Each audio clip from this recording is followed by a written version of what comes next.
Hey there, welcome to Carl Otto's Dark Anthology. I'm Carl, and before I tell you about tonight's story, let me give you a quick rundown of things that are going on the channel and why I started doing this specific video here of a Dark Anthology monthly. Some of you like having a full story and want something that they can sit down and have the time to really sink into a good story. That's a half hour, hour long, something like that. For those of you that like that, I'm going to put a new story out every Friday and Saturday. Some of you are going to want that kind of experience, but don't really have enough time. I know it's hard these days to kind of sit down and unplug for half hour. So I also have what I call my bite-sized stories. And there's a playlist for those specifically, and it is all my stories that are under 20 minutes, or they're a longer story that I've broken down into parts. So if it's a 30-minute story, I probably broke it down into 2 different videos. An hour or longer, it's broken down into 3, maybe 4 videos, depending on the length and where I can make those breaks at. Today I'm starting something new. I've had a few people comment that they like having something that they can sit down and listen to on a long drive, or maybe even fall asleep to. They want something longer. So starting today, and then at the end of every month, I'm going to do the Dark Anthology Monthly, which is going to be a collection of all the stories that I published that month, which in addition to having everything from that month, will have additional content, which will exist only on the Dark Anthology Monthly. Keeping that in mind, let me tell you about tonight's original story for the monthly. It's called Ink and Ashes, and it is a weird and scary one, and quite frankly, the goriest one that I have written to date. So be forewarned, this one is not for the faint of heart. This one is loosely based off of, and I apologize in advance for my pronunciation, the Mexican legend of El Charro Negro, which is loosely translates into the Dark Rider, which is kind of a Old West Mexican legend or folklore about a vengeful spirit. I hope you enjoy it, and as always, I appreciate all your comments, good, bad, things you like, things you don't like. I'm always trying to make it better. And please like and subscribe. And if there's anybody else that you think would appreciate this content, please share it with them. Thank you all for giving me your time, and here is Ink and Ashes. Mary Fuller wiped the same spotless glass for the 3rd time, trying not to stare at the 4 men who'd taken over the corner of Thompson's Roadhouse. Her daddy had been a tracker, taught her to read sign. These men had city clothes but predator eyes. "More coffee, Mr. Henderson?" she asked the old rancher, who'd barely touched his cup. His weathered face had gone pale when the strangers walked in. "Think I best be heading home," Henderson muttered, dropping coins on the counter. "Storm's coming." The sky outside was desert clear, but Mary understood. The air had gone heavy, like the stillness before a twister, the kind that made horses nervous and dogs hide. The match striker lit another flame, letting it burn down to his fingers. "Sweet little place," he said too loud. "Be a shame if anything happened to it." He laughed at his own joke, while the big man at the bar shifted uncomfortably. Beth, barely 16 and too pretty for her own good, hurried past their table. The knife man's hand shot out, catching her apron. "Now, where are you rushing to, sugar?" "Leave her be," Thompson said from behind the bar, trying to sound firm, but his voice cracked. Mary saw the leader's eyebrow rise slightly, saw him note the fear. "Just being neighborly," the knife man said, but he let go. Beth practically ran to the kitchen, where her father gripped a shotgun he'd never dare use. The Mexican traders in the corner started speaking in low voices. The knife man's head snapped toward them. "Something funny, greasers?" "Snake," the leader said quietly. Just the one word, but Snake settled back, still watching the traders with dead eyes. Mary's hands shook as she poured whiskey for the big man. Up close, she saw old blood under his fingernails. He caught her looking and closed his hand around the glass. The match striker was carving something into the table now, his grin widening as Thompson tried not to watch his property being damaged. The The leader ignored it all, positioning his chair so he could watch both doors while appearing to study his drink. Two cowboys who'd been playing cards quietly settled their tab and left. Then the traders, then Henderson. The roadhouse emptied like a draining bucket until only the regulars too drunk to notice danger remained. "Getting quiet," Snake observed, testing his knife's edge against a napkin. "Almost lonely." The big man shifted again. "Hawkins, maybe we should—" "Shut up, Bull," Snake snapped. "Nobody asked you." "Both of you shut up," Hawkins said mildly, but Mary saw how quickly they obeyed, saw how even Snake's swagger faltered under that cold stare. The match striker, who hadn't given a name, kept burning little pieces of paper, watching them curl and blacken. Mary caught a whiff of something else burning under the sulfur smell, something that reminded her of printing ink. Thunder rolled again, closer now, though the sky remained clear. Bull crossed himself, an oddly delicate gesture for such huge hands. "Just the mining charges up at Carson's Ridge," Hawkins said, but his hand stayed near his gun. Mary's father had taught her another thing about predators. Sometimes they acted tough because they were scared. And something had these men spooked for all their bluster. The sun was setting now, painting the desert in blood-red light. Soon it would be dark. And in the growing shadows, Mary could have sworn she saw movement, like a rider, watching from just beyond the light. But that was crazy. Nobody could be out there, nobody human anyway. The match striker flicked another flame to life, just as the sun dipped below the horizon. The roadhouse's oil lamps cast yellow pools of light that seemed to retreat from the growing darkness in the corners. "Tell another story, Match," Snake said, sprawled in his chair like a contented cat. "Tell the one about that fire in Yuma." Mary tried not to listen as she collected empty glasses, but Match's voice carried. He described flames with the passion of a poet describing his lover. When he got to the part about the screaming, she dropped a glass. The crash brought sudden silence. Everyone watched as she knelt to clean up the shards. "Careful there, darling," Snake called. "Wouldn't want you to cut yourself. Not like that printer's girl." "Enough." Hawkins didn't raise his voice, but Snake's mouth snapped shut. The leader's eyes met Mary's for just a moment, and what she saw there made her hands shake worse.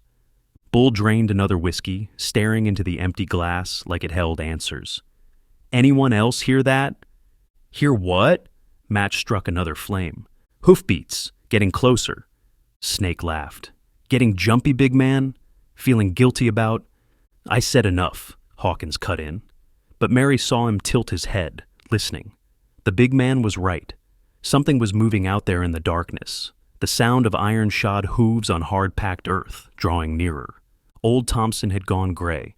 "Mary," he whispered, "get Beth and your father. Go out the back, now." "But do as I say, girl. I've seen that look before. There's going to be—" The doors burst open, bringing a blast of desert wind that extinguished every lamp in the roadhouse. For a moment, perfect darkness. Then Match's flame sparked to life, casting strange shadows on the walls, shadows that twisted unnaturally. "Just the wind," Snake said, but his hand had found his knife. Mary backed toward the kitchen, heart pounding. In the Match's dying light, she saw Bull cross himself again, saw Hawkins draw his gun with mechanical precision, saw Match's eternal grin finally fade as he struck flame after flame, trying to keep the darkness at bay. And in that darkness, just beyond the light's reach, came the sound of spurs on wooden boards, step by slow step, drawing closer. The air grew cold, carrying the smell of grave dirt and burned paper. "Show yourself!" Snake's voice cracked as he stood, knife ready. The next match flame showed an empty room, but the footsteps continued, marking a path straight toward their table, and with each step, Mary caught the smell of printer's ink. The last match sputtered out, plunging Thompson's roadhouse into darkness. Only the fading sunset through the windows offered any light, painting long shadows across the floorboards. "Light another one," Snake hissed, but Match's hands shook too badly to strike the flame. Heavy bootsteps crossed the wooden floor, each one bringing the sound of grinding metal and the smell of ash. A cloud of darkness moved through the last rays of sunlight, taking shape as it approached their table. Bullet holes in the tall figure's duster coat leaked shadow like smoke. Mary pressed herself against the bar, unable to look away. The stranger's face, God help her, that face, Ash and ink formed brutal patterns across his features, like a death mask painted by a madman. Dried ink ran from his eyes like ancient tears, and more dripped steadily from his hands to the floor. "Private party?" Snake said, but his voice cracked. "Keep walking, friend." The figure stopped. His spurs made a sound like a printing press grinding metal, and the temperature dropped until their breath fogged in the air. When he lifted his head, the bullet-torn hat brim no longer hid his eyes. They burned like molten lead, fixed on Snake's face. "Jesus!" Bull whispered, crossing himself again. "Sweet Jesus." The stranger's right hand bore a wedding ring that glowed with unholy fire. His left held a coil of something dark that moved like a whip, but shifted like smoke. Hawkins drew his gun with mechanical precision. "Whatever you are—" "He knows what we did," Match interrupted, voice rising to hysteria. "Look at his face. He knows—" "Shut up!" Hawkins commanded, but even his iron control was cracking. The stranger's mouth opened, releasing a sound like paper burning and presses screaming. Words formed from ash and shadow. "You killed my family." Snake threw his knife. It passed through the figure like smoke, embedding in the far wall. The stranger didn't even flinch. "They cursed us," Bull moaned. "The old woman, she cursed us." Mary saw the stranger's head turn slightly toward the big man, saw recognition in those burning eyes. And somehow, that was worse. Knowing this thing remembered them, knew exactly who they were, what they'd done. "Run," she whispered, though she wasn't sure to whom. The stranger raised his right hand, ash and shadow swirling around the glowing ring. Mary saw the killers freeze, their eyes going wide with shared horror. But she couldn't see what they saw. Through the rider's eyes, Snake watched himself kick in the printing house door again, felt the rider's rage as Snake dragged Elena, the rider's wife, away from her writing desk, felt the wedding ring burn on his finger as he tried to reach her. "No," Snake whispered, stumbling back. "Get out of my head." Match saw himself splashing kerosene through the rider's eyes, felt the rider's desperation as he fought against the men holding him, watched himself strike the match again, heard Elena screaming as the flames spread. "I didn't know," Match sobbed, striking flame after flame that guttered out instantly. "I didn't know she was—" Bull saw the moment through the rider's perspective when he'd held the rider down, forced him to watch, felt the rider's heart break as Elena reached for him one last time before the smoke took her. "The old woman was right," Bull moaned. "She said you'd come back." Only Hawkins kept his gun steady, though sweat ran down his face. "You're just smoke and shadow. You can't—" The figure's burning eyes locked onto him, and Hawkins saw himself giving the orders, saw himself through the rider's dying eyes, standing calm and professional as the printing house burned, as a family died. The last light of sunset faded, and in the darkness, El Charro Negro began his work. Mary couldn't tear her eyes away as Snake's body contorted, the shadow whip cutting so deep it scraped vertebrae. His scream turned to wet gurgles as the rider lifted him, letting everyone see what happens when shadows become solid enough to flay skin from muscle. "The girl," Snake choked out through a ruined throat. "I remember how she begged." The whip tightened. Snake's ribcage cracked outward like a blooming flower of bone and blood. His last sight through the rider's memories was his own laughing face as he'd carved Elena's wedding finger off. The shadows finished their work, leaving chunks of meat and sinew scattered across 3 tables. Match's death was slower. The rider's burning touch melted flesh like wax, the stench of cooking meat filling the roadhouse. Match tried to scream, but his tongue had already bubbled and burst in his mouth. Mary saw his eyes literally boil in their sockets as phantom flames consumed him from inside, turning organs to soup before the skin split open. "Sweet Jesus," Thompson whispered, vomiting into a corner. Bull tried to run. His massive frame made it 3 steps before the shadows wrapped around his ankles, pulling him down. He didn't fight. Not really. The guilt had been eating at him for too long. "I tried to stop them," he sobbed as the rider approached. "When I saw she was pregnant, when I realized—" The rider's burning hand pressed against Bull's forehead, forcing him to remember. Through the rider's eyes, Bull saw himself doing his boss's dirty work, breaking Miguel Sanchez's legs while his children watched from their porch, dragging Union leader Thomas Kelly behind a horse until his wife couldn't recognize the body. The way he'd laugh as bones cracked under his massive hands, like when he shattered both of James Cooper's arms for organizing that miners' strike, leaving Cooper's family to starve that winter. "The camps," Bull choked out. "They screamed for mercy, but we had orders." The writer's other hand pressed against Bull's chest, and suddenly they were both seeing Elena's last investigation.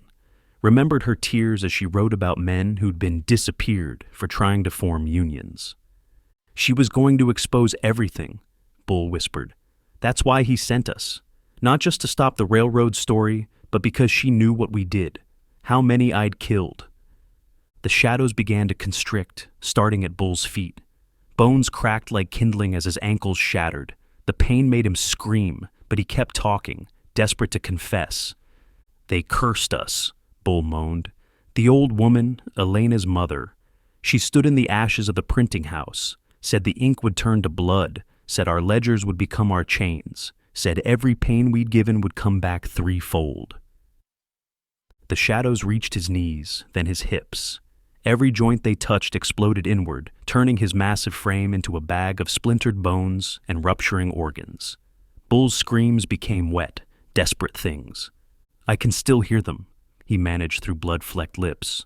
"All the men I killed, the women who begged for their husbands' lives." The writer leaned close, ash falling from his face like tears. When he spoke, his voice held the screams of 1,000 broken bodies. "Like Elena begged. Please." Bull could barely speak as the shadows reached his chest. "I deserve this, but I tried to stop when I saw she was—" "Like you stopped when I begged you?"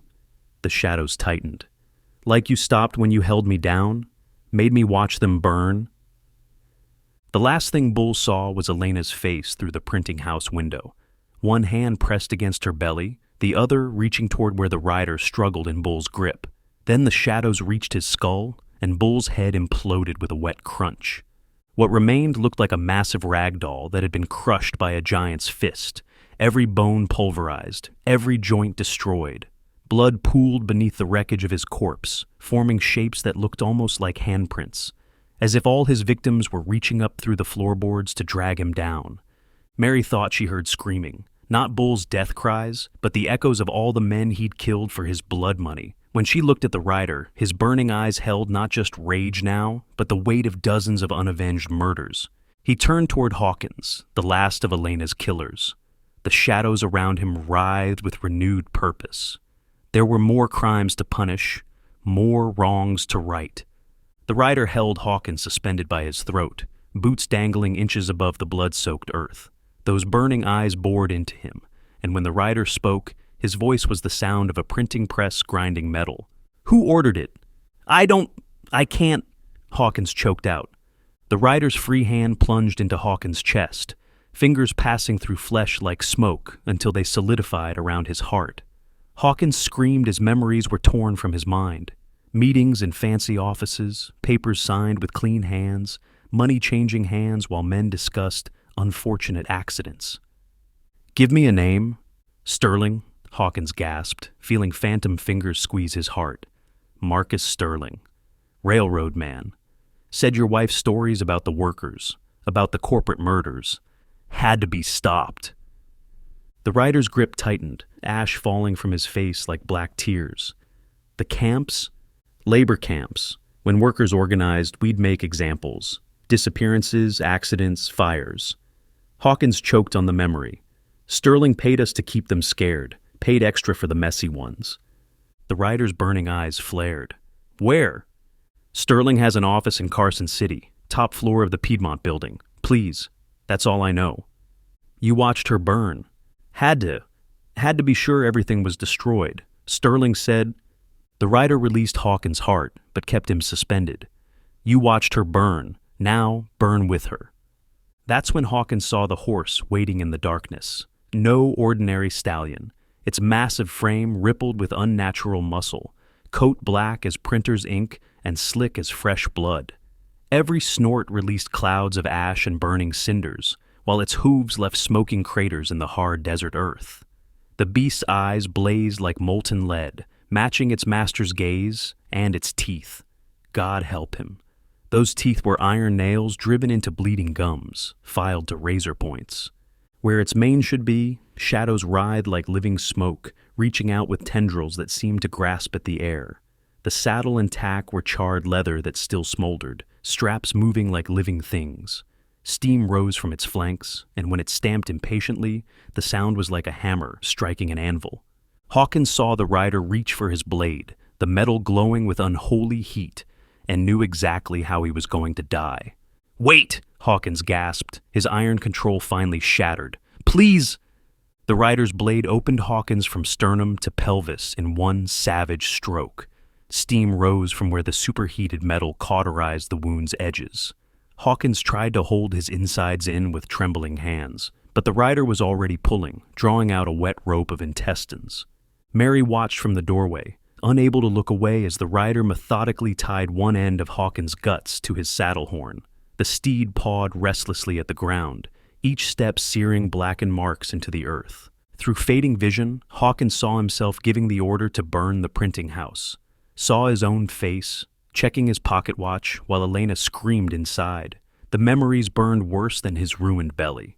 The rider mounted his demon horse, the wedding ring on his finger blazing like hellfire. He turned once to lock eyes with Hawkins, letting him see Elena's final moments one last time. Then he spurred his horse forward. Hawkins' scream echoed across the desert as he was dragged behind, his own entrails becoming the rope that sealed his fate. Yard by yard, foot by foot, his insides unspooled across the hard-packed earth. He stayed conscious far longer than should have been possible, feeling every rock, every bump, every inch of his guts being pulled out. The horse's thundering hooves faded into the darkness, leaving only bloody tracks and Hawkins' dying whimpers. His last sight was his own intestines stretching out across the desert like a glistening roadmap of his sins. Mary watched the bloody trail disappear into the darkness, Hawkins' final screams fading with the thundering hooves. The night wind carried the smell of blood and burning ink, and somewhere in the distance, storm clouds finally began to gather. Marcus Sterling's office occupied the entire top floor of the Piedmont building, a monument to wealth built on broken bodies. The outer office, where his secretary usually guarded the door, stretched long and silent.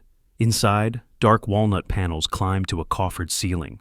A massive desk of African mahogany dominated the room, positioned so that visitors had to walk 30 feet across Persian carpets, while Sterling watched them approach. The wall behind him was glass, offering a vulture's view of Carson City. Railroad tracks cut through the city like surgical scars, all connecting to the Sterling rail yard, where smoke still rose from the day's operations. To his right, a huge map detailed his rail empire, with red pins marking resolved labor issues. A brass telescope stood by the window. Not for stargazing, Sterling liked to watch his domain, liked to stand here at sunset and see the workers trudge home, bent and broken, liked to plan where the next accident might be most effective. The telegraph on his desk clicked to life. Sterling set down his pen, letting the ink dry on another column of profitable misery. The message was brief: Thompson Roadhouse. Stop all agents lost. Stop. Hawkins dragged half mile. Stop. Witness reports. El Charro Negro. Things stop. Advise. Stop. Sterling crumpled the paper, his manicured nails digging into his palm. 4 good men. No, 4 useful men lost. But he had contingencies. He always had contingencies. He opened a hidden panel in his desk, revealing a small silver bell. Old silver, taken from a Spanish mission. The priest who'd sold it had whispered certain possibilities. Insurance against supernatural threats. Sterling hadn't believed, not really, but he believed in being prepared. The ledger before him was one of many, each recording a different kind of transaction. This one listed names, troublemakers who'd been convinced to stop organizing. Next to each name, a price, clean numbers, orderly deaths. Elena's name was in there somewhere. Sterling remembered signing that order, remembered thinking how satisfying it would be to silence that crusading bitch. Just another loose end tied up. Just another profitable silence. He didn't look up from his ledger when his secretary screamed. The sound cut off abruptly, like a door closing on a storm. Sterling merely adjusted his gold-rimmed spectacles and continued writing, each number perfectly formed. Order, after all, was what separated men like him from the rabble. The outer office had gone silent. Sterling smiled, remembering other silences. The printing house, the union halls, the strikers' camps. Silence was profitable, and he'd built his empire on profitable silences. He reached for his whiskey, 20-year-old scotch in a crystal glass, and paused. The liquid was trembling, tiny ripples spreading from the center. Like hoofbeats, he thought, then dismissed the notion. His office was 15 stories up. The temperature dropped. Sterling saw his breath fog in the air, but didn't look up. Wouldn't give whatever this was the satisfaction. Instead, he drew his custom Colt from the desk drawer. Silver-chased, ivory-handled, a gentleman's weapon. "I wondered if you'd come," he said to the darkness gathering in the corners. "Took you longer than expected." The smell of ash and ink filled the room. Sterling had faced down union thugs, rival corporations, even a governor or two. Fear was for lesser men. But when he finally looked up, when he saw what waited in the shadows, El Charro Negro stood before his desk, darkness leaking from bullet holes in his duster. The wedding ring blazed like hellfire, casting strange shadows across Sterling's ledgers, across Elena's name. Sterling's hand didn't shake as he raised the Colt. "I know what you are," he said, reaching for the silver bell with his other hand.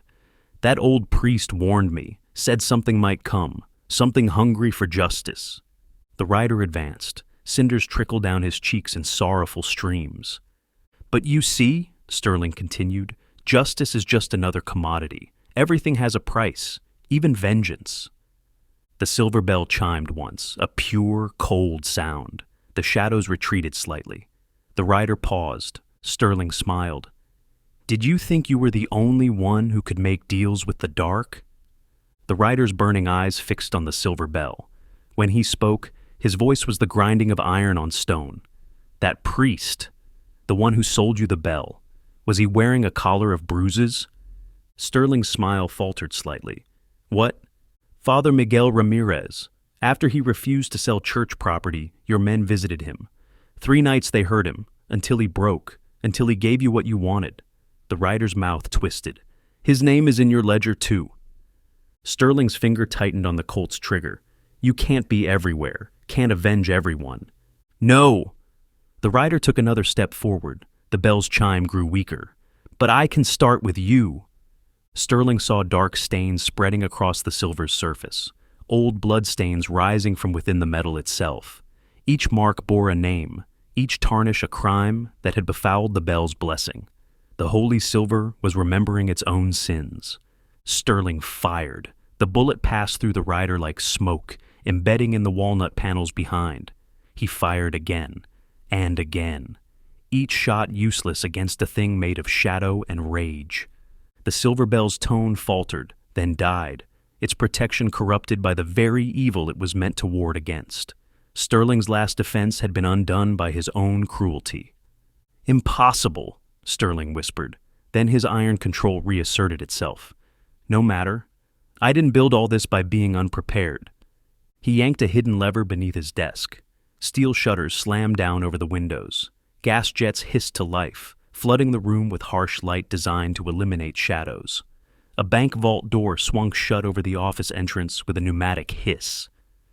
"Latest technology," Sterling said, standing now. "No darkness for you to hide in, no escape routes, just you and me." The rider seemed to smile, though it was hard to tell through the mask of ash and ink. "You think darkness is my ally?" His burning eyes swept the room. "You think I need shadows to show you what you are?" Before Sterling could respond, every gas lamp in the office exploded simultaneously, not into darkness, into searing, unnatural light. Light that burned like printer's acid, that seared through flesh and bone to illuminate the rot beneath. Sterling screamed as the light forced memories to the surface. Not his usual sanitized recollections of business decisions and profit margins, but the truth of what he'd built. The children in the rail camps, bones bent from too much labor, women prostituting themselves to feed families after their husbands, accidents, men vanishing into unmarked graves for daring to demand safety regulations. The rider's voice came from everywhere. "Look at your empire!" "Stop!" Sterling gasped, clawing at his eyes. But he couldn't stop seeing the mining collapse that killed 37. He'd known the supports were rotten, known men would die, but replacing them would have cost money. Their widows still worked his laundries, still paid rent for his company housing, the striking workers' camp outside Carson City. He'd ordered the night raid himself, watched from this very window as his men set the tents ablaze, counted the screams like coins. Elena wasn't the first reporter he'd silenced, just the latest. Just one more voice strangled by the machine he'd built on broken bodies and bought souls. Enough! Sterling stumbled to his desk, fumbling for another weapon, another defense. His hands found the ledger. You want justice? Here, take it. Take the names, take the proof, expose everything. Just make it stop. The light died. Through the abrupt blackness, Sterling detected the sound of galloping. Unthinkable galloping, climbing the outside of the Piedmont building, floor by floor, drawing closer. Sterling staggered to the window. Through gaps in the steel shutters, he saw impossible things. A demon horse galloping up the vertical wall, each hoof strike leaving burning craters in solid stone. Its mane of living shadows whipped against the night sky, and steam poured from its iron nail teeth. No, Sterling whispered. I own this city. I own... The shutters exploded inward. The demon horse burst through in a shower of twisted metal and broken glass, its burning eyes fixed on Sterling. The beast's massive frame filled half the office, shadow smoke pouring from its flanks. When it snorted, the stench of burning ink and molten lead filled the air. Sterling scrambled backward, his polished shoes slipping in the shattered remains of his defenses. His back hit the ledger shelf. Bound volumes tumbled down, each one a record of murder, each page stained with blood he'd never had to see. And Sterling saw Elena's last moments through the writer's eyes. Her fingers flying across the typewriter, racing to finish the story that would expose everything. The sound of his men breaking down the printing house door. The way she'd stood, one hand pressed to her belly, facing them with more courage than Sterling had shown in his entire life. Please, Sterling said. I have money, power, I can... Can what? The writer's voice held the screams of every worker he'd broken, every family he'd destroyed. Can buy your way out, like you always have? The writer reached into his duster and pulled out something that made Sterling's breath catch, a half-burned page, Elena's last story. The words still visible were damning. The true cost of Sterling Rail cannot be measured in dollars, but in blood. This reporter has obtained proof of over 300 accidents ordered by Marcus Sterling himself. Each death carefully planned, each murder disguised as workplace tragedy. But the ledgers tell the truth. Exact prices paid for each silenced voice, each broken family. Sterling lunged for the burning paper, but the writer's hand closed around his throat. She had proof of everything. You think that matters? Sterling choked out. I own the courts, the police, the... Look closer. The page turned to ash in the writer's grip, but the words burned in the air, forming from smoke and ember. Beyond the murders lies something worse, proof that Sterling himself ordered the burning of the strikers' camps. Witness accounts of children's screams as tents were set ablaze, of pregnant women beaten until they miscarried, of families locked in burning buildings while Sterling's men watched. Business, Sterling gasped. Just business?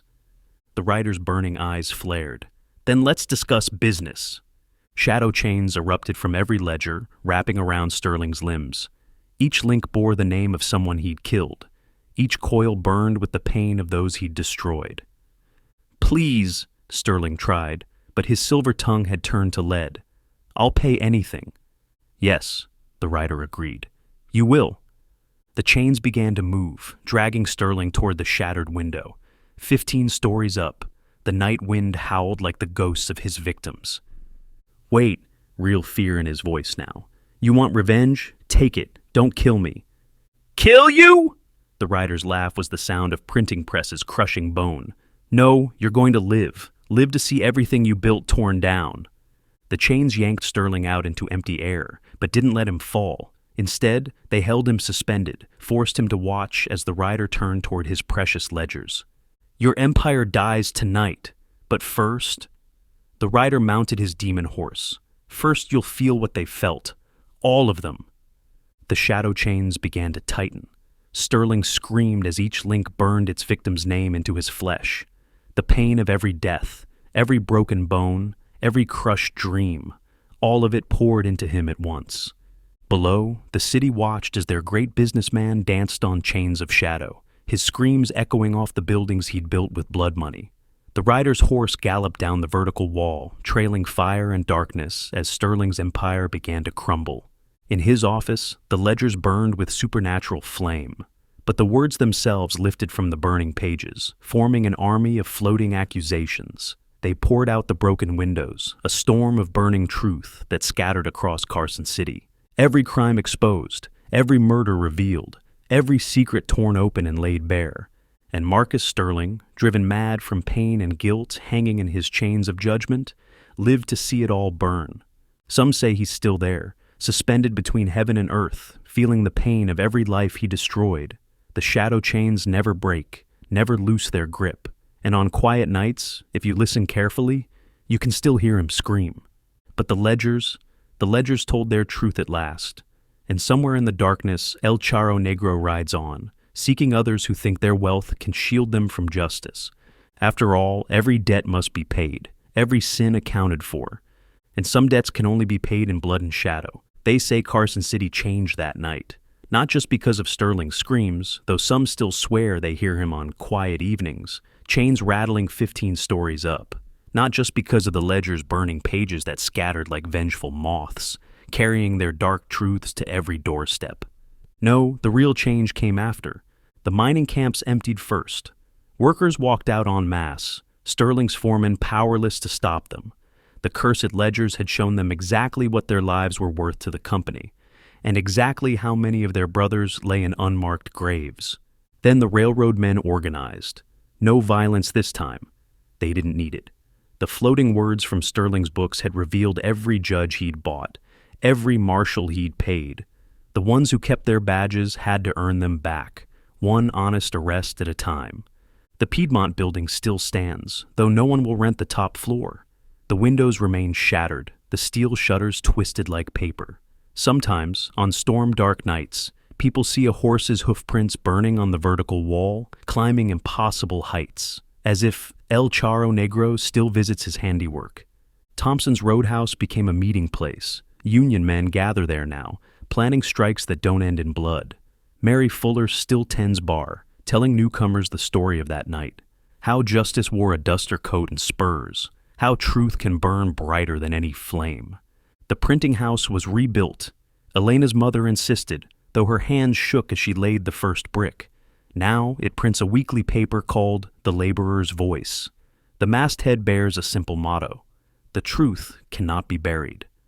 They found Sterling's other ledgers, too, the ones even he had forgotten. Books that led to graves, to corrupt officials, to empires built on broken backs. Each revelation sparked its own reckoning. Other men in other high offices began to sweat, hearing phantom hoofbeats in the night. The old Mexican traders who witnessed that night say, El Charro Negro still rides, say he follows the rail lines Sterling built, dispensing the justice his widow died seeking. Say he's found other ledgers, other men who think their wealth shields them from vengeance. After all, there are so many debts still to collect, so many sins still to answer for. And somewhere in the darkness, a wedding ring burns like hellfire, marking the next name on an endless list. Because every debt must be paid, every sin accounted for, and some debts can only be paid in blood and shadow. Hello everybody, I'm Carl. Thank you for coming by. Today's story is The Night Harbor. It's a modern-day fantasy about Dave Mitchell, a folklore professor grappling with writer's block in the middle of a career crisis. To get a change of pace and environment, he's taking a sabbatical in Hamburg, Germany, and one day, hoping for inspiration, he finds himself in the pre-dawn hours at the Hamburg fish market, where merchants have been trading goods since 1703. David comes across a mysterious coffee vendor who brews more than coffee and opens David's eyes to a whole new world. The Night Harbor is a tale of magical realism that explores the differences between analyzing stories and truly experiencing them. It's set against the atmospheric backdrop of Hamburg's waterfront and weaves together the themes of academic burnout, family legacy, and the magic that lives in the spaces between tellings. Please hit the like button if you enjoyed the story. If you want to see more, hit subscribe. And above all, I am still relatively new to writing, and I would appreciate any comments, good or bad. Thank you, and I hope you enjoy the story. Dave Mitchell stared at the blinking cursor on his laptop screen, watching it pulse like a mechanical heartbeat against the white emptiness of the document. Outside his small St. Pauli flat, Hamburg's December darkness pressed against the windows. His phone's screen told him it was already 4 a.m. The cursor blinked again, mocking him with its steady rhythm. 67 days in Germany, and he hadn't written a single worthwhile word. His coffee had gone cold again, third cup since midnight, and still no words. Back in Boston, he taught his students about writer's block with compassion. It's not about being stuck, he'd say. It's about finding your way back to the story. Those words held a different weight now, sitting alone in Hamburg, trying to find his own way back. The document's header still read, "Modern applications of traditional narrative structures in." The rest remained blank, like everything else he'd tried to write since the incident. His department chair's words echoed in his head, a complete breakdown of academic professionalism, concerns about mental fitness. Taking a leave of absence might be best. Dave closed the laptop harder than necessary. On his bookshelf, well-worn copies of folklore, collections, and mythological studies stood in silent judgment. Books he'd once loved, stories he'd once brought to life for eager undergraduates. Now they were just reminders of another life, another David James Mitchell who hadn't lost his way. His phone buzzed. Another email from the department secretary about paperwork for his sabbatical. He ignored it, like he'd ignored the last 6. Let them think he was finding himself in Europe, having some eat, pray, love moment of spiritual awakening. Better than admitting he was hiding in a 6th-floor walk-up, watching his savings dwindle while he failed to write. The flat was small even by European standards, a converted attic space with slanting ceilings and windows that looked out over Hamburg's sprawling port. He'd chosen it precisely for that view, though he couldn't have explained why. Something about the constant movement of ships, the ebb and flow of commerce and humanity spoke to him in ways he couldn't articulate. His grandmother's inheritance had made this escape possible, just enough for a year abroad if he was careful. "Find your stories again," she'd written in her last letter, as if she'd known he would need an escape hatch. She'd been the one to tell him about Hamburg in the first place, her stories of the port city sparking his first interest in how tales traveled across oceans and cultures. Dave pulled on his heavy coat and grabbed his notebook, empty like all the others he'd bought since arriving. The stairs creaked under his feet as he descended, each step an accusation. Failure, failure, failure. Outside, the city was caught in that strange hour between night and dawn. The last drunk revelers still stumbled from the Reeperbahn's endless bars, while early shift workers hurried past with coffee cups clutched like talismans against the cold. The air smelled of salt water and possibilities, though that last part might have been his writer's imagination, or what was left of it. He walked without destination, letting muscle memory guide him through streets that had become familiar over the past 2 months. His German was still terrible, but he'd learned enough to navigate the basics. Ein Kaffee bitte and Entschuldigung, covering most of his daily interactions. The harbor drew him like a magnet, as it did most mornings. Something about the water helped, even if it didn't unlock whatever had frozen inside him. The massive cranes stood like sleeping giants against the pre-dawn sky, their lights blinking red in steady rhythm. A different kind of cursor, marking time in the darkness. His phone buzzed again. Mom this time, probably checking if he'd found himself yet. Her voice message yesterday had been a masterpiece of passive-aggressive concern. "We just worry, David. Jordan Harrison's daughter is doing so well at Yale Law." He let it go to voicemail. The incident played through his mind again, unbidden. One moment he'd been lecturing on comparative mythology, drawing parallels between ancient hero quests and modern narratives. The next, well, the video had gone viral in certain academic circles. The rising star of folklore studies having a complete breakdown mid-lecture, ranting about the death of authentic storytelling in the digital age. He'd used words like cultural strip mining and commodification of wonder. The students had looked terrified. He'd walked out mid-lecture, leaving his notes scattered across the podium. By sunset, the faculty message boards were buzzing. By midnight, the video had made its way to academic Twitter. By morning, the department chair was waiting in his office with that carefully neutral expression.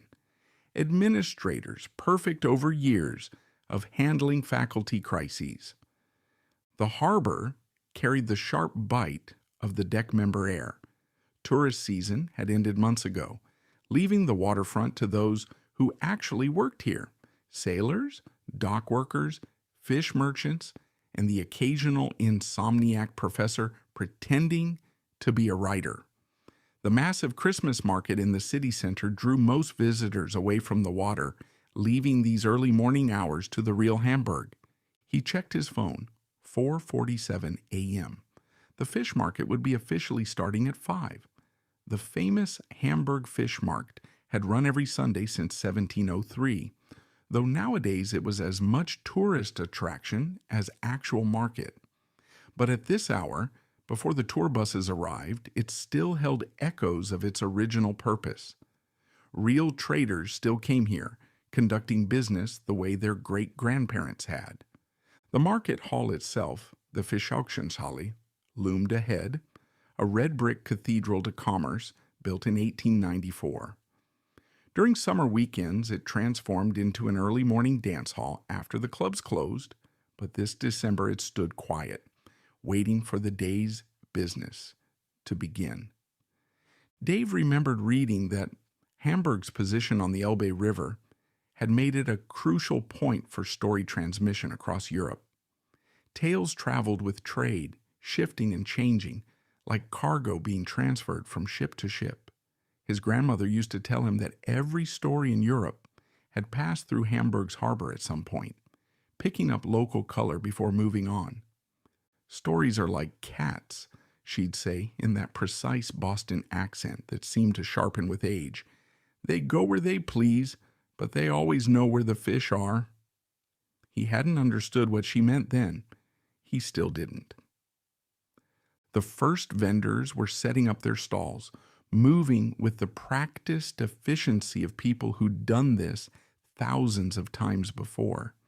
The air filled with German, Turkish, Polish, a dozen languages, competing with the sound of crates being unstacked and tables being arranged.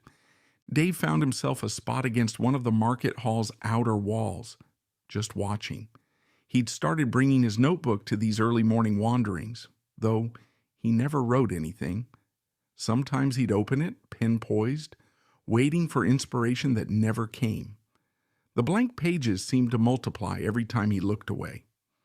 His academic work had once focused on how stories adapted to new contexts, how they survived by changing. Narratives are living things, he'd written in his first published paper, evolving to survive in new cultural ecosystems. The irony wasn't lost on him. He'd spent years studying how stories changed and survived, only to find himself unable to tell any stories at all. The market was coming alive around him now.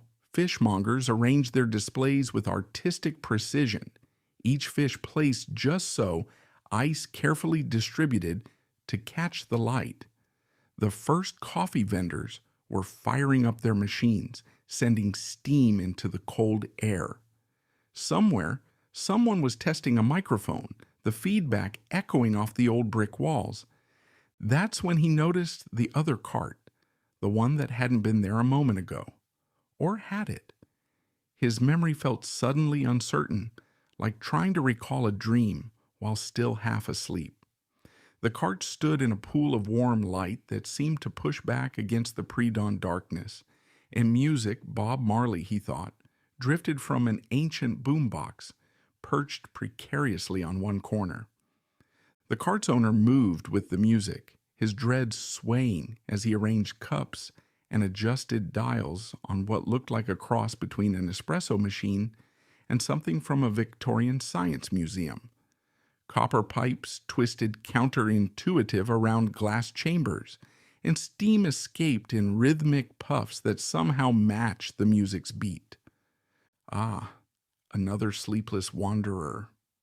The man's voice carried a thick Jamaican accent and more genuine warmth than Dave had heard in months. Come, come, the morning is too cold for standing in shadows. Dave found himself moving forward before he'd made a conscious decision to do so. The cart itself was a converted roll-top desk, its surface covered in years of collected decorations. Ribbons, beads, concert pins, and patches from what looked like sailors' uniforms. Everything about it should have seemed cluttered or chaotic. But somehow it all worked together, like a story told in objects rather than words. "Marcus knows just what you need," the vendor said, already working at his strange machine. No, not the regular blend. Your eyes say something special is required." He looked up, fixing Dave with a gaze that seemed to see straight through his carefully maintained facade of being fine. "Professor, yes, but not teaching now, running from stories that won't come." Dave stepped back, startled. "How did you—" "The shoulders, they always carry the weight of unwritten books." Marcus laughed, the sound somehow harmonizing with the music. "And these days, you carry many unwritten books, Professor Mitchell." "I didn't tell you my name." "Didn't you?" Marcus winked, his hands never stopping their dance over the coffee machine's controls. "Memory plays tricks in the early morning. Like stories, it comes and goes as it pleases." The smell coming from the machine was unlike any coffee Dave had encountered. Notes of cardamom and star anise, something deeper that reminded him of old books and sea air. And underneath it all, something he couldn't quite identify, but that made him think of his grandmother's study, where she told him stories of Hamburg's harbor. "This is my special blend," Marcus said, pouring the dark liquid into a cup that seemed to absorb rather than reflect the cart's warm light. "Best drunk in the shadows, where the old walls keep their secrets. Some say it helps lost things find their way home." Dave took the cup, noticing how the steam rose in perfect spirals. "How much do I—" "Stories are the only currency I need," Marcus interrupted, already turning to adjust his ancient boombox. "And you, Professor Mitchell, are full of untold ones. Drink, the market is waiting." Dave retreated to his spot against the wall, cup warming his hands. The coffee's scent grew stronger, more complex. He took a sip and felt warmth spread from his center, chasing away more than just the December cold. The market's sound seemed to shift, deepening, taking on harmonies he hadn't noticed before. He blinked, and for a moment thought he saw something impossible. Ships that couldn't exist anchored at the harbor's edge, their sails made of shadow and starlight. He blinked again, and the vision remained. Marcus's voice drifted over, though when Dave looked, the vendor seemed occupied with other customers. "Welcome to the night harbor, Professor. Mind your step. The boundaries between worlds are thin here, and some stories have teeth." Dave's first step toward the harbor felt different, as if the cobblestones beneath his feet had softened. The air thickened with possibility, heavy with the scent of foreign spices and distant seas. Marcus's coffee warmed his hands, each sip making the ships at the water's edge more distinct, more real. The regular fishing boats were still there, but between them, Dave blinked hard, his academic mind struggling to catalog what he saw. A Viking longship, its dragon-head prow breathing actual steam into the winter air. Next to it, a Chinese junk with sails that rippled like silk in a wind that didn't exist. Further along, a Greek trireme floated high atop the water, its bronze ram gleaming with otherworldly light. The dock itself had changed. The familiar concrete and steel had given way to ancient wooden planks that seemed to absorb the sound of his footsteps. The planks extended far beyond where the real harbor should end, disappearing into a fog that glowed with its own inner light. Lanterns floated at irregular intervals, their flames burning in mystical colors. As he walked closer to the ships, he noticed the people, if they could all be called that. A tall woman in Viking furs argued with what appeared to be a Japanese kappa, water constantly rippling in the bowl-shaped hollow of its green-scaled head. A group of what had to be selkies huddled near the water's edge, their magical seal skins draped over human shoulders like precious cloaks. A man with goat legs, a faun from the old stories, hurried past carrying a stack of books that whispered to each other. "First time in the night harbor?" The voice came from his left, where a small stall had appeared between one breath and the next. The vendor was an elderly Chinese woman who might have been 60 or 600. Everyone remembers their first time, the way the world opens up, yes, like waking from a dream into a better dream. Dave found himself drawn to her stall. Bottles of every size and shape lined the shelves, each containing what looked like swirling clouds of color. "What are they?" he heard himself ask. "Stories, of course. Some lost, some forgotten, some not yet told." She lifted one bottle where crimson and gold clouds twisted around each other. This one, a love story from the Tang Dynasty, never written down, but too beautiful to die. That one there, she pointed to a bottle of midnight blue, is the last dream of a whale who sang alone for 20 years, and this, she held up a clear bottle that seemed empty until it caught the light. "This is your story, Professor, the one you're afraid to tell." Dave stepped back, nearly spilling his coffee. "How did you—" "The same way Marcus knew. We all know a story seeker when we see one." She smiled, revealing teeth that might have been pearl or moonlight. "But you're not ready for these yet. The night harbor reveals what you need when you need it. Best to explore a bit first, yes? Find your sea legs." She gestured toward the longest dock, where the strangest ships were moored. "Follow the lanterns. They'll show you where you need to go. But mind the gaps between the planks. The water here runs deep, and some of what swims below remembers older, hungrier times."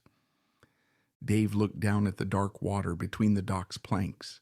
For a moment, he thought he saw movement in the depths, something vast and ancient stirring.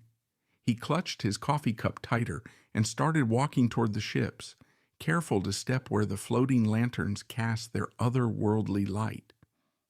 The first ship Dave approached was the Viking longship. Its dragon-head prow turned to watch him pass, eyes gleaming with actual flame. On its deck, a woman with silver-white hair and crow-feather cloak arranged runes that skittered across her table like nervous mice. "Seeking stories, are you?" Her voice carried the chill of Norse winters. "We have sagas here that would crack your modern skull open. Tales of gods and giants that haven't been heard since the old tongues died." She held up a rune stone that hummed with blue light. "But perhaps you're not ready for such weighty tales." Dave moved on, drawn to the Chinese junk where paper lanterns floated without strings. An elderly man in elaborate robe sat cross-legged on a silk cushion that hovered above the deck. Before him, scrolls unrolled themselves in midair, characters swimming across the paper like schools of fish. "Ah, A teacher who can no longer teach, the man said without opening his eyes. A storyteller who has lost his stories. We have many such visitors. He gestured, and a scroll floated closer to Dave. These are tales that escaped the burning of the Imperial Library, stories that survived by hiding in dreams and whispers. The scroll's characters rearranged themselves into English before Dave's eyes, but as he reached for it, the old man raised a warning hand. "These words bite, Professor. Are you sure your fingers can handle their teeth?" Each ship seemed to house its own strange and magical marketplace. On the Greek trireme, 3 women shared a single eye between them, passing it back and forth as they wove tapestries from thread of starlight. The patterns showed stories unfolding, heroes and monsters, triumphs and tragedies, all shifting and changing as he watched. "You could be in this one," the sister with the eye said, her fingers never stopping their work. "Every story needs new blood sometimes." "Fresh perspectives," added the second sister, reaching for the eye. "New endings," concluded the third, her blind face turned toward Dave with unsettling accuracy. The deeper into the harbor he walked, the stranger the vessels became. A Spanish galleon made entirely of books, its sails pages of forbidden texts. A Polynesian outrigger that seemed to float on moonlight rather than water. Its navigator, a woman with tattoos that moved across her skin like living things. Between the ships, smaller vendors had set up stalls on floating platforms. A young girl sold bottles of distilled déjà vu. A man with fox eyes offered memories of places that never existed. A creature that seemed made entirely of shadows traded in slightly used happy endings. Dave's coffee had long since gone cold, but he couldn't bring himself to let go of the cup. It felt like his only anchor to the real world, though even that certainty was beginning to fade. How long had he been walking? The fog made time feel slippery, unreliable. The next ship struck him silent, a massive Arabian dhow, its wooden sides carved with stories that moved and changed as he watched. On its deck, a man sat surrounded by thousands of floating lights, each one containing what looked like a miniature scene. "These are the stories that got away," he said, gesturing to the lights, "the ones that slipped through cracks in reality or died halfway through telling or got lost in translation." He caught one of the lights and held it out. Inside, Dave saw a familiar scene, himself standing at a lecture podium. But this version wasn't falling apart. This version was finishing the lecture, the students leaning forward, engaged and inspired. "What might have been," the man said softly, "but that's not what you're really looking for, is it?" Dave shook his head, though he wasn't sure why. The light floated back to join its companions. "No, I thought not. You're looking for something more fundamental." He stood, his robe shimmering with embedded stories. "Come aboard, Professor Mitchell. I believe I have what you seek." The gangplank adjusted its angle as Dave approached, almost eager. Each step onto the ship's deck felt like walking into a library, a temple, and a dream all at once. The wood beneath his feet was warm, alive with the pulse of countless narratives. The man led him to the stern, where a circular space had been arranged with cushions that seemed woven from twilight. Above them, the stars were wrong, constellations he'd never seen telling stories he couldn't quite grasp. "Your grandmother," the man said, settling onto one of the cushions. "She understood about stories, about their weight, their hunger. That's why she sent you here." "She didn't send me." Dave started to protest, but stopped. Had there been something in that last letter, some hint in her stories about Hamburg that he'd missed? Not directly, no. The man's smile was kind but knowing. But she knew what lived in these waters, what waited for those who've lost their way. He reached into the air and plucked another light, this one pulsing with a familiar warmth. "Look." Inside the sphere, Dave saw his grandmother's study, saw himself at 7, curled in her oversized armchair while she told stories of ships and sailors, of harbors where magic still lived if you knew where to look. He watched his younger self lean forward, eyes wide, drinking in every word. You didn't lose your stories, Professor Mitchell. You buried them, wrapped them in academic papers and theoretical frameworks until they couldn't breathe. His voice was gentle but firm. Stories aren't meant to be dissected. They're meant to be fed. Fed? Stories are living things. They hunger, they grow, they change. He gestured at the lights around them. These aren't just tales. They're possibilities. Each one a path not taken, a word not spoken, a dream not quite remembered upon waking. He stood moving to a small cabinet, inlaid with mother of pearl that shifted like oil on water. I can give you back what you've lost, help you remember how to feed your stories, how to let them breathe. He opened the cabinet, removing something that glowed like a coal in his hands. But there's a price. There always is in stories like this, Dave said, his academic knowledge surfacing. The pearl of great price, the forbidden fruit, the devil's bargain. Good, you haven't forgotten everything. He opened his hands. In his palms lay what looked like an old fountain pen, its barrel made of dark wood that seemed to absorb light. This belonged to your grandmother. Dave stared at it. That's impossible. Her pen was buried with her. Was it? The man's smile deepened. Or was that just another story? The pen called to him. His fingers itched to hold it, to feel its weight. What's the price? You'll have to give up analyzing stories. No more papers on narrative structure. No more lectures on comparative mythology. His eyes held Dave's. You'll have to become part of the stories instead. Let them use you as much as you use them. That's my whole career, my life's work. No, your life's work was sharing stories, making them live. Remember? He held out the pen.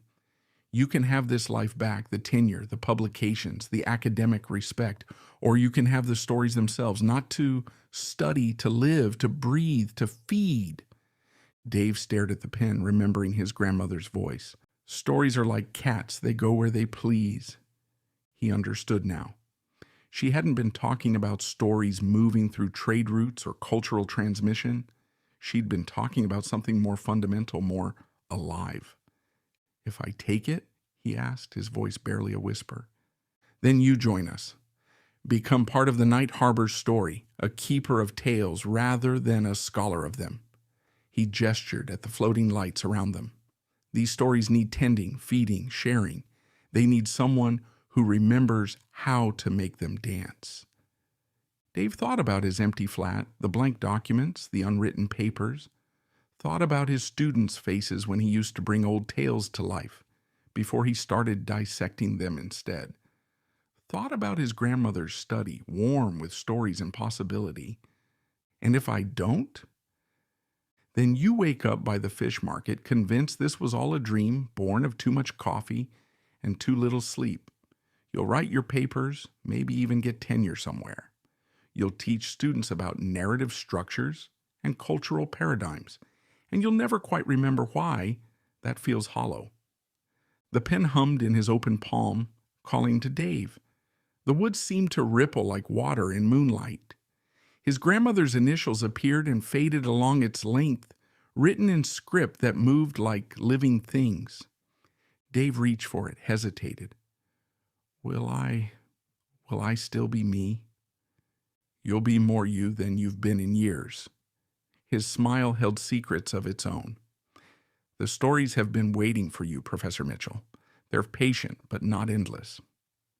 The deck beneath his feet thrummed with possibility. From the harbor came the sound of 1,000 tales waiting to be told, each one alive and hungry and real. He thought about his academic career, his publications, his carefully constructed theories about narrative transmission. Then he thought about his grandmother's voice, about the way stories used to feel before he learned to take them apart, about the magic that had lived in words before he'd learned to cage them in footnotes. Dave Mitchell took the pen. The world shifted, realigned. The stories rushed in like a tide, no longer content to be observed from a safe academic distance. They filled him, used him, transformed him. He was the boy in his grandmother's study and the professor in his lecture hall, and something else entirely, something that lived in the spaces between tellings. "Welcome home," the man said, but his voice had changed, carrying echoes of every storyteller who had ever sat by firelight, and began with "Once upon a time." The night harbor spread before him, no longer foreign or frightening. He could see the patterns now, the way tales wove between the ships like currents, the way each vendor tended their particular streams of story. This was what his grandmother had tried to tell him about, what he'd spent years studying but never understanding. Dawn was approaching in the real Hamburg. He could feel it. Soon the regular fish market would be full of tourists and vendors selling mundane wares. But now he knew what lived beneath that surface, what swam in the depths between tellings. "The early crowd will be coming soon," he said, surprising himself with the certainty of it. "They'll be hungry for stories." "They always are." The man gestured toward Marcus's cart, visible through the harbor mist. "That's why we're here." Dave nodded, feeling the weight of the pen in his hand, the weight of all the stories it could tell. His academic papers seemed distant now, irrelevant.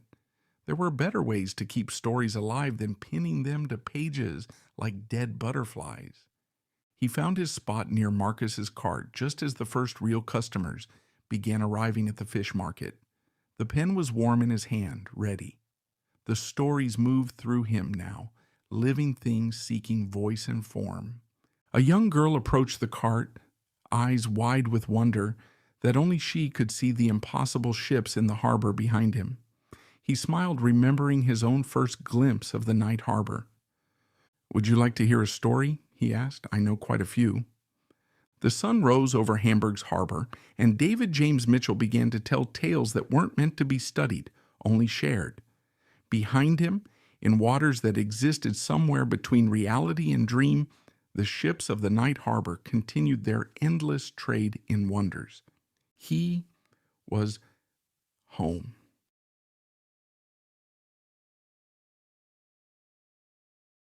The fluorescent lights of the ER buzzed overhead as Kate Sullivan wrapped up another 12-hour shift that lasted more than 15.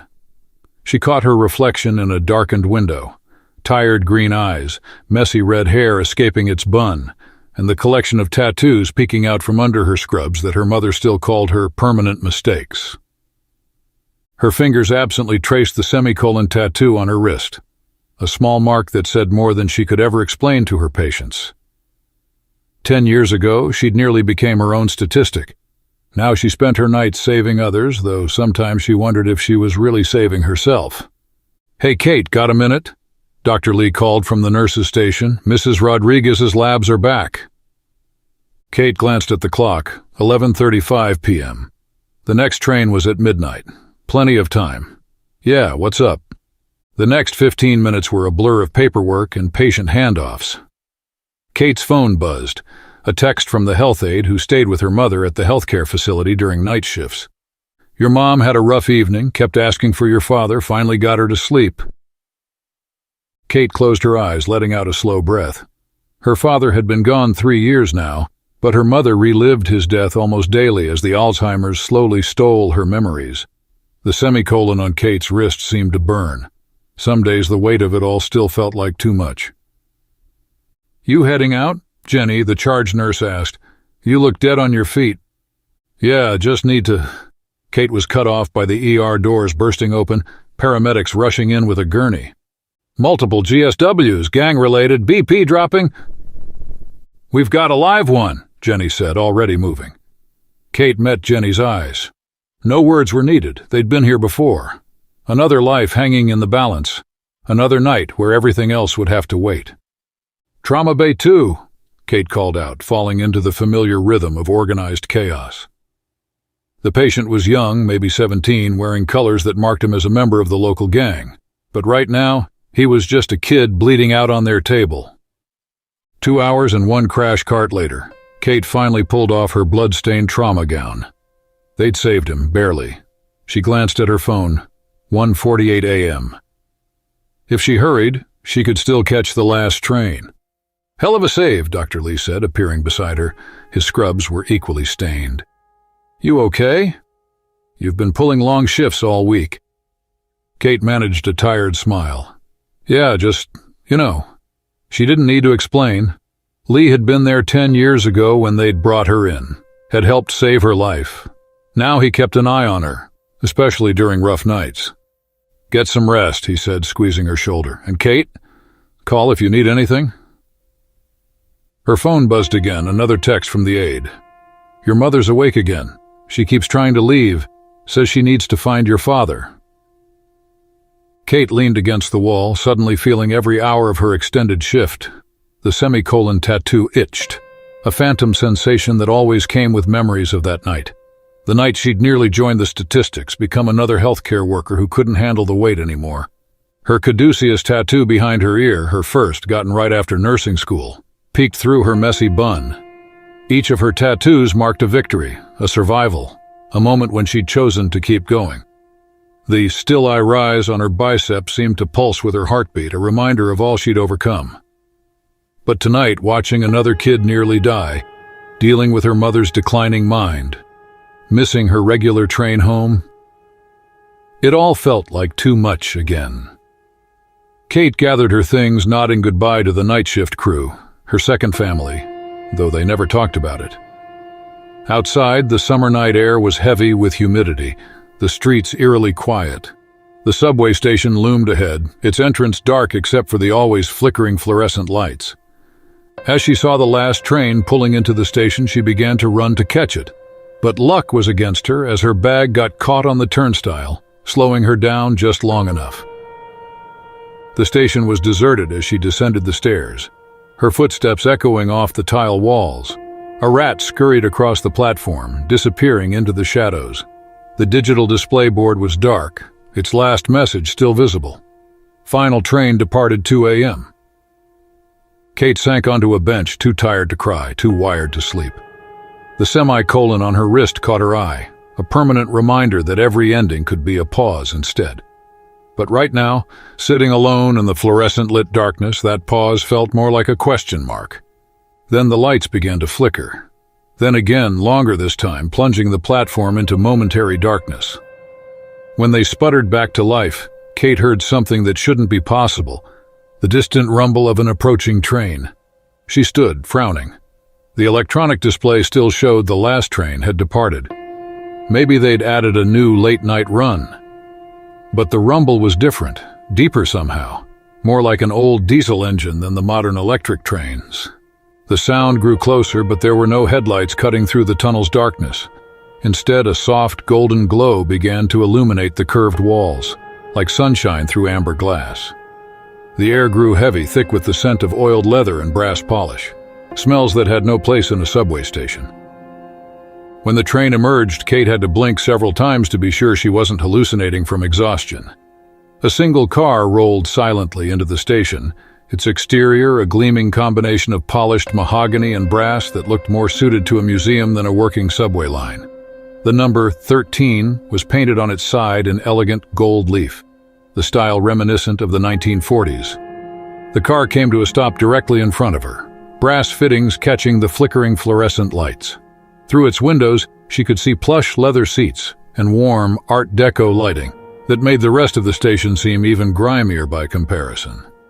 With a soft hydraulic hiss, the door slid open.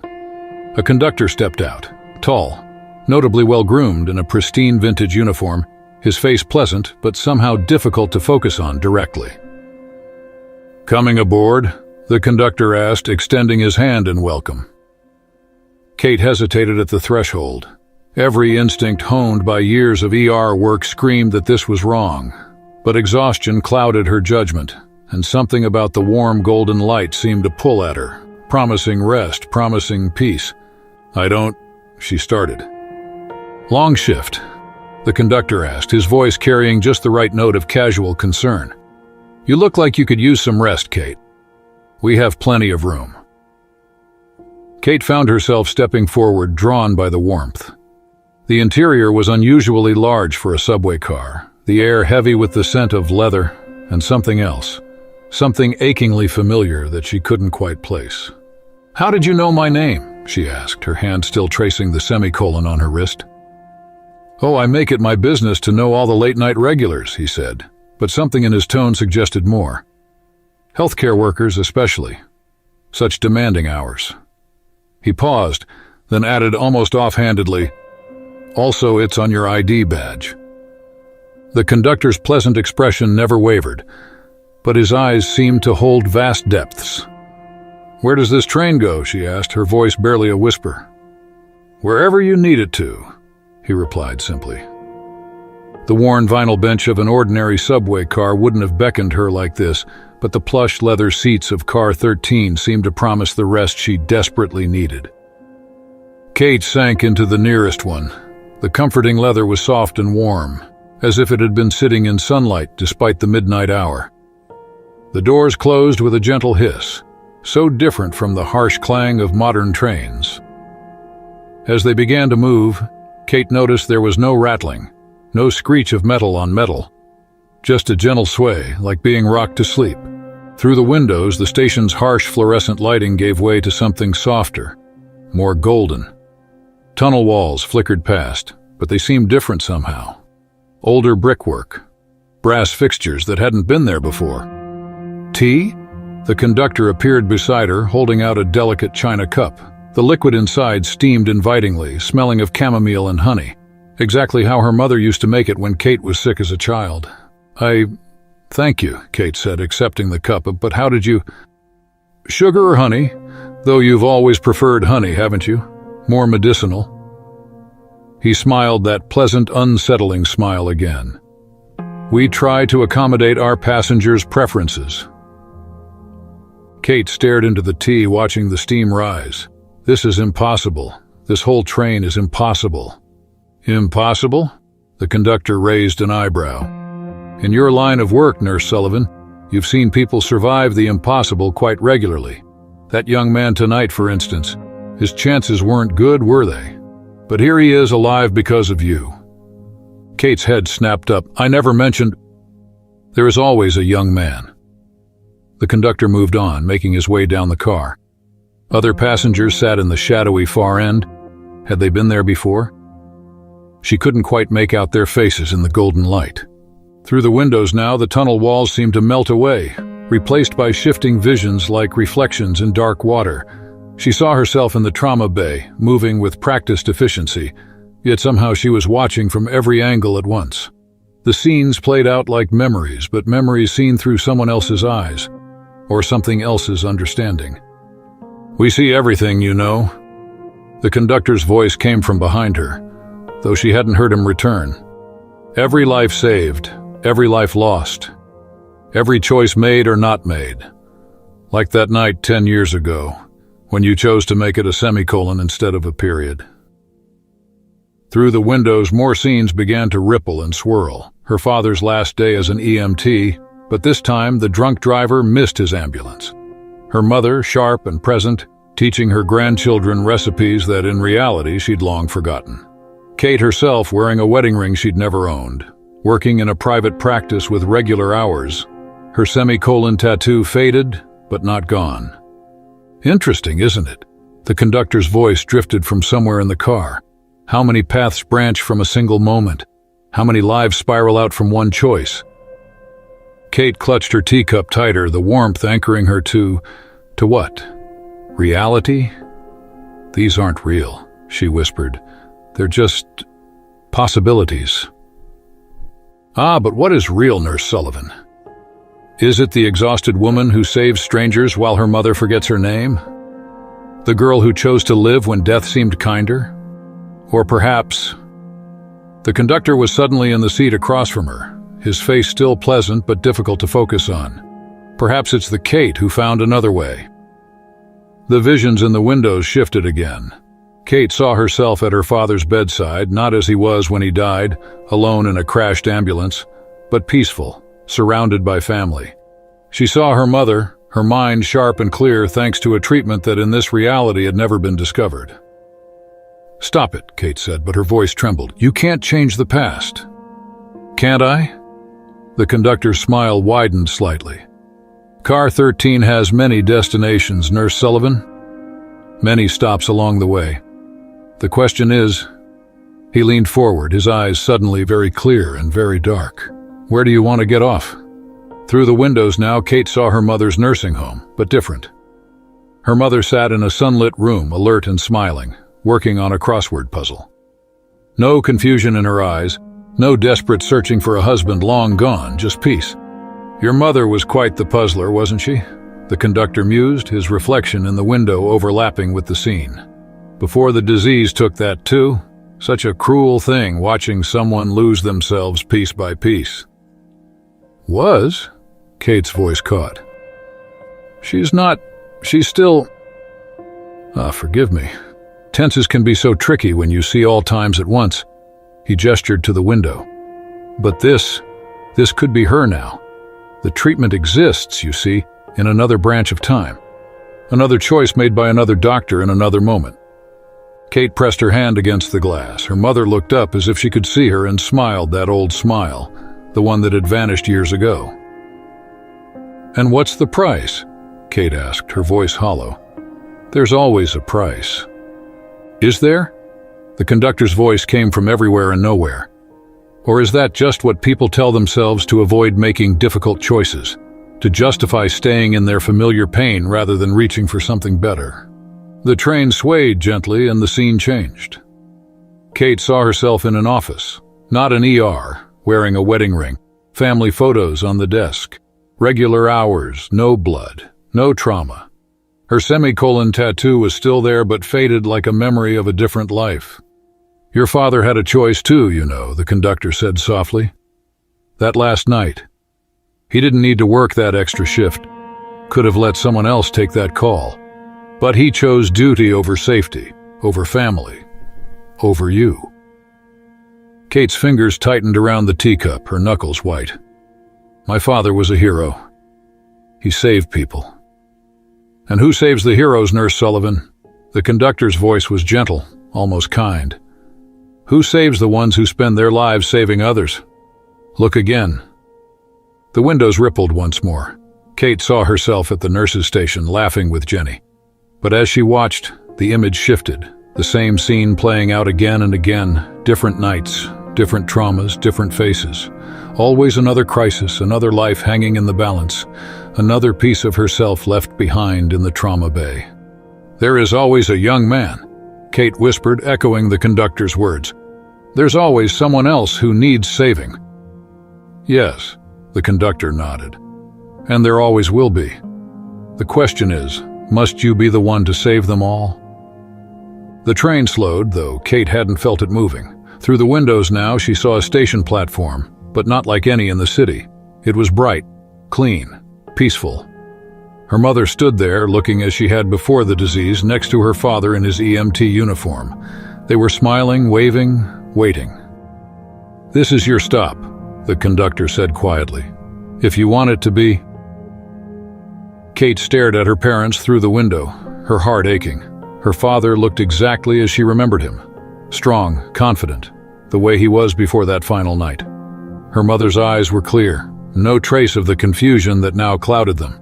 "They're not real," Kate whispered, but her hand moved toward the window anyway. "Aren't they?" The conductor's reflection appeared beside her parents. "They're as real as any memory, any moment. As real as the life you could have, if you choose it." Kate's semicolon tattoo began to itch, a burning sensation that spread up her arm.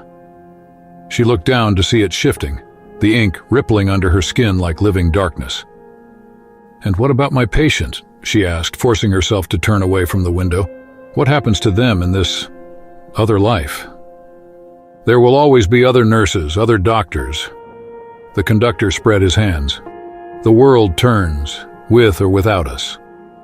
Perhaps someone else makes different choices, saves different lives. Or perhaps his smile took on a knowing edge.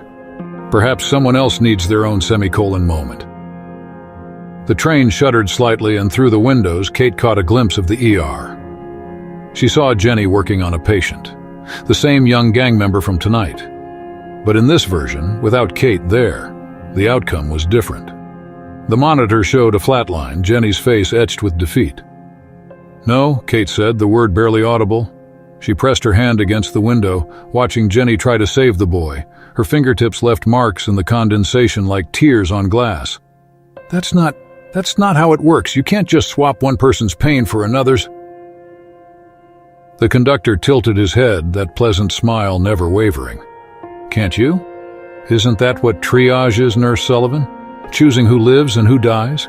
Who gets help first? Who waits?" "That's different," Kate said, but her voice shook. "We make those choices to save as many as we can, not to make things easier for ourselves." "And yet here you are on car 13, the conductor mused, seeking something. An escape, perhaps. A different path. He gestured to her parents, still waiting on that alternate platform. "They could be yours again. All of them. The ones you've lost, the ones you're losing. No more night shifts, no more trauma. No more watching your mother fade away, day by day." Her semicolon tattoo burned hotter, the ink writhing beneath her skin. She looked down at it, remembering that night 10 years ago. Remembering Dr. Lee finding her, saving her. Remembering the promise she'd made to herself, to live, to help others live, to turn periods into semicolons. "You're right," Kate said softly, still watching Jenny through the window. "There will always be other doctors, other nurses. There will always be someone else to save them." She turned to face the conductor, her voice growing stronger. "But that's exactly why I can't get off here." The conductor's pleasant expression flickered just for a moment. "I don't understand." "Don't you?" Kate touched her semicolon tattoo, feeling its familiar texture beneath her fingers. 10 years ago, someone chose to save me. Dr. Lee could have gone home, could have let someone else handle the suicidal nurse, but he stayed. He fought for me, and because he did... She gestured to the window where the young gang member's monitor still showed a flat line. "I was there tonight to fight for him." Through the windows, the images began to shift again. Not just possible futures now, but the past. Dr. Lee staying late that night, talking to her until dawn, Jenny covering her shifts when her father died. Her mother, even through the fog of Alzheimer's, still lighting up when Kate visited. "We're all just semicolons," Kate said, standing. "All of us, pausing but continuing, carrying each other through the dark parts of the story. If I get off here, if I choose the easier path, I'm turning someone else's semicolon into a period." The conductor stood as well, his form seeming less substantial now. "And your parents? Your mother? You would choose strangers over them?" Kate looked at her parents through the window one last time, her heart aching. "I'm not choosing strangers over them. I'm choosing to be their daughter, the one they raised to help others, to be strong, to do what's right even when it hurts." Her voice caught. "Even when it breaks your heart." The conductor's pleasant mask slipped further, his features becoming more fluid, less human.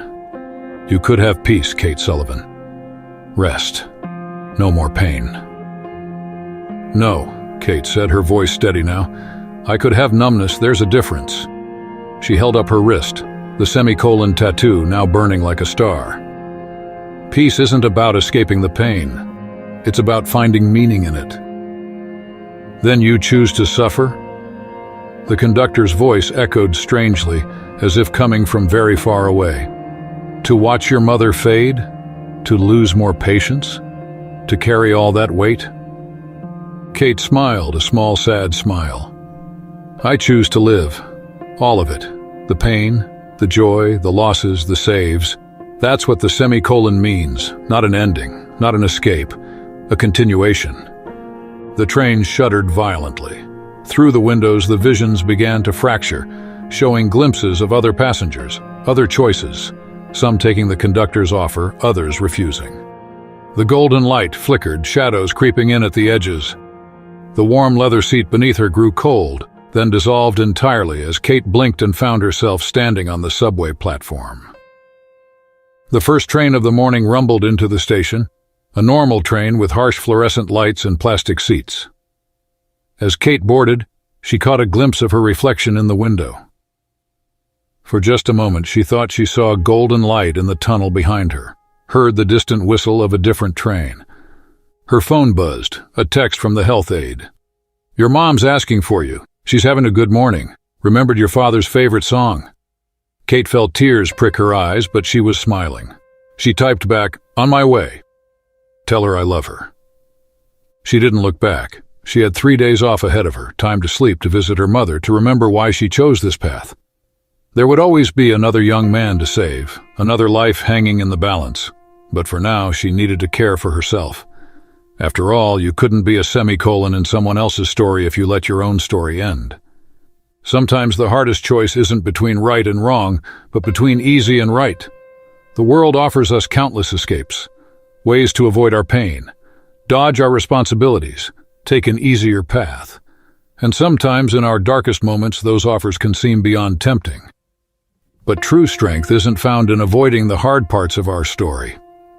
It's found in choosing to stay, to continue, to fight, not just for ourselves, but for all the others whose stories intersect with ours. Every time we choose to carry on despite the weight, we become a living semicolon in someone else's narrative, a reminder that their story doesn't have to end here either. We are all connected by these moments of choice, to stay or go, to fight or flee, to help or turn away. And while we can't save everyone, can't carry every burden, can't heal every wound, we can choose to remain present in our own story. Because sometimes just by continuing our own journey, we light the way for others to find their path through the darkness. Remember, it's not about having the strength to never falter, it's about having the courage to keep going, even when the path ahead seems impossible. After all, every semicolon is both an ending and a beginning, a pause, not a period, in life's continuing story.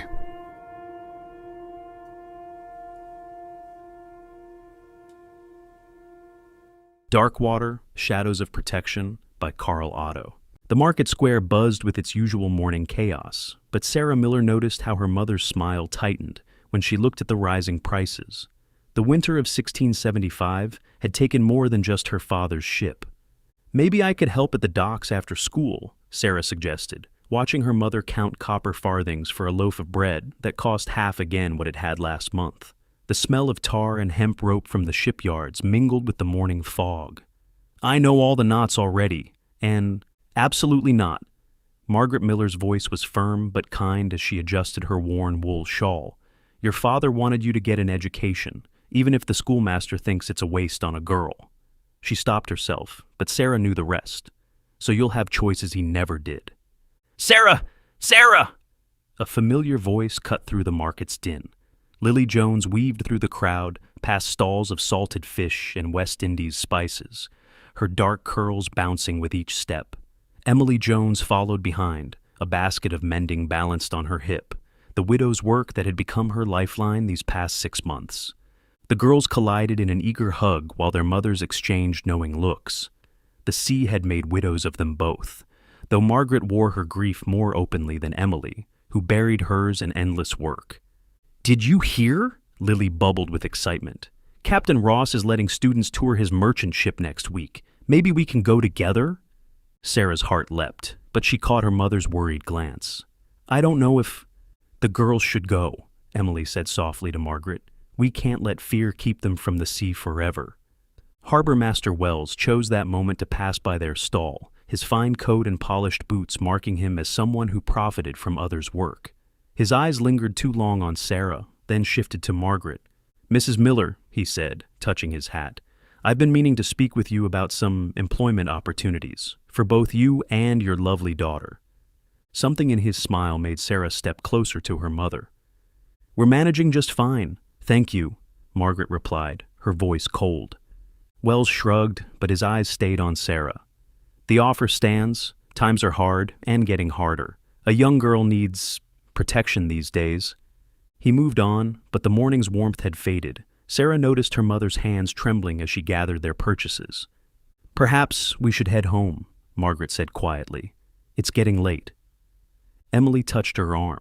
"Come to dinner tomorrow. The girls can study together, and I have some extra stew." Margaret's pride warred briefly with practicality. "We'd like that." As they walked home, Sarah glanced over her shoulder at the harbor. The ship's masts swayed against the gray sky like skeleton fingers, and for the first time in her life, the sea felt more threatening than welcoming. She didn't notice the shadow that passed overhead, or the way the puddles briefly darkened as they walked past. But something was watching, and it had seen Harbor Master Wells smile. 3 days later, Sarah's chair sat empty in class. Lily kept glancing at the vacant seat, a knot growing in her stomach. Sarah had been excited about their history test. She never missed school. By sunset, the whole neighborhood knew. Margaret Miller's screams had echoed down Cable Street when she found Sarah's room empty, the window open despite the chill. On her desk lay her half-finished essay about famous naval expeditions, the ink still fresh. "She wouldn't run away," Margaret insisted to the constable, her voice raw. "Not without telling me, not with—" She held up Sarah's most prized possession, her father's brass compass, still sitting on her nightstand. She'd never leave this behind. The constable made non-committal notes, his eyes already distant. Another missing child from the poor side of town. "Perhaps she went looking for work at the docks, like you mentioned she wanted." "She promised me she wouldn't," Margaret's voice cracked. "She promised." Emily held Lily close as they watched from their doorway. Other neighbors gathered in small clusters, whispers spreading like ripples in a pond. Sarah wasn't the first child to vanish from the harbor district in recent months, but she was the first from their street. That night, Lily couldn't sleep. She slipped out of bed and went to her window, the same window where she and Sarah used to sit and make up stories about the ships in the harbor. The moon cast long shadows across the empty street. Movement caught her eye, a figure standing impossibly still in the darkness. For a moment, it seemed to be looking right at her. Then it moved, and Lily gasped. The stranger's cloak didn't flutter in the wind. It rippled like water, leaving trails of darkness in the air. The figure turned toward Margaret Miller's house, and Lily saw its eyes, black as the depths of the ocean, filled with darkness blacker than anything she had seen. As she watched, it moved toward Sarah's window, examining something on the ground that no one else had noticed. Lily blinked, and the figure was gone. But in its wake, she heard a sound that would haunt her dreams, like waves crashing in reverse, like the ocean itself drawing in a breath of anticipation. That same night, across the harbor district, other eyes watched the shadows with growing unease. In the Salty Dog Tavern, where sailors gathered to escape the growing storm, whispered conversations turned to the darkness that stalked their streets. The sailors at the Salty Dog huddled closer to their drinks as the night grew darker. Big Tom, his weathered face lined with decades at sea, lowered his voice as the newer deckhands gathered round. "Dark water, they call it now," he muttered, eyes darting to the shadows in the corners. "Started 6 months back, when an unknown sailor washed up on shore, or what was left of him." "What do you mean, what was left?" a young sailor asked. "They found him on the beach, cold as death but breathing, eyes black as the deep, skin like a drowned man's. He babbled about something in the dark water, an elder god called Drevar that offered him a choice, die with his crew or live on as something else, something that would be his servant from the shadows." "But that man died in the hospital, didn't he?" another sailor chimed in. Tom shook his head. "Aye, that's what they say. But ever since then, something's been stalking the waterfront. Captains found drowned in their locked cabins, sailors driven mad by visions of the deep. Always the same story, black water moving wrong, a figure in a cloak that ripples like waves. The way I hear it, everyone in this stories isn't missed. Fact, I reckon we are better off without," the young sail responded. "Aye, that's because it remembers being a sailor and a good man," Tom said softly. "Some say it's still trying to protect the harbor, just differently now. Some think that when it was still a man that it had a family here, wife, maybe kids. They say he's here to protect them at night. He's keeping watch, so you best be sure that you're right with your God." Thunder rolled in the distance, and the tavern's lanterns flickered. The sailors fell silent, each lost in thoughts of what might lurk in the spaces between light and shadow, and what price they themselves might pay to protect those they loved. In the harbor, Harbor Master Wells sat in his office, counting the night's profits. A knock at his door made him smile. "Come in, Jensen." A burly man entered, cap in hand. "The Miller girl's secured, sir. No witnesses. But—" He hesitated. "There's talk of something in the shadows. The men are nervous. They say that it's dark water, and he—" Wells laughed. "Superstitious fools. The only thing they need to fear is failing to meet their quota. The buyer arrives in 3 days. Make sure the merchandise is ready." Neither man noticed the darkness gathering outside the window, or the way the water in Wells' glass turned black for just a moment. But in the depths of the harbor, something stirred. The darkness had caught Sarah's scent, and with it, the stench of corruption. His cloak rippled as he merged with the shadows, following Jensen's trail through the twisting alleys. The man was careless, confident no one would dare follow him. Scattered drops of ale marked his path, along with the distinctive print of boots recently repaired with Spanish leather, a luxury only Wells men could afford. Dark water tracked him to the Three Anchors Tavern. He studied the building's weathered facade, loose shutters, exposed beams, a latticework of handholds for someone who knew where to look. The skills that had once served him well as a sailor now served a darker purpose. He scaled the wall silently, his shadowy form blending with the evening gloom. A missing board in the gable provided access to the rafters, where he could observe unnoticed. The tavern's candles cast long shadows across the rough-hewn beams, providing perfect cover. "Warehouse by the old fish market," Jensen's voice drifted up from below. "Wells wants everything ready before the Dutch merchant arrives." 3 days ain't much time," another voice grumbled, especially with that shadow stalking the streets. "Keep your voice down," Jensen hissed. "And it's 2 groups. First lot goes to the warehouse tomorrow, the Miller girl and the others from the harbor district. Second group comes in from the countryside day after." "Why the rush?" "Because Van Horn pays well for healthy stock, and he won't wait. His ship's due on the evening tide 3 days hence. Wells says he's got buyers in the Caribbean waiting. Rich plantations want house servants, and the fancy brothels in Port Royal always need fresh faces." Jensen took a long drink. "Different cargo from his African trade. These fetch higher prices." "What about the families?" "They're asking questions." "Let them. Constable's been paid. By the time anyone important starts listening, the merchandise will be long gone." Jensen's laugh was ugly. "Besides, who's going to believe a bunch of dock rats?" Darkwater's shadowy form rippled with barely contained rage. Dock rats. He remembered that term from his sailing days, remembered how the wealthy merchants had used it to dismiss the missing sailors' families who came seeking answers. Now, Wells and his men used it the same way, counting on the powerlessness of the poor to hide their crimes. His fingers left frost on the rafters where they gripped the wood, and Dravar's hunger stirred at his anger. More pieces fell into place. Darkwater had heard whispers of Van Horn, a Dutch slaver known for dealing in cargo no legitimate merchant would touch. Children vanishing from ports across the colonies, sold to plantation owners who didn't ask questions about their origins. He followed Jensen when he left, watching the man's failed attempts at stealth. The brute checked over his shoulder twice, but never thought to look up where Darkwater moved from roof to roof. At each turn, Jensen left more clues. A scrap of Sarah's shawl caught on a nail, muddy footprints leading to a hidden door, the echo of muffled voices from below ground. The warehouse district was a maze of shadows, but Darkwater moved through them like a current. 3 nights of tracking Jensen had led him here, to a nondescript building near the abandoned fish market. The guard's pattern was predictable. A side door opened every 4 hours for shift changes. As he waited in the darkness, Darkwater fought against Dravar's growing influence.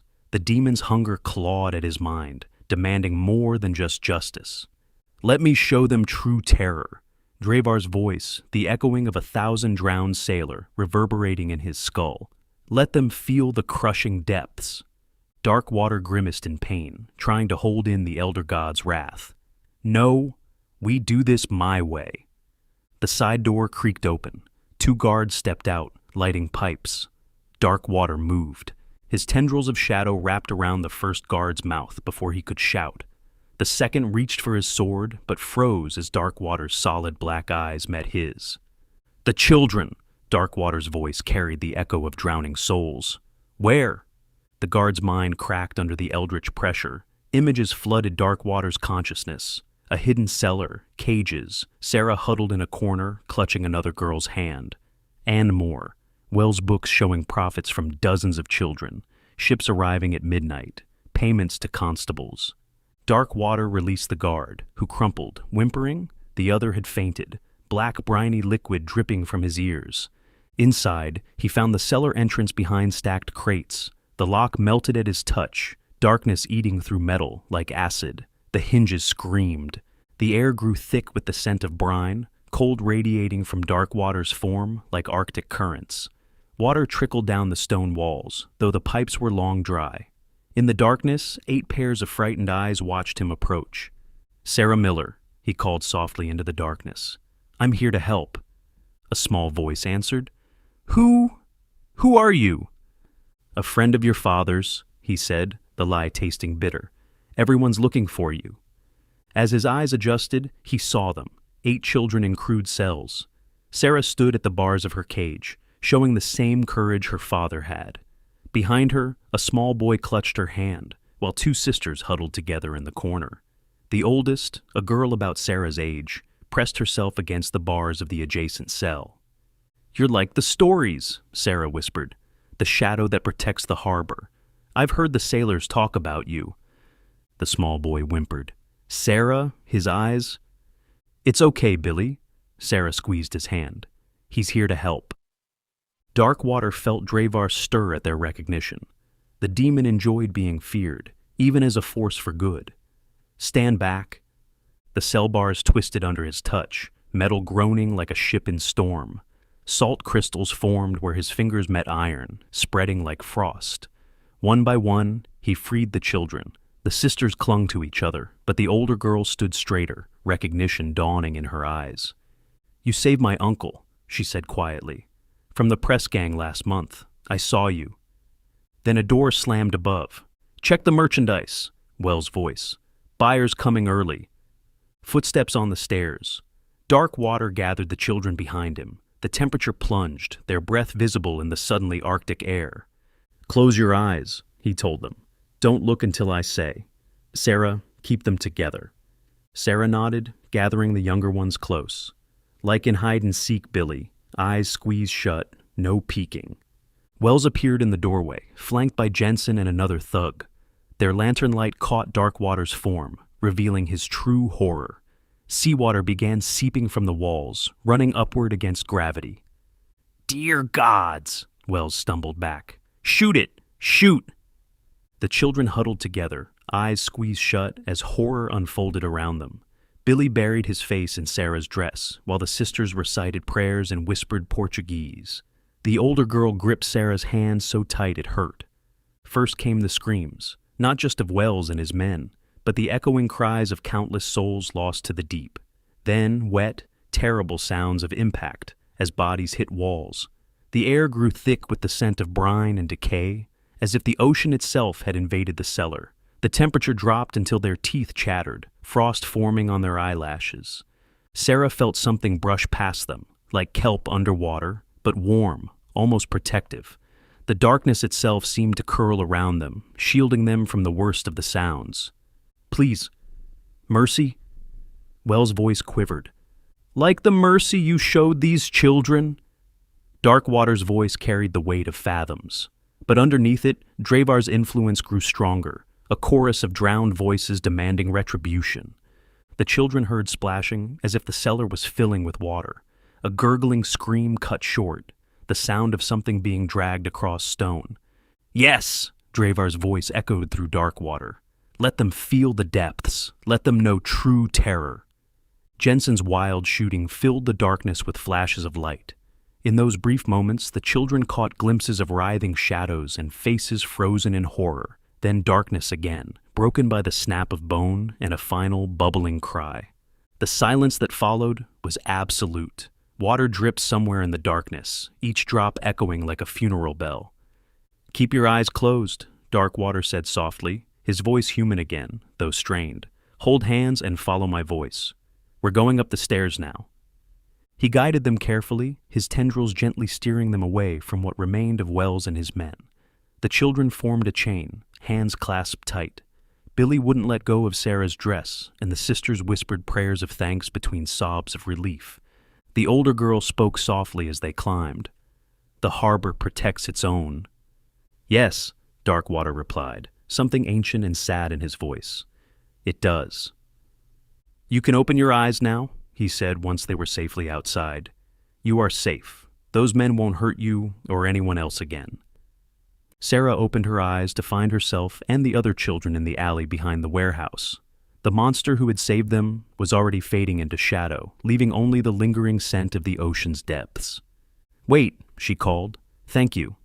Darkwater paused. For a moment, Sarah saw something familiar in those black eyes. A father's love, a protector's dedication. Get home to your mother, he said. She's waiting. Hours later, Darkwater watched from a rooftop as Sarah ran into Margaret's arms. Neighbors poured out of their homes, drawn by the commotion. He saw Emily and Lily among them, his heart aching as they joined the celebration. The broadsheet would tell of an anonymous tip, of Wells' arrest, of a trafficking ring exposed. No mention of shadows that moved like water, or a guardian who walked the line between light and darkness. Dravar's voice rumbled in his mind. The hunger grows. We need more. Darkwater turned away from the scene of joy below. Then we'll find more criminals, more corruption. But we do it my way. In the harbor, the water grew darker, as if in agreement. There would always be shadows to fight, and Darkwater would be there, protecting those who couldn't protect themselves, even if he could never step into the light himself. Out in the harbor, Van Horn's ship still sat at anchor, its captain wisely deciding to sail with the morning tide after hearing of Wells' fate. Darkwater watched the Dutch merchant's distinctive silhouette pace the quarterdeck, knowing that Wells had been just one link in a longer chain. There would be other ports, other children, other corrupt officials willing to look the other way. A week later, Sarah sat at her window, watching the harbor lights dance on the water. The compass in her hands had been her father's, and now it felt different, like a reminder that good men still watched over their loved ones, even from the shadows. In the street below, she saw Lily and Emily walking home from the market. They had been bringing food every day, even though Sarah's mother insisted they couldn't repay such kindness. The harbor district takes care of its own, Emily had said, her eyes distant, as if remembering someone. Movement caught Sarah's eye, a familiar darkness sliding between pools of lamplight. The shadow paused beneath the window, and Sarah could have sworn those black eyes looked up at her for just a moment. She pressed her hand against the glass and whispered, "Thank you again." The figure inclined its head slightly, then continued its patrol. Sarah noticed how it lingered near Emily and Lily, keeping a watchful distance as they walked home. A week later, 2 orderlies dragged Harbor Master Wells through the iron entrance of Stormgate Sanitarium. His once fine clothes hung in tatters, soaked through despite the clear weather. His eyes darted wildly, seeing horrors in every shadow. The water. It moves wrong, he muttered, his once commanding voice reduced to a hoarse whisper. Black eyes, showing me drowning, over and over. So many voices in the depths. The attending physician, Dr. Harrison, reviewed the commitment papers. Interesting case. Found babbling in the harbor district, trying to drink salt water. Yes, sir, the constable replied. Claims he needs to feel the depths to keep the shadows away. Won't go near fresh water. Says it's not dark enough. Keeps talking about some demon that showed him what drowning feels like without letting him die. Wells suddenly lunged forward, grabbing the doctor's coat with surprising strength. You don't understand. It wasn't just darkness. It was alive. 1,000 dead men screaming in my head, showing me their last moments. The cold, the pressure, the burning in my lungs. His eyes glazed over. Sometimes I still feel the tentacles, dragging me down, down, down. And this creature? Dr. Harrison made a note in his ledger. It punished you for trafficking children? Wells began to laugh, a broken sound that ended in sobs. The children? He made me feel their terror, their helplessness. But worse, he showed me what waits in the deep, the ancient things that hunger. He curled into himself, shivering violently. Even now, I hear it whispering. Dravar, Dravar, Dravar. The orderlies exchanged glances as they led him away. His final screams echoed through the sanitarium's halls. The water is wrong. It's all wrong. The darkness has eyes. In her room across town, Sarah heard the rumors about Wells's fate. Some said his mind had shattered from guilt. Others whispered about a supernatural vengeance. But only Sarah and the other children knew the truth, that sometimes justice wore a cloak of living shadows, and mercy meant averting your eyes from its work. That night, like every night since her rescue, she left a small bowl of seawater on her windowsill, not out of fear, but gratitude. For in Saltmarsh, the darkness itself had chosen to protect the innocent, and even madmen sometimes spoke truth. At the docks, sailors began leaving small offerings, a coin, a candle, a prayer, for the spirit they called Dark Water, not out of fear, but gratitude. Stories spread of a shadow that haunted the corrupt and safeguarded the vulnerable. Emily heard these tales as she mended sails in the harbor. Sometimes, on her way home, she'd pause and look into the darkness, her hand touching the locket that held Simon's picture. The sea had taken her husband, but something about these stories of a dark guardian stirred memories of his promises to always protect them. Dark Water watched from above as Emily and Lily reached their door safely. His cloak rippled in the cool night air, and Dravar's voice rose with the tide. "The hunger returns," the demon reminded him. Dark Water turned his gaze to the darker parts of the city, where corruption festered like barnacles on a rotting hull. "Then let's feed it properly." Hey everybody, welcome back to my Dark Anthology. Doing something a little different today. Instead of doing fiction, this is a non-fiction. This is autobiographical. Those of you that have, or most of you that subscribed more than 2 years ago, and back when this was a cooking channel. And then all of a sudden, I just kind of dropped off the face of the planet. I did a little content, but then just kind of fell away. This story here kind of explains what's been going on in my life for the last 2 years. It is true. It is personal. I hope it gives you some insight.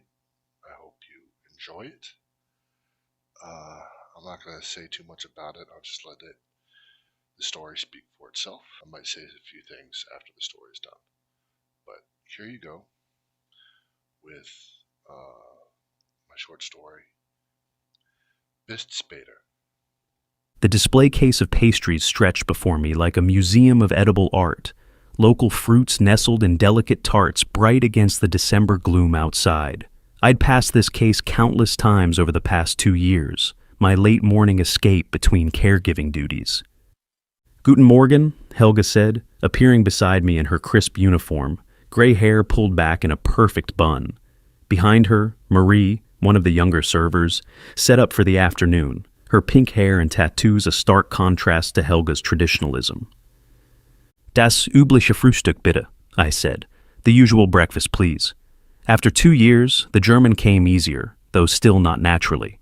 Through the cafe's windows, Christmas decorations swayed between buildings in the damp winter wind. Here in this quiet corner of Itzehoe, time moved differently, the morning rush long past, leaving the cafe peaceful and half-empty. The Frühstück arrived exactly as it always did, the parade of small plates with their carefully arranged meats, cheeses, and lox, the Hackapeter that had become as familiar as any American breakfast. "Noch etwas?" Helga asked. "Anything else?" I shook my head, and she left me to my moment of peace. The fruit salad caught the weak winter light filtering through the windows. Mom had loved fresh fruit, especially in her final summer. I remembered her sitting in her garden, surprisingly strong after months of dialysis, sharing berries with my sister Tina and niece Juliana during their visit. For a moment, we'd all believed she might actually give us another year, or 4. Now, 3 weeks after her death, the house felt too big, too quiet. Uva and I had fallen into new routines, careful not to disturb the empty spaces Mom left behind. The morning care routines that had structured our days were gone, leaving strange gaps we didn't quite know how to fill. He'd never been one for casual conversation, but now our silent meals together carried the weight of shared loss and uncertain futures. I spread butter on one of the fresh rolls, its crust still crackling slightly. The elderly couple in the corner had left, leaving me alone with my thoughts and the soft clink of Marie organizing cups behind the counter. I watched Marie refill the pastry case, remembering Mom's exacting standards about, well, everything. The way dishes had to be loaded in the dishwasher just so, how the laundry needed to be folded precisely, her insistence that vegetables be cut to exactly the right size despite the fact that she never did. I'd bristled at first, this American son unused to such rigid German precision, but somewhere along the way, I learned to do things her way. She had a pride when I mastered another small detail of her carefully ordered world. She'd bragged about my cooking to the other dialysis patients, telling them about the American dishes I'd adapted to German ingredients.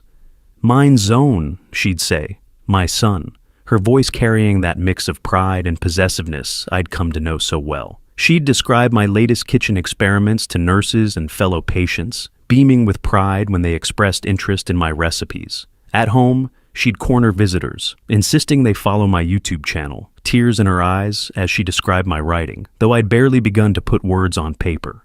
The tea warmed my hands through the delicate cup. Mom had been like that. Difficult one moment, achingly vulnerable the next. She'd demand things be done her way, then surprise me with a moment of pure tenderness, like the day she'd caught me crying after a particularly rough morning of caregiving. Instead of her usual criticism, she'd simply held my hand and said, "Ich weiß, es ist schwer." I know it's hard. "Noch mehr tea?" Helga asked. More tea? I nodded, watching steam rise from the fresh cup. Mom had been particular about timing too, not just for dialysis but for everything. The taxi would arrive by 8:30, and she'd fret if we weren't in the garage by 8:10. Like everything else in her world, there was a right way and a wrong way. No in between. I'd learned to appreciate that precision, even if I'd never quite matched it. The last few months had been different though. She'd softened somehow, let go of some of that rigid control. Maybe she'd known time was running out. Or maybe she was just too tired to maintain those exacting standards. Late one evening, after Uwe had fallen asleep in his chair, she'd asked the question that had hung between us for years. Warum sind wir uns so fremd geworden? Why did we grow so far apart? We'd talked until midnight, about the years of distance, about regrets and misunderstandings. Aber jetzt, she'd said, smiling despite her exhaustion. Warum sind wir uns so fremd geworden? But now I have my two men with me. She'd reached for my hand then, a gesture that bridged decades of separation. The way she'd say it to visitors too, meine beiden Männer. My two men, meaning Uwe and me, always with that same mix of pride and contentment in her voice. Those words had become her mantra in the final months. She'd tell the neighbors, the doctors, anyone who visited, about how her son had come from America to help, how she had both her men taking care of her now. The pride in her voice when she'd introduce me to visitors, mein Sohn aus Amerika, my son from America, as if the distance we'd overcome made the connection more precious.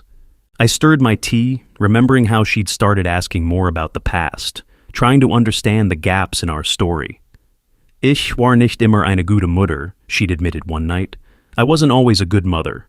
Not an apology exactly, but an acknowledgement. We'd both changed in those 2 years.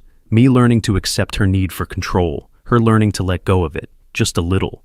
She'd watch me cook sometimes, in those final months, not to criticize, but just to be near. Bleib noch ein bisschen, she'd say, stay a little longer, when I'd bring her evening hot milk. Small requests that meant so much more than the words themselves. After years of distance, we'd found a way to be close, even if it took illness to bring us there. The morning routine with the taxi had become our ritual. Me helping her into her coat, the careful walk to the garage, both of us watching the street come alive as cars began to drive by on their way to work. She'd comment on the neighbors walking their dogs, on the changing seasons reflected in their gardens. Sometimes she'd tell stories about her own mother, or about my early childhood, stories she'd never shared before, as if she was trying to fill in the missing pieces of our shared history before time ran out. Weißt du noch? She'd begin. Do you remember? And then she'd tell me something about myself I'd forgotten, or never known. It was as if the approaching end had opened some long-sealed door, letting these memories spill out. She'd talk about her own childhood, too, stories of post-war Germany I'd never heard before. The taxi would arrive, and she'd stop mid-story, as if saving the rest for tomorrow's wait in the garage. Even her complaints changed in those final months. Instead of criticizing how I did things, she'd sometimes just watch me work in the kitchen, a small smile on her face. Du kochst wie ich, she'd say. You cook like me, as if just realizing how much of herself she'd passed on, despite the years of distance. She'd started asking me to make my own dishes too, genuinely curious about my cooking, proud when the nurses and other patients praised the chicken soup I'd prepared. The cafe had emptied now, just me and my memories in this quiet corner. Marie was setting up for lunch service, the clink of silverware a counterpoint to my thoughts. I remembered Mom's last good day, how she'd insisted on sitting in her garden one more time. Meine beiden Männer, she'd said again, looking at Uwe and me, her voice carrying that same pride and contentment even then. The tea in front of me had grown cold, forgotten in the grip of memory. That final Friday morning plays over and over in my mind. The easy conversation about Thanksgiving plans, Mom sitting on her walker in the garage, looking healthier than she had in weeks, her casual Bis Später as the taxi pulled away. See you later. Spoken with the quiet confidence of someone who expected to come home. Hours later, everything changed. I was getting ready to go grocery shopping when I saw Uwe. His stance was all wrong, scared, and a little angry. His voice shifted from casual German to sharp, urgent tones. I caught fragments of words. Kollabier, collapsed, Krankenhaus, hospital, but his thick regional accent and rapid speech made understanding impossible. The language barrier that Uwe and I usually navigated with gestures and patience now stood like a wall between me and information about my mother. By the time we reached the hospital, she was already on life support. The medical staff spoke quickly, technical German mixing with Uwe's regional dialect, leaving me struggling to piece together what had happened. An allergic reaction during dialysis, a sudden collapse, and now this. Machines breathing for her, monitors beeping in their steady, mechanical rhythm. My mother somewhere beyond reach. The next few days blurred together, marked by the steady rhythm of hospital machines and the weight of mounting bad news. Saturday they took her off sedation, and we waited, hours that felt like years, for any sign of consciousness. The doctors spoke in careful tones, their German medical terminology mixing with gestures meant to bridge our language gap. But no words were needed to understand the growing concern in their faces as Mom remained unresponsive. Sunday brought the CT scan results. Hematoma, they said. One word I did understand.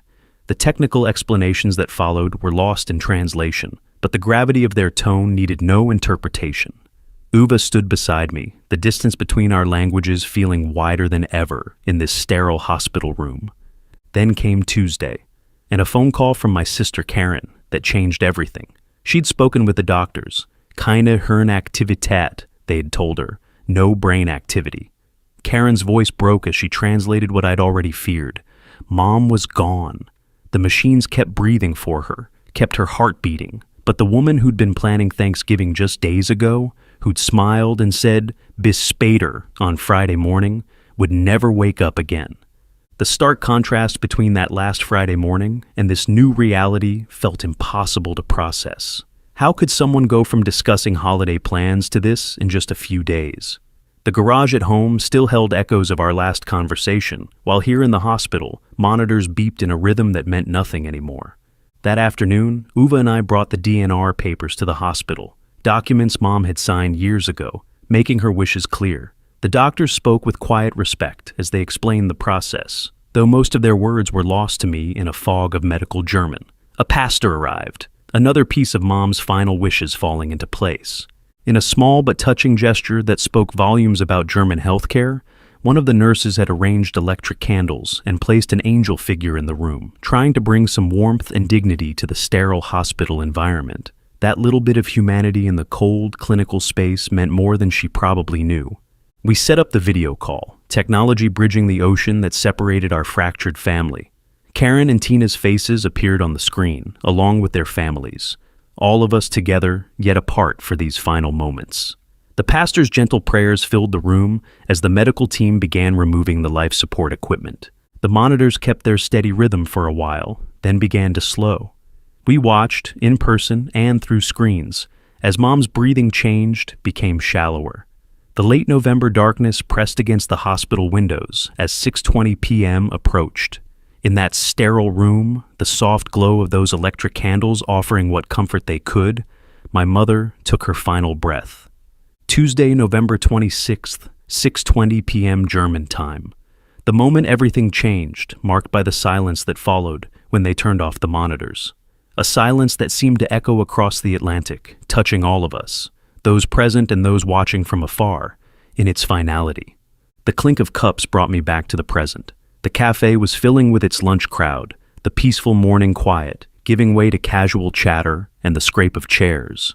3 weeks since Mom's passing, and I still found myself drifting into memories at unexpected moments. My tea had gone cold, like so many cups in the past weeks. Time felt strange now, too fast and too slow all at once. The carefully structured days of caregiving had given way to an emptiness that neither Uwe nor I quite knew how to fill. Our shared loss hung between us at mealtimes, made heavier by our limited ability to talk about it. I watched a young mother helping her child with a pastry, remembering how Mom had finally let me take care of her. How those 2 years had transformed our relationship from polite distance to something real and deep, even if it took illness to bring us there. Meine beiden Männer, she'd said so often, and I realized now that maybe that had been her final gift. Not just accepting me back into her life, but making sure I knew I belonged there. My visa would expire in November 2025. The future I'd once planned, a converted hearse, the open American road, felt like someone else's dream now. But what would replace it? Return to Atlanta, where friends waited but life had moved on without me? Stay in Germany, where I'd built something unexpected with Uwe, but would always be the American, the outsider? Or maybe somewhere entirely new, starting fresh with the confidence these 2 years had given me. Uwe and I still shared our evening meals, our limited German and English, creating a kind of sign language all our own. Without Mom as our bridge, we struggled sometimes to communicate, but there was comfort in our shared routines, in the quiet understanding that passed between us. He'd become more than just my mother's life partner. He was family now, in a way that transcended language. The thought of leaving him alone in that big house, with its empty spaces and quiet mornings, weighed on me. But staying meant building a life here, becoming more German than American, letting go of old dreams to embrace new ones I couldn't yet imagine. I paid my bill, gathering my empty gym bag to get my shopping done. Outside, the winter sun played on cobblestones, still wet from morning rain. Mom would have had strong opinions about my future, would have wanted me to stay, to keep being one of her Biden Männer. But maybe her real legacy wasn't about staying or going. Maybe it was about understanding that home isn't always where you plan to find it, and family isn't always who you expected them to be. The cobblestones gleamed in the weak winter light, familiar now after 2 years of walking these streets. Somewhere between the early morning taxi rides and the late-night conversations, between learning her way of doing things and just adapting my American ways to German expectations, I'd changed. The question wasn't just where I would go next, but who I had become, this person who could navigate between cultures, between languages, between lives. Even if I left, I'd carry this version of home with me. The precision of German mornings, the quiet companionship of shared meals with Uwe, the understanding that sometimes the longest journeys lead us exactly where we need to be, even if it's not where we plan to go. October sunlight filtered through the open garage door, catching dust motes and the steam rising from David's coffee mug. The '67 Mustang skeleton dominated the space, its bare metal frame a promise of what could be. John Anderson wiped his hands on a shop rag, studying the engine block they'd just finished cleaning. "Looking good, Dad," Emma called from underneath the car, her voice muffled by the creeper she was laying on. At 18, she handled tools with the same confidence she'd shown in David's 7th grade English class, back when everything in her world was falling apart. "Watch that brake line," John cautioned, then turned to David. "What do you think?" David Torres set his coffee down and ran a hand along the engine's surface. "Clean as it's gonna get. Should be ready for rebuilding next weekend." He grinned. "I'll bring that new porter I've been working on. Finally got the recipe right." The radio on John's workbench crackled with campaign ads between classic rock songs. Restore American Values and Take Back America, mixed with Led Zeppelin and Lynyrd Skynyrd. Emma rolled out from under the car, grease streaked across her cheek. "Can we please change the station? If I hear one more political ad, I'm going to scream." John's jaw tightened slightly. "You're voting age now, kiddo. You need to stay informed." "Informed is one thing," Emma said, sitting up. This is just angry. David caught John's eye, a familiar tension crackling between them. 15 years of friendship had taught them when to push and when to let things lie. Speaking of informed, John said, reaching for a wrench, you decide what you're doing about that ballot? Emma's shoulders tensed. Still thinking about it? Not much to think about, John said. One side wants to protect our values, secure our borders, fix the economy. Other side just wants to tear everything down. David kept his eyes on the engine block, his hands steady as he worked. Economy could use some fixing, that's for sure. My grocery costs are up 30% from last year. Exactly, John nodded. And I can't keep running a business with all these regulations and taxes. My guys are hurting too. Jorge had to pick up a second job just to cover his rent. Yeah, David said quietly. A lot of people are hurting. The radio crackled with another ad, this one warning about the dangers of radical educators indoctrinating our children. Emma glanced at David, but his expression remained neutral, focused on the task at hand. Remember when we started this project? Emma asked, changing the subject. She ran her hand along the Mustang's frame. Grandpa would have loved seeing it come back to life. John's expression softened. Yeah, he would have, though he probably would have given us hell about doing it wrong. Remember that summer he taught you to change the oil? David chuckled. Man could make a simple task feel like a military operation. If you're gonna do something, do it right, John quoted, his father's drawl slipping into his voice. Ain't no such thing as good enough. They worked in comfortable silence for a while, the radio mercifully switching to Sweet Home Alabama. The familiar rhythm of tools and tasks took over, a dance they'd perfected over countless weekends.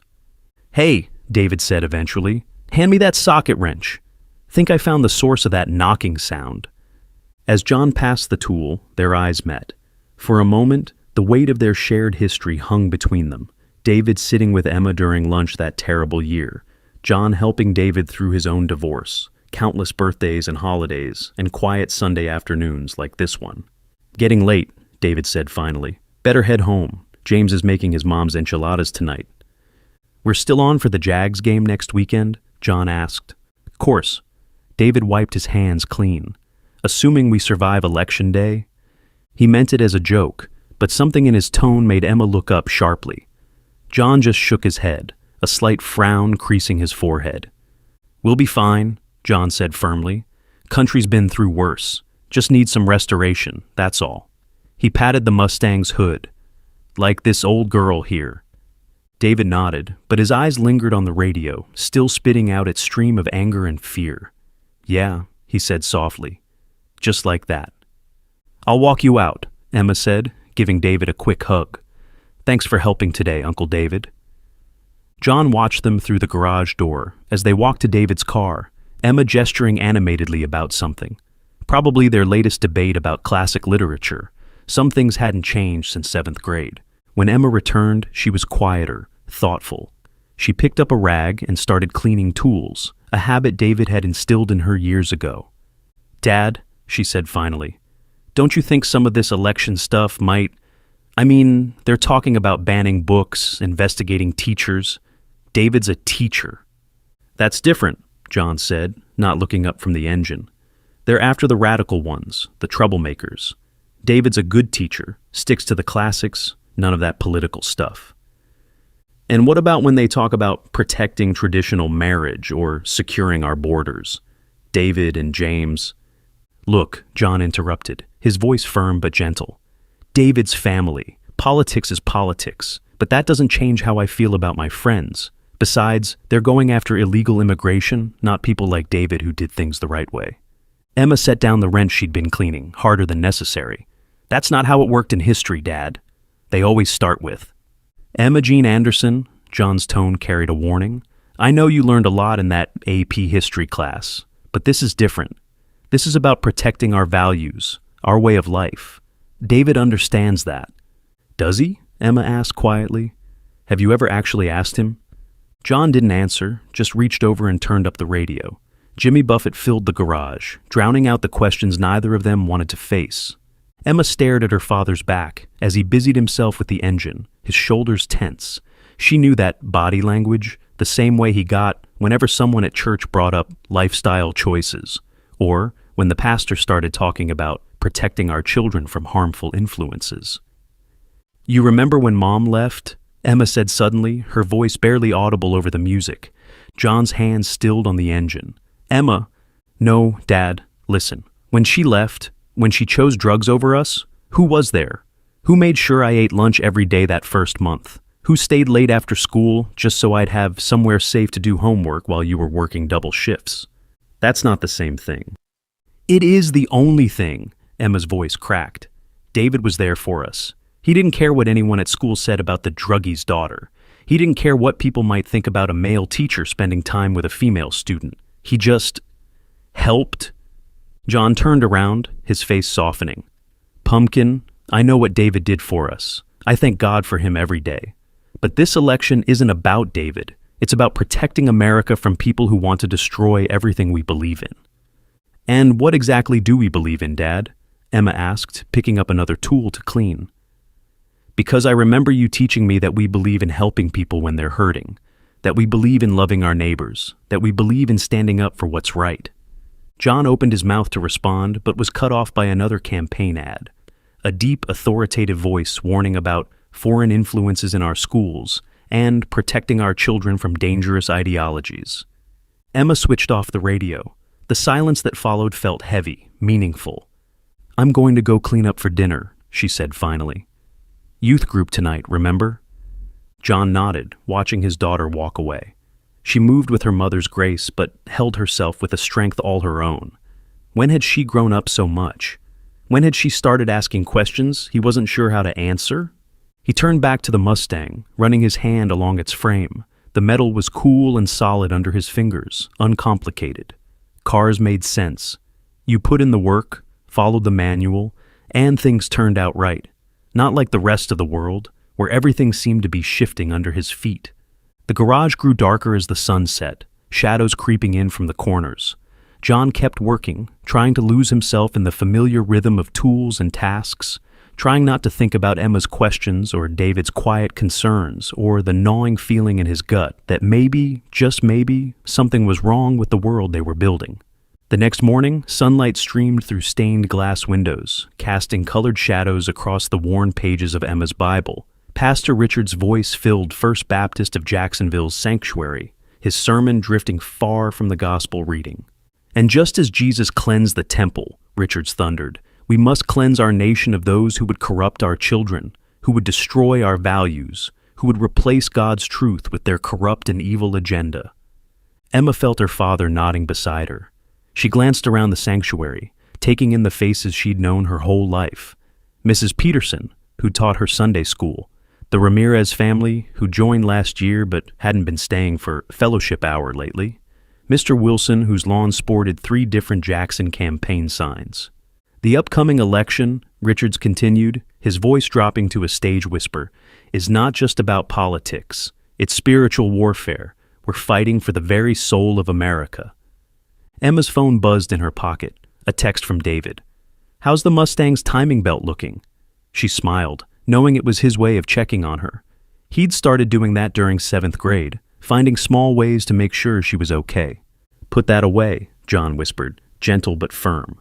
Emma complied, and her father's hand found hers, squeezing it softly. Whatever their disagreements, some bonds went deeper than politics. After service, during fellowship hour, Emma noticed the Ramirez kids sitting alone. Their parents were talking quietly in Spanish near the door, their usual warm smiles replaced with worried frowns. "Mrs. Ramirez," Emma started toward them, but John caught her arm. "Come on, honey, Deacon's meeting in 5 minutes." "But Dad—" "Later," he said, already steering them toward the conference room. "Pastor Richards wants to discuss the church's role in protecting traditional values." Emma watched the Ramirez family slip out early again. She remembered how, just last year, Mrs. Ramirez's tamales had been the hit of the church picnic, how Mr. Ramirez had helped rebuild the playground. When had things started to change? In the conference room, deacons gathered around a long table, their faces serious. Campaign flyers mixed with prayer requests. Emma, allowed to attend as John's daughter, sat quietly in the corner, watching these men she'd known all her life, plan what they called Christian political action. "We need to be warriors for Christ," Pastor Richard said, passing out voter guides. "The enemy is at our gates, in our schools, trying to destroy everything we hold sacred." Emma thought about David, who'd taught her Shakespeare and grammar and how to change a tire, who'd held her hand when her mother took off with a drug dealer, who went to a different kind of church with James, who, according to the voter guide in front of her, was part of the enemy. "Amen," the deacons murmured, her father's voice among them. On the drive home, Emma stared out the window at campaign signs dotting their neighbors' lawns. The morning sun made them look harsh and jarring against the neat suburban landscaping. "You were quiet in the meeting," John said, glancing at her. "Just thinking about what Pastor Richard said, about enemies and gates." John sighed. "I know it sounds harsh, but he's talking about ideologies, not people." "Like the ideology of letting people love who they love?" Emma kept her voice carefully neutral. "Or the ideology of welcoming strangers, like Jesus talked about?" "Emma," her father's hands tightened on the steering wheel. "It's more complicated than that. The world's changing too fast. We need to protect what matters." "What about the Ramirez family? They matter, don't they? But they're not coming to fellowship hour anymore. Did you notice?"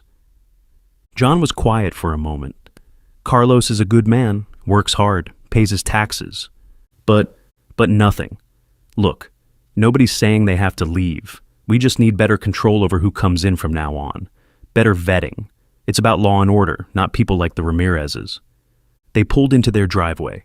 The Mustang's outline was visible through the garage window, waiting for next weekend's work. "Dad," Emma said as he turned off the engine, "what if they start vetting people like David and James next? What if—" "That's different," Mike cut her off, but his voice lacked conviction. "David, he's family. And the Ramirezes aren't—" John got out of the car without answering. Emma watched him walk toward the house, his shoulders hunched against questions he didn't want to face. That evening, the glow of the TV filled the living room. John sat in his recliner, remote in hand, while Emma curled up on the couch with her laptop. The news switched between coverage of a campaign rally and scenes of protest outside.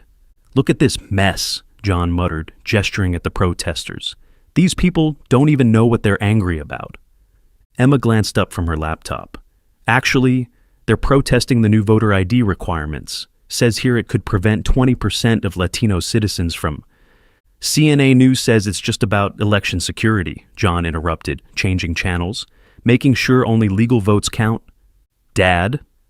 Emma turned her laptop around. "The state's own data shows almost zero cases of voter fraud, but thousands of citizens could lose their right to vote." John shifted uncomfortably. "You can't trust everything you read online, honey. These fact-checkers, they're all biased." "Like CNA isn't—" The words slipped out before Emma could stop them. John's jaw tightened. On screen, the crowd cheered as candidate Jackson called for a restore to order and protect real Americans. Emma's phone buzzed, a text from David. "Grading papers. Found that essay you wrote in 7th grade about To Kill a Mockingbird. Still proud of you and all the hard work you've done." She looked up at her father, remembering how he'd taught her to stand up for her beliefs, to fight for the underdog. When had that changed? The news switched to a story about teachers being investigated for inappropriate materials, classic books now deemed dangerous. Emma watched her father's face, searching for any sign of concern for David, but John just nodded along with the reporter's warnings about radical educators.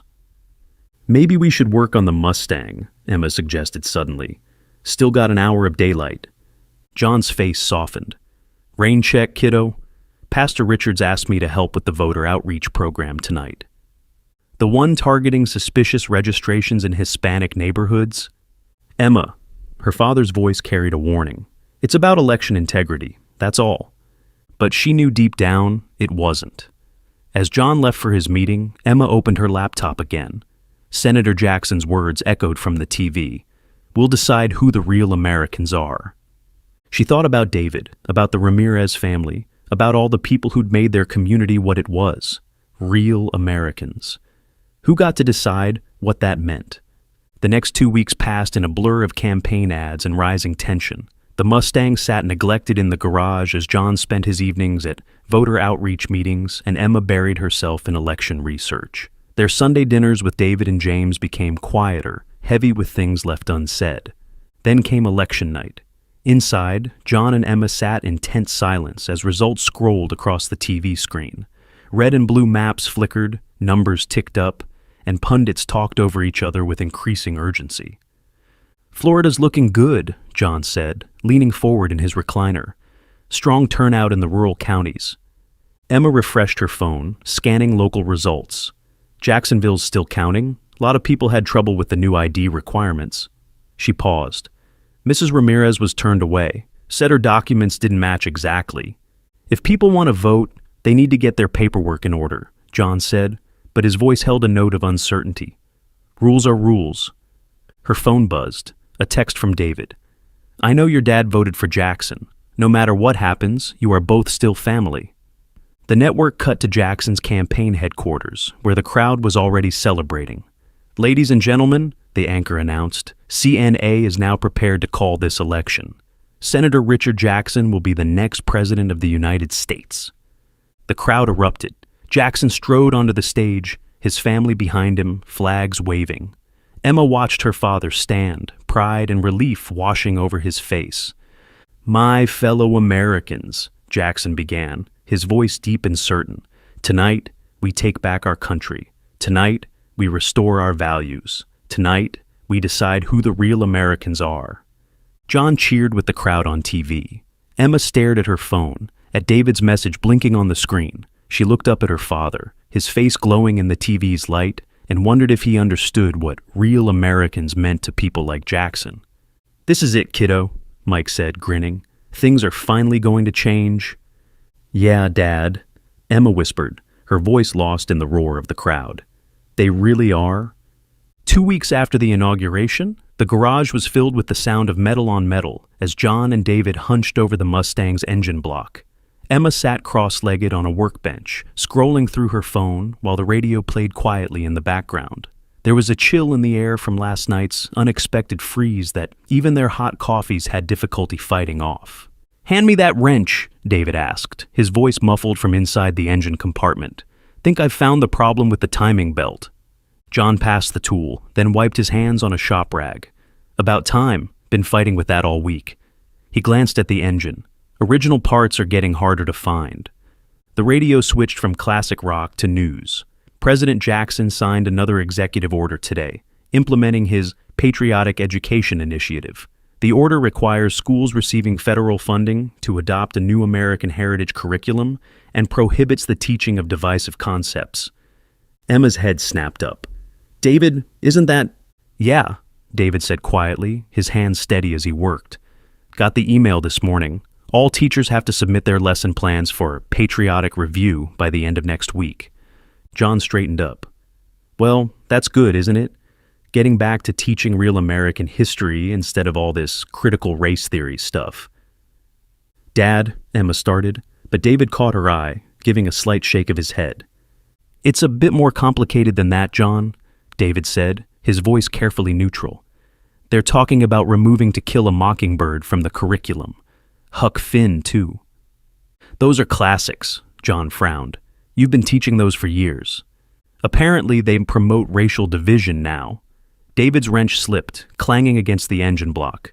"Sorry. Anyway, it's not just the books. They want us to not teach about anything that America ever did wrong. No Trail of Tears, no internment camps, no segregation." "Maybe that's not so bad," John said, reaching for another tool.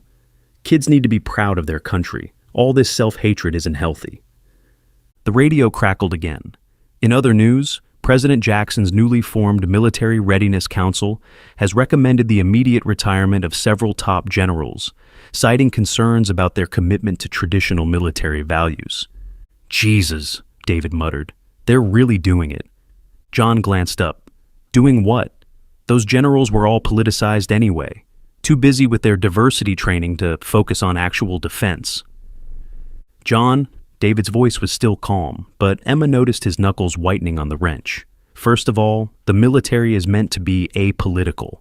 That is supposed to give the officers the ability to say no to an order that is illegal. If the military are all his guys, they aren't likely to tell him no. Not to mention, these are combat veterans, career military officers with decades of experience. Losing all that experience just makes us weaker.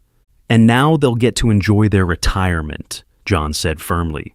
Jackson's the commander-in-chief. It's his right to pick his own people. People that he knows are going to be loyal, David inserted. Loyal to him, not to America. The radio switched to coverage of protests in Washington. Police have deployed tear gas against violent protesters. Emma turned up the volume slightly, but John reached over and switched stations. Don't need to hear about those troublemakers, he said. They're just sore losers trying to divide the country. They're citizens exercising their rights, Emma said quietly. Like you taught me about in the Constitution. Not when they're destroying property, John countered.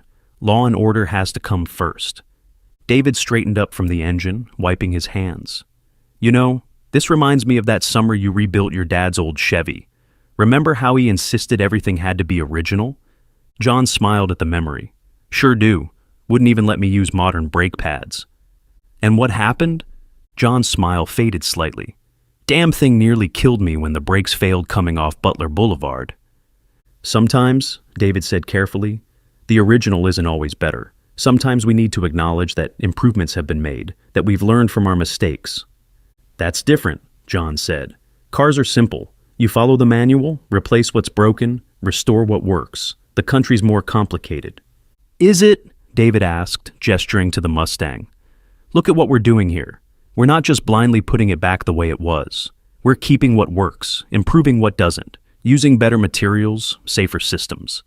He paused, wiping his hands on a shop rag. Like how we're supposed to learn from history, make things better. But instead, he trailed off, then added quietly, 3 of my students got suspended yesterday for wearing armbands protesting the new curriculum guidelines. John looked up sharply. Since when do you allow political statements in your classroom? They weren't disrupting anything, John. Just quiet protest, like you used to talk about. Civil disobedience, peaceful resistance. Times are different now, John said. Country's too divided. We need unity. Unity or conformity? Emma asked. John's jaw tightened. Emma? No, Dad, really. What's the difference? Because from where I sit... That's enough, John cut her off. This isn't up for debate. The election's over. Jackson won. Now we all need to come together and support our president. David caught Emma's eye again, silently asking her to let it go. She subsided, but her fingers flew over her phone, texting her protest group from college.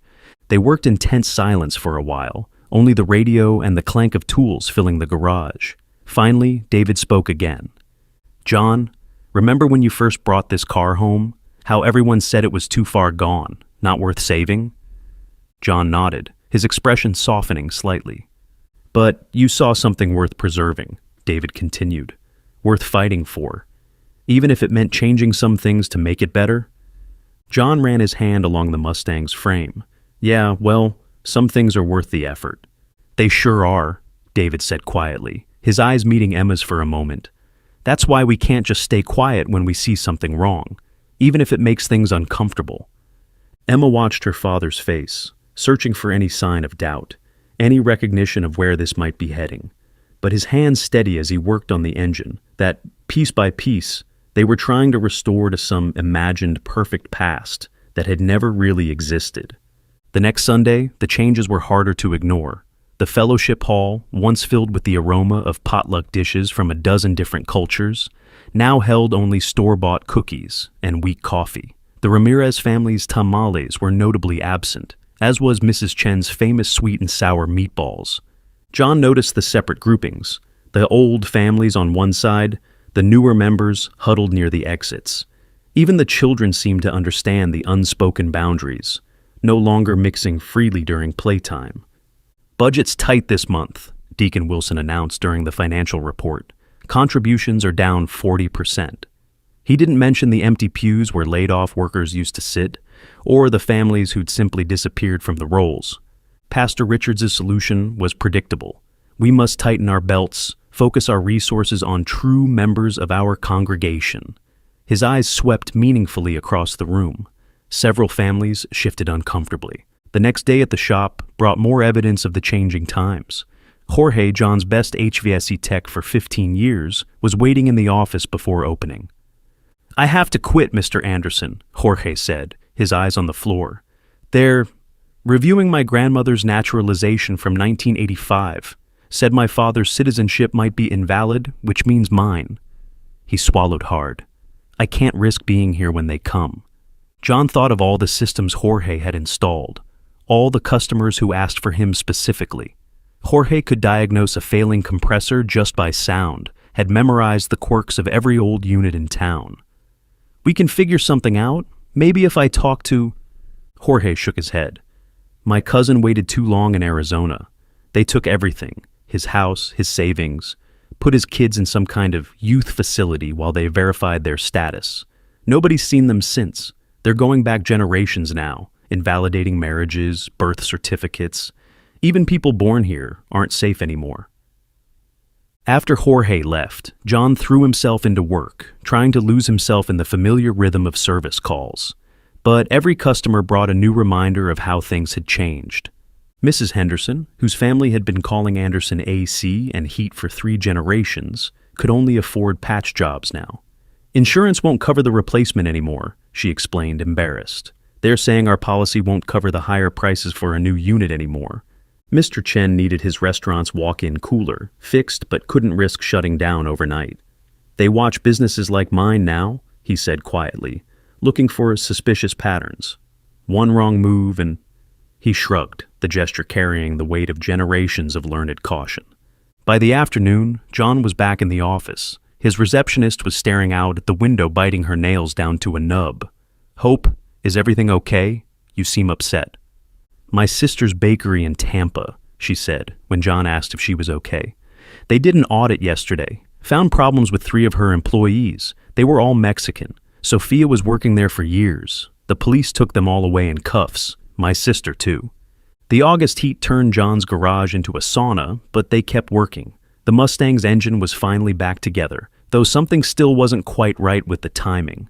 Emma sat on her usual workbench, phone in hand, while John and David hunched over the engine compartment. "Try it now," David called. John turned the key, and the engine coughed, sputtered, then died. "Damn," John muttered. "Thought we had it that time." Emma's sharp intake of breath cut through the garage. Both men turned to find her staring at her phone, her face pale. "Emma?" John asked. "What's wrong?" It's the Ramirez family." Her voice shook. "They took them, all of them." David straightened up slowly, wiping his hands. "What do you mean, took them?" "DOD's new citizenship verification program." Emma's fingers flew over her phone.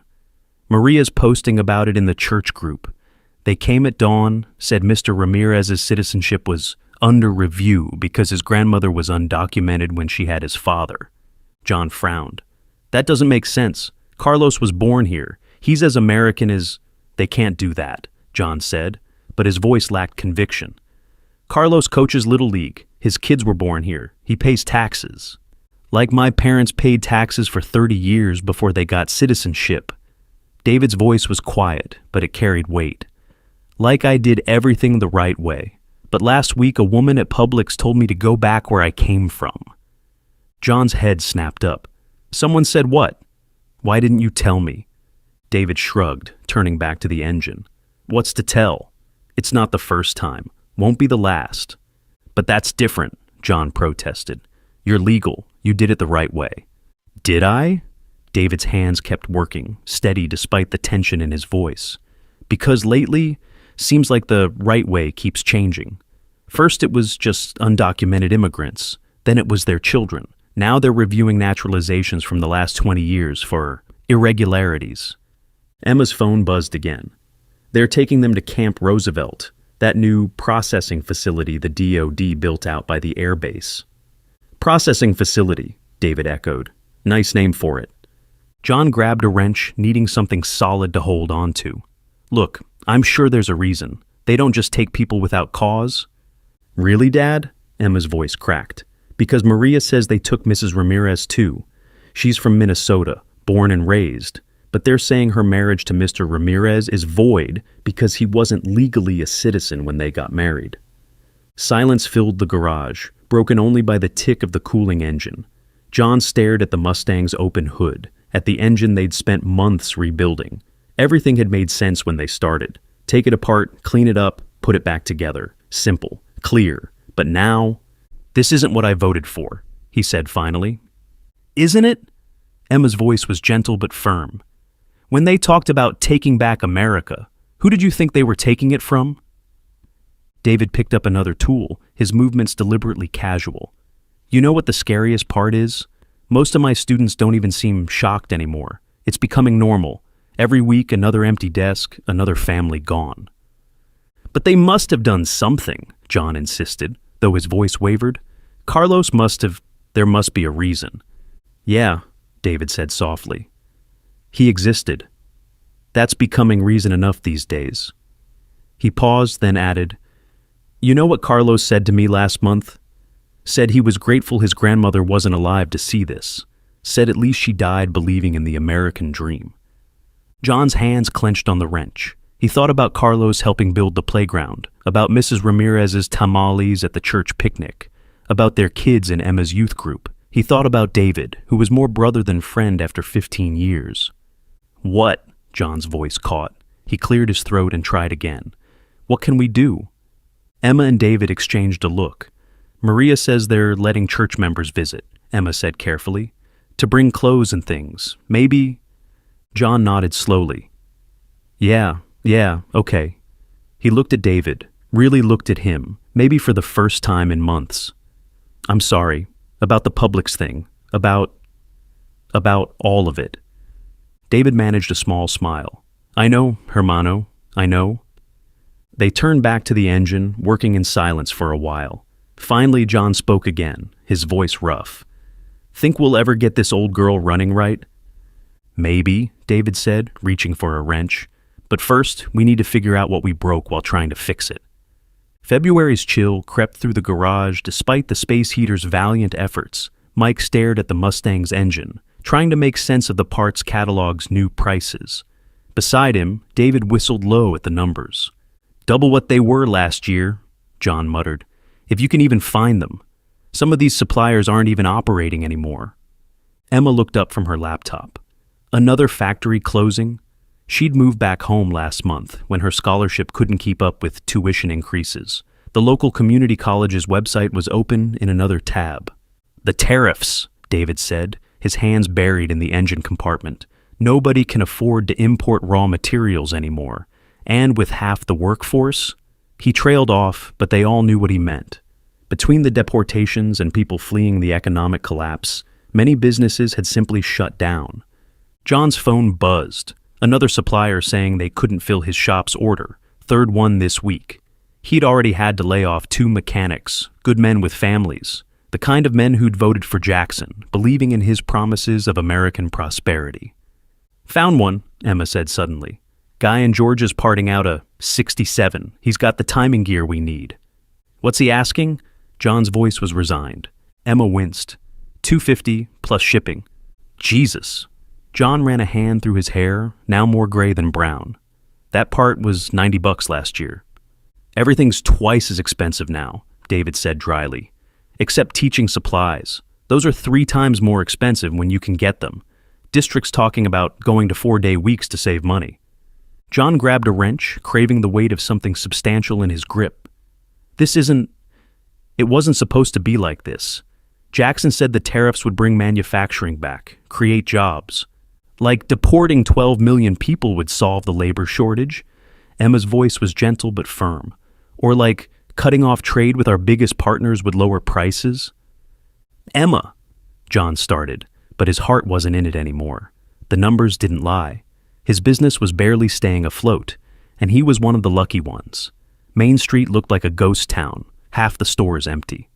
The church food bank, where he volunteered Wednesdays, had lines around the block, mostly middle-class families who'd never needed help before. David's wrench slipped, clanging against the engine block. Sorry, it's getting hard to see in here. He reached for the work light, but it flickered and died. Perfect. Sorry, we are out of batteries, Emma said. They're hard to find. You know they come from China. They're pretty expensive now. John checked his wallet, found it empty except for a Jackson food ration card. The irony wasn't lost on him. Remember when we started this project? Thought we'd have her running by Christmas. Which Christmas? David asked, but his attempt at humor fell flat. They all remembered last Christmas. The small crowd shopping at the stores, the bare grocery shelves, the patriotic austerity speeches on TV. Emma's phone chimed with a news alert. They're expanding Camp Roosevelt again, adding another 10,000 beds. Where are they finding the money for that? David wondered, when they can't even keep schools open 5 days a week. John thought about Carlos Ramirez, still detained after 6 months, about his kids who should have been in David's class this year, about all the small businesses, like his own, that were one bad month away from closing. We could... John started, then stopped, started again. Maybe we could visit this weekend. Take some supplies. David and Emma exchanged a look. They'd been making regular visits to Camp Roosevelt, though Mike had always found excuses not to go. Too busy at the shop, too much work on the Mustang, too many deacons meetings. Yeah, Dad, Emma said softly. We could do that. John nodded, not trusting his voice. He turned back to the engine, but the parts blurred before his eyes. Everything had made sense 2 years ago. Protect American jobs, secure the borders, restore order. Simple solutions that they told me they would fix all the problems. Now he couldn't even fix a damn car. Found another supplier, Emma said after a while. In Mexico. Her voice carried a hint of irony. Parts are cheaper there. If they were still allowed to sell to us. Doesn't matter, John said quietly. Dollar's too weak now anyway. They worked in silence for a while, trying to make do with what they had. The space heater sputtered and died, another victim of the rolling blackouts. In the darkness, the Mustang's skeleton looked almost accusatory. You know what Carlos used to say? David's voice cut through the gloom. About classic cars? Said they were like his grandmother's stories about coming to America. Lot of broken parts, lot of hard work, but worth it because you were building something better. John's throat tightened. He thought about his own grandmother's stories, about the Depression, about pulling together, about helping neighbors even when you had nothing yourself. Maybe, he said finally, maybe we've been trying to restore the wrong things. Outside, another military convoy rumbled past, heading toward Camp Roosevelt. But this time, John didn't avoid David's eyes. This time, he held his friend's gaze and saw in it a reflection of his own growing certainty that something had to change. So, Emma said into the darkness, what are we going to do about it? The question hung in the air, heavy with possibility and fear. John looked at the Mustang, at his daughter, at his friend, at the life they were trying to restore, piece by broken piece. We start with what we can fix, he said finally, and work our way up from there. The sun was setting when they heard a car sputter into the driveway, the engine's uneven idle making David wince. That'll be James, he said, wiping his hands. Timing shot on the Civic. Been meaning to look at it, but... Thought you had that Subaru? John asked, remembering the newer car James used to drive to his practice. Had to sell it, David said quietly. Medical board's new insurance requirements, plus with the registration fees doubling for non-traditional households. He shrugged, trying to keep his tone light, but Emma caught the strain in his voice. James appeared in the garage doorway, still in his scrubs, looking tired but brightening at the sight of them. How's the patient? He asked, nodding toward the Mustang. Better than yours from the sound of it, David teased, crossing to kiss his husband hello. Even after 12 years together, Emma noticed, they still lit up around each other. You should hear Mrs. Chen's blood pressure when I tell her to take it easy, James said. Speaking of which, he pulled a paper bag from his coat pocket. Her son sent more dumplings, said to share with our other family. John started to protest, but James held up a hand. Doctor's orders. Emma needs protein for all this mechanical work she's doing. Emma grinned. James had been fussing over her diet since she was in middle school when he first noticed her skipping lunches after her mom left. He'd started bringing extra food to David's classroom, casual offerings that somehow always ended up in her backpack. Remember when you tried to teach me to use chopsticks? She asked, accepting a dumpling. At that career day lunch? You stabbed yourself in the thumb, James laughed. Gave me my first patient at the school. And your last, David added. Once the administration found out we were dating. A shadow crossed James's face. Different times then. At least they just asked me not to volunteer anymore. Now they're talking about reviewing all medical personnel who work with children. John looked up sharply. They can't do that. You're a doctor. They can do whatever they want, John, James said softly. Why do you think we sold the Subaru? Need to keep cash liquid just in case. He trailed off, but they all heard the unspoken words. In case we have to leave. David moved closer to his husband, their shoulders touching. Emma remembered when they first started dating, how careful they'd been around John, until the night David's ex-wife tried to use their relationship to get full custody of his kids. John had marched into court, testified that James was the best thing that had ever happened to their extended family. The judge, an old fishing buddy of John's father, had dismissed the case on the spot. Hey, John said suddenly, you know what would help with your electric bills? I could install one of those new smart thermostats I've been saving. Better than letting it go to waste in my shop. James blinked. You'd want... Course we would, Emma chimed in. Family discount, though. And you have to help install it. I barely manage my phone settings, James protested, but he was smiling. About time you learned some practical skills, David said. You're always saying doctors should have hobbies outside of medicine. Pretty sure I meant golf or tennis, James laughed. Not crawling around in attics with ductwork. Too late, Emma declared. You're one of us now. One of us, one of us. Gooba gaba. God help me, James sighed, but his eyes were bright as he watched David and Mike already planning the installation. This was why they stayed, Emma realized. Not just because of the practice James had built or David's students, but because of moments like this. Family pieced together from broken parts, stronger at the connections. The Civic's engine knocked in the driveway, a reminder of harder times ahead. But for now, they had dumplings and plans and each other.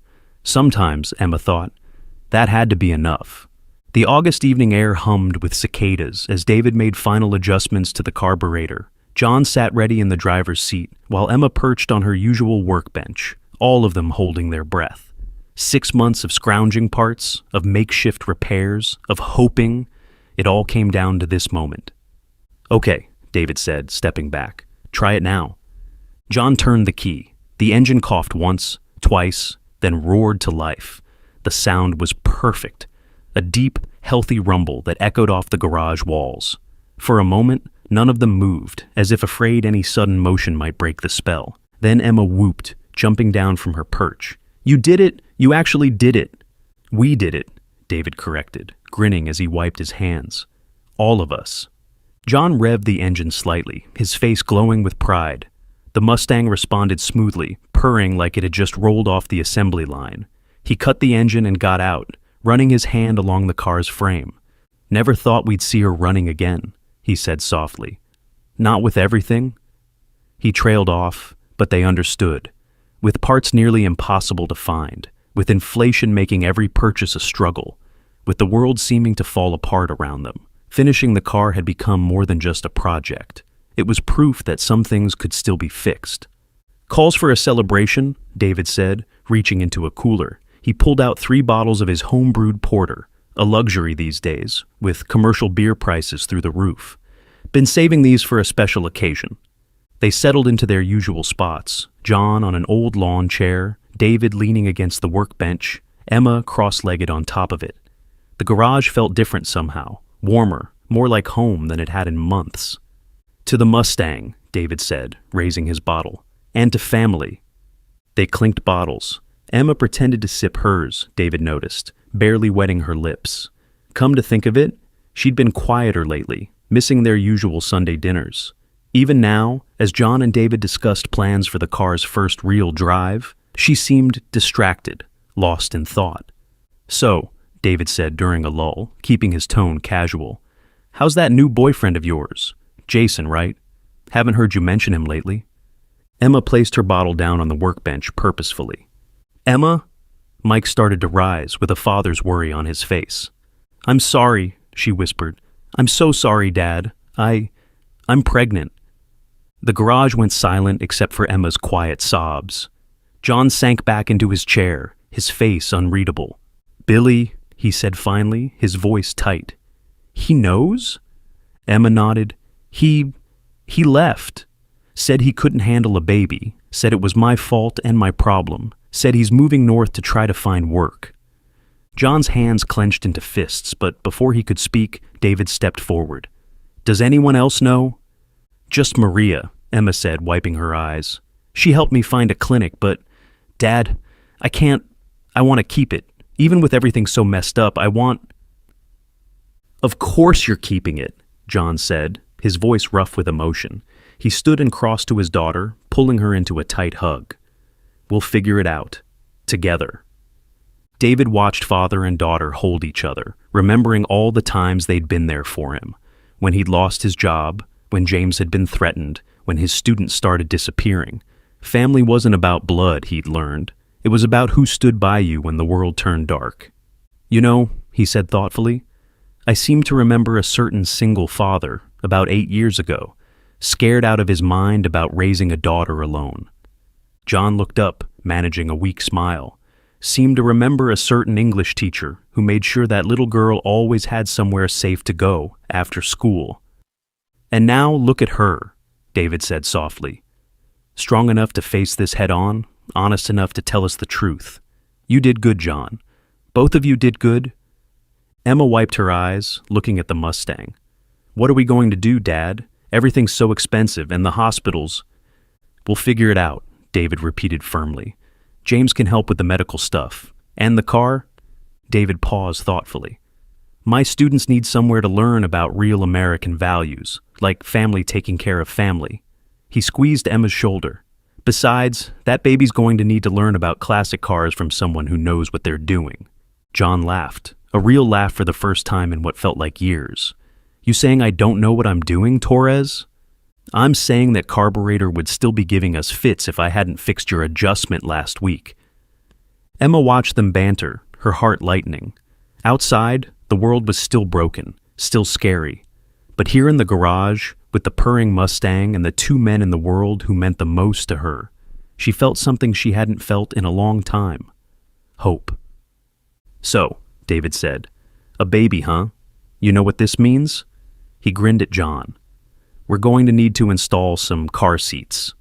John groaned, but he was smiling. The smell of fresh bread and herbs filled David and James's small kitchen, as Emma pulled another loaf from the oven. Sunday dinner had become their ritual of normalcy, even if the menu was simpler these days. The garden she'd started in March, with James's patient guidance, had flourished. Tonight's salad came entirely from the backyard.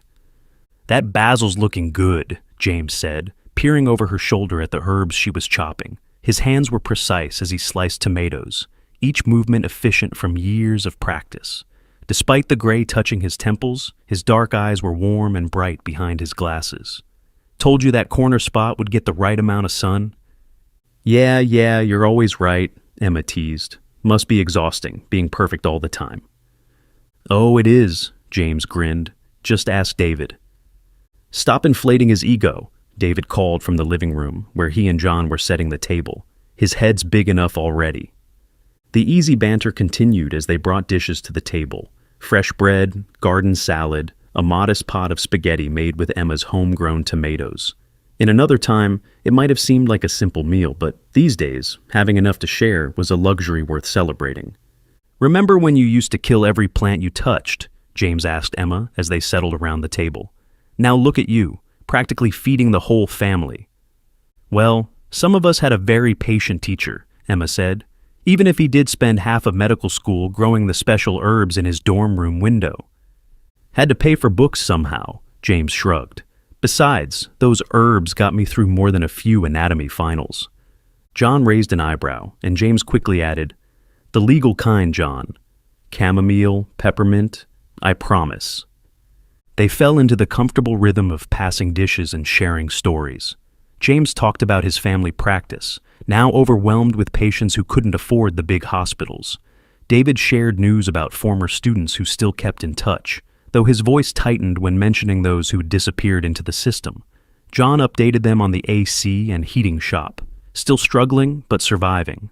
Emma was quieter than usual, John noticed. His father's eye caught the slight tremor in her hand as she reached for her water glass, the way she barely touched her food. He'd been watching her carefully since she'd told them about the pregnancy, worried about how she was handling the stress. "Emma?" he asked softly. "Everything okay?" The table went silent. Emma set down her fork, her face pale. I had some pain yesterday, and this morning. There's something wrong." John straightened. "What kind of pain?" "Where?" "Sharp, lower right side, and there was some bleeding." Emma's voice shook. "I didn't want to worry anyone, but—" James put his hand gently over hers. "Do you want me to tell them?" Emma nodded with tear-filled eyes. "She called me yesterday," James said, meeting David and John's concerned looks. "I got her in for an ultrasound at the clinic." He gently squeezed Emma's hand. "It's ectopic, the embryo implanted in her fallopian tube." John's fork clattered against his plate. "What does that mean? Is she going to be okay?" James took a deep breath, choosing his words carefully. "An ectopic pregnancy can't survive. The tube isn't meant to support a growing embryo. If left untreated—" He squeezed Emma's hand a little more. "It's dangerous. The tube can rupture, causing internal bleeding. It's a medical emergency." "So you can fix it?" John asked. "Do whatever surgery you need to do?" James and David exchanged a look. "It's not that simple anymore," James said quietly. "The state laws, they don't make exceptions, even for ectopic pregnancies. Any termination, even to save the mother's life, is illegal here now." "That's insane," John exploded. "This isn't about politics. It's about saving my daughter's life." "I know," James said, his voice heavy with frustration. "Believe me, I know. I've had to send 3 women out of state this month alone for similar situations. The medical board is watching us like hawks. One wrong move and we lose our license." John asked, How long until?" Emma hadn't seen such fear and pain in her dad's eyes since her mom left them. "Not long," James said gently. "A few days, maybe 2 weeks on the outside, before the risk becomes critical. There's a clinic in Illinois that can help. I've already called them." "Illinois?" John's face paled. "That's hundreds of miles. And crossing state lines for this? Isn't that illegal now too?" "As far as Florida state is concerned, yes," James nodded. "Right now it's not all that enforceable, but they are making us report all the data, and it's just a matter of time." David, who had been quietly listening, finally spoke. "When do we leave?" "David!" James started, but his husband cut him off. "No, I'm not sitting here debating while Emma's life is at risk. We're going. All of us." John nodded firmly. "The Mustang's ready. We can take back roads, avoid the checkpoints on the interstate." "It's not just the travel," James said.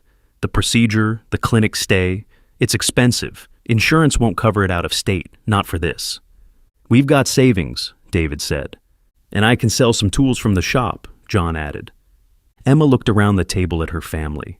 Her father, who'd raised her alone, David, who'd helped guide her through her darkest days, James, who'd taught her to grow vegetables. "I can't ask you all to risk this. The penalties if we're caught—" "You're not asking," John said firmly. "We're telling." James squeezed her hand again. "Your father's right. Family takes care of family.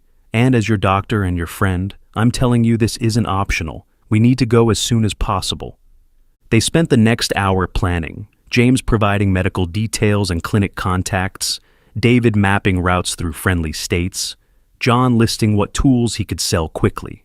The remains of dinner grew cold and forgotten in the urgency of the moment. "We'll leave Tuesday," John finally said. "Early, before dawn." "The clinic's got a good network," James added. "They can provide documentation that makes it look like a routine medical consultation if we're stopped. And I know doctors there. They'll help us."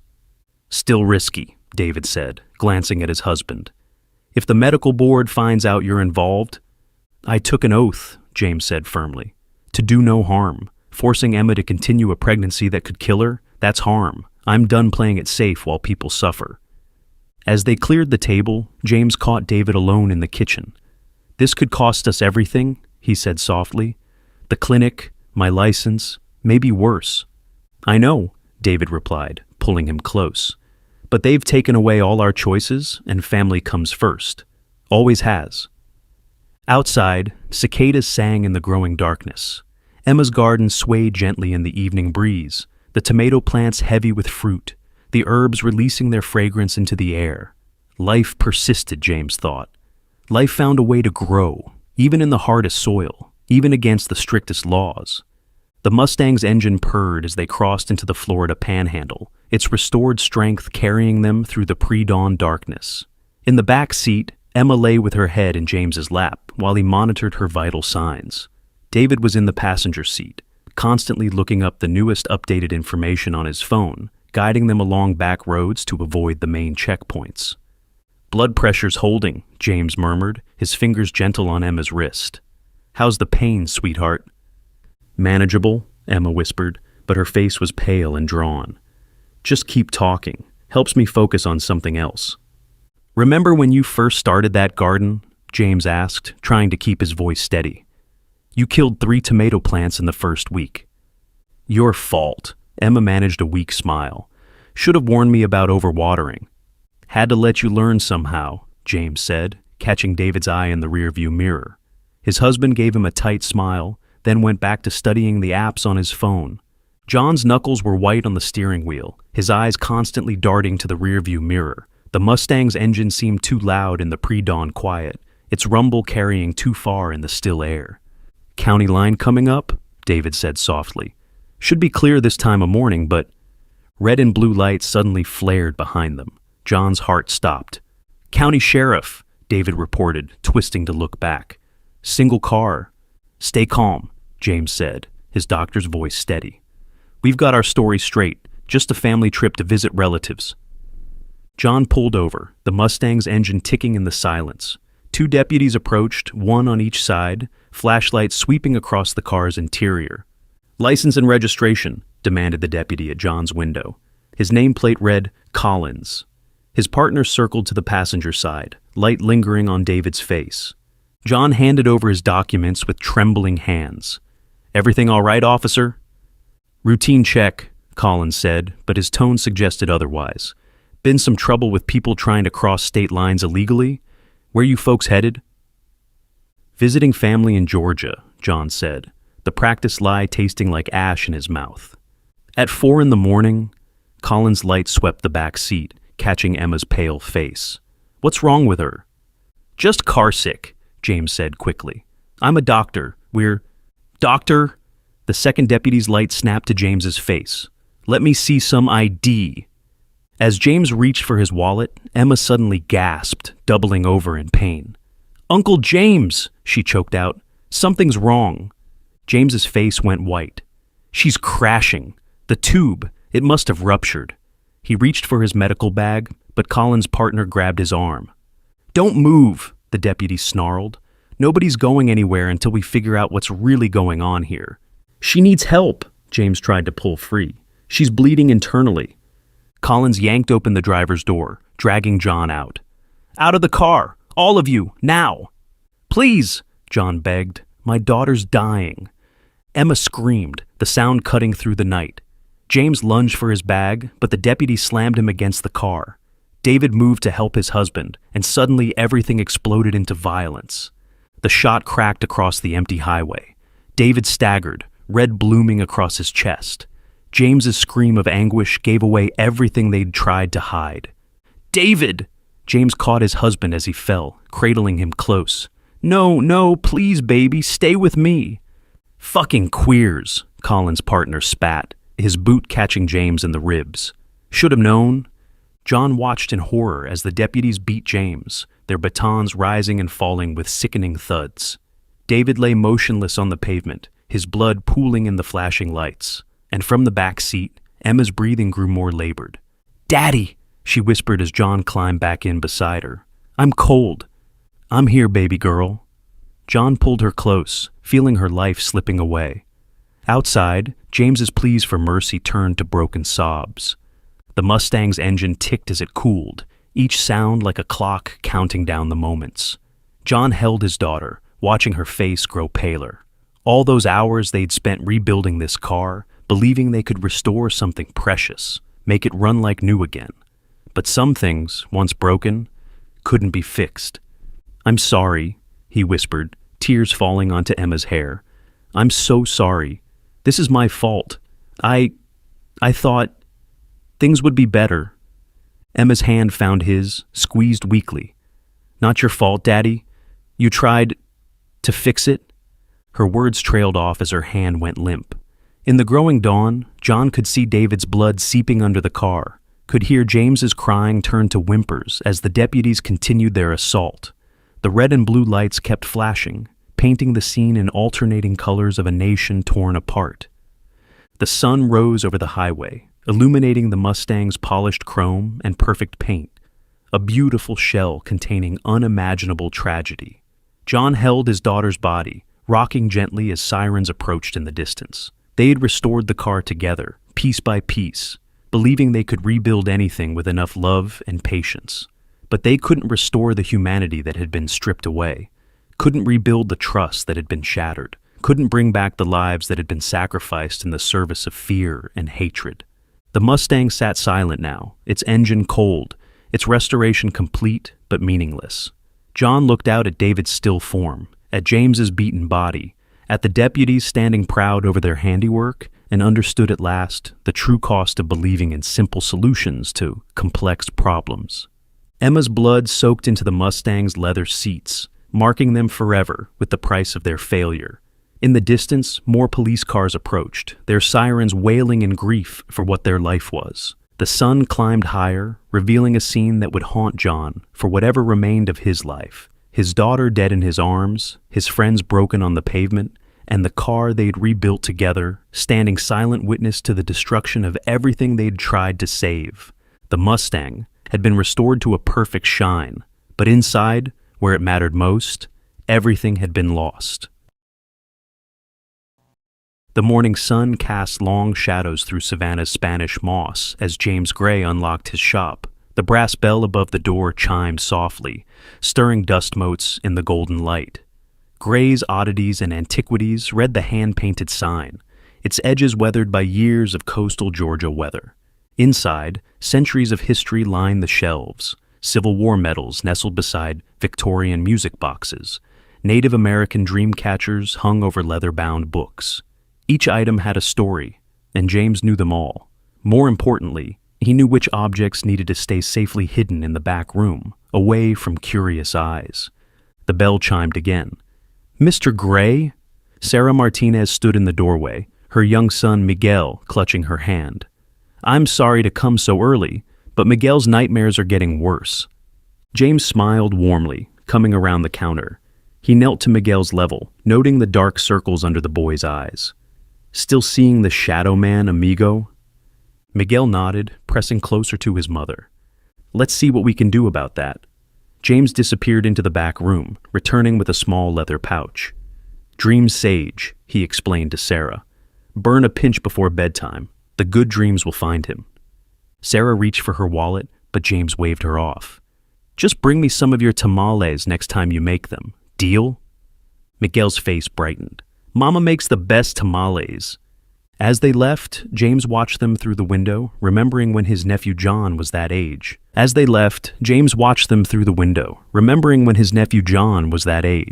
The boy had been plagued by similar nightmares the summer his parents were talking about divorce. Sometimes James wondered if that early brush with darkness had drawn John to him, the way trouble seemed to draw people to his shop. The morning passed in a comfortable rhythm of customers and conversations. Old Mrs. Wong came in looking for a replacement teapot, swearing her old one was cursed. James found her a delicate bone china piece that somehow made the perfect cup every time.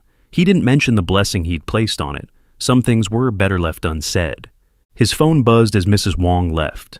James checked the caller ID and stepped into the back room before answering. "Jude," he said quietly, "tell me you have good news." The response made him frown. James ran a hand through his graying hair, tension creeping into his shoulders. "No, don't do anything yet. Let me look into it first."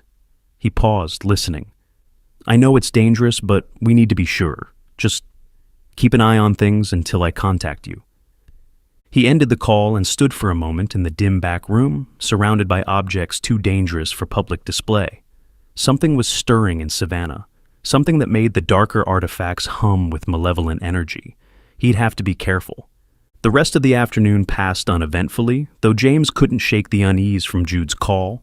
As twilight approached, he began his closing routine, methodically checking the locks and security system. He paused at certain items, making small adjustments to their positions with practiced care, as if their placement held special significance. His phone buzzed with a text message from an unknown number. Urgent. Meet at St. John's Cemetery. Midnight. Come alone. At the bottom was a simple mark he recognized, his informant's signature. Still, something felt off. He texted back, "Confirm identity?" The response came immediately. "The ravens are restless." The correct response, but James's unease grew stronger. He glanced at his watch, 8:47 p.m. Enough time to prepare, but... James hesitated, then sent a quick text to Jude. Meeting contact at St. John's. Midnight. If you don't hear from me by 1 a.m. ... He left the message unfinished, knowing Jude would understand. James made his final rounds through the shop, his movements deliberate and practiced. Years of experience had taught him to trust his instincts, and right now, every nerve ending screamed that something was wrong. Still, information from this particular source had proven invaluable in the past. He couldn't afford to ignore it. He pulled on his worn leather jacket, the weight of it comforting and familiar. In one pocket, he felt the reassuring shape of a small notebook, its pages filled with contacts and observations gathered over decades. The other pocket held his phone and a small flashlight, simple tools for what should be a simple meeting. The streets of Savannah were quiet as James locked up the shop. Spanish moss swayed in the gentle evening breeze, casting strange shadows under the streetlights. The air held that peculiar thickness unique to Georgia nights, heavy with humidity and the whispered stories of the Old South. James headed towards St. John's Cemetery. The historic graveyard was a tourist attraction by day, but at night it transformed into something else entirely, a maze of shadows and stone monuments to the dead. His footsteps echoed off the cobblestones as he walked, each sound seeming to carry further than it should in the still night air. A cat darted across his path, making him jerk. James chuckled at his own nervousness, but the laugh died in his throat as he noticed something odd. All the usual night sounds had stopped. No crickets chirped, no distant traffic hummed. The silence pressed against his ears like a physical thing. As he approached the cemetery gates, movement caught his eye. A figure stepped out of the shadows, then another. Before James could react, a sharp pain exploded at the base of his skull. The world tilted sideways, cobblestones rushing up to meet him. His last conscious thought was of John, and hoping that he was ready. When James regained consciousness, the first thing he noticed was the cold. Not the gentle cool of a Savannah evening, but a bone-deep chill that spoke of darker things. The air was thick with the musty scent of decay and abandonment. He tried to move, only to find himself bound tightly to a chair. As his vision cleared, James took in his surroundings. He was in what appeared to be an old mansion, its former grandeur long since faded to ruin. Moonlight filtered through cracked windows, casting strange shadows on walls where wallpaper peeled away in long, ragged strips. He recognized this place, Henderson Manor, the infamous Kill House, though few knew it by that name. The police had investigated disappearances in this area before, but the truth about this place remained hidden from official reports. Only those who dealt in Savannah's darker secrets knew what really happened within these walls. The thought sent a chill down James's spine that had nothing to do with the cold air. But before he could process the implications of his location, a door creaked open. A tall figure stepped into the moonlight, his movements carrying an unnatural grace. Behind him, others emerged from the shadows, their forms seeming to blur at the edges. The leader approached James, each step deliberate and measured, like a predator savoring the moment. "James Gray," the man's voice was cultured, almost pleasant, the keeper of secrets, the protector of Savannah's delicate balance. His lips curved into what might have been a smile, but there was nothing human in the expression. "Your reputation precedes you. For decades, you've played your part in this charade, maintaining the illusion that keeps the cattle sleeping peacefully in their beds, unaware of the true nature of their world." The leader circled James's chair, each step precise, measured. But times are changing, Mr. Gray. The old ways, the careful balance you and your kind have maintained, they're becoming obsolete. We grow tired of living in shadows, of pretending to be less than what we are. He paused behind James, leaning close enough that his cold aura raised goosebumps on James's neck. The urn you stole holds the key to reshaping this city in our image. No more hiding, no more compromise. James tested his bonds, finding them expertly tied. The ropes bit into his wrists, the pain helping him focus. I assume this isn't a social call? Oh, but it is, the leader smiled, revealing teeth that seemed too sharp in the moonlight. Consider this a changing of the guard. Your time as Savannah's protector is ending, but first, his hand shot out, gripping James's shoulder with inhuman strength. You're going to tell us where you hid the urn. What followed was a masterclass in pain. They started with his fingers, breaking each one methodically while their leader continued his monologue. The snap of bones echoed through the room like dry twigs breaking, each crack followed by the wet sound of splintered bone piercing flesh. James's world narrowed to white-hot points of agony, the taste of copper flooding his mouth as he bit through his own tongue, trying to hold back screams. You see, Mr. Gray, pain is an art form, one my kind has perfected over centuries. Another finger broke, the sound impossibly loud in the quiet room. The leader bent the digit backwards until the skin split, revealing pale bone through torn flesh.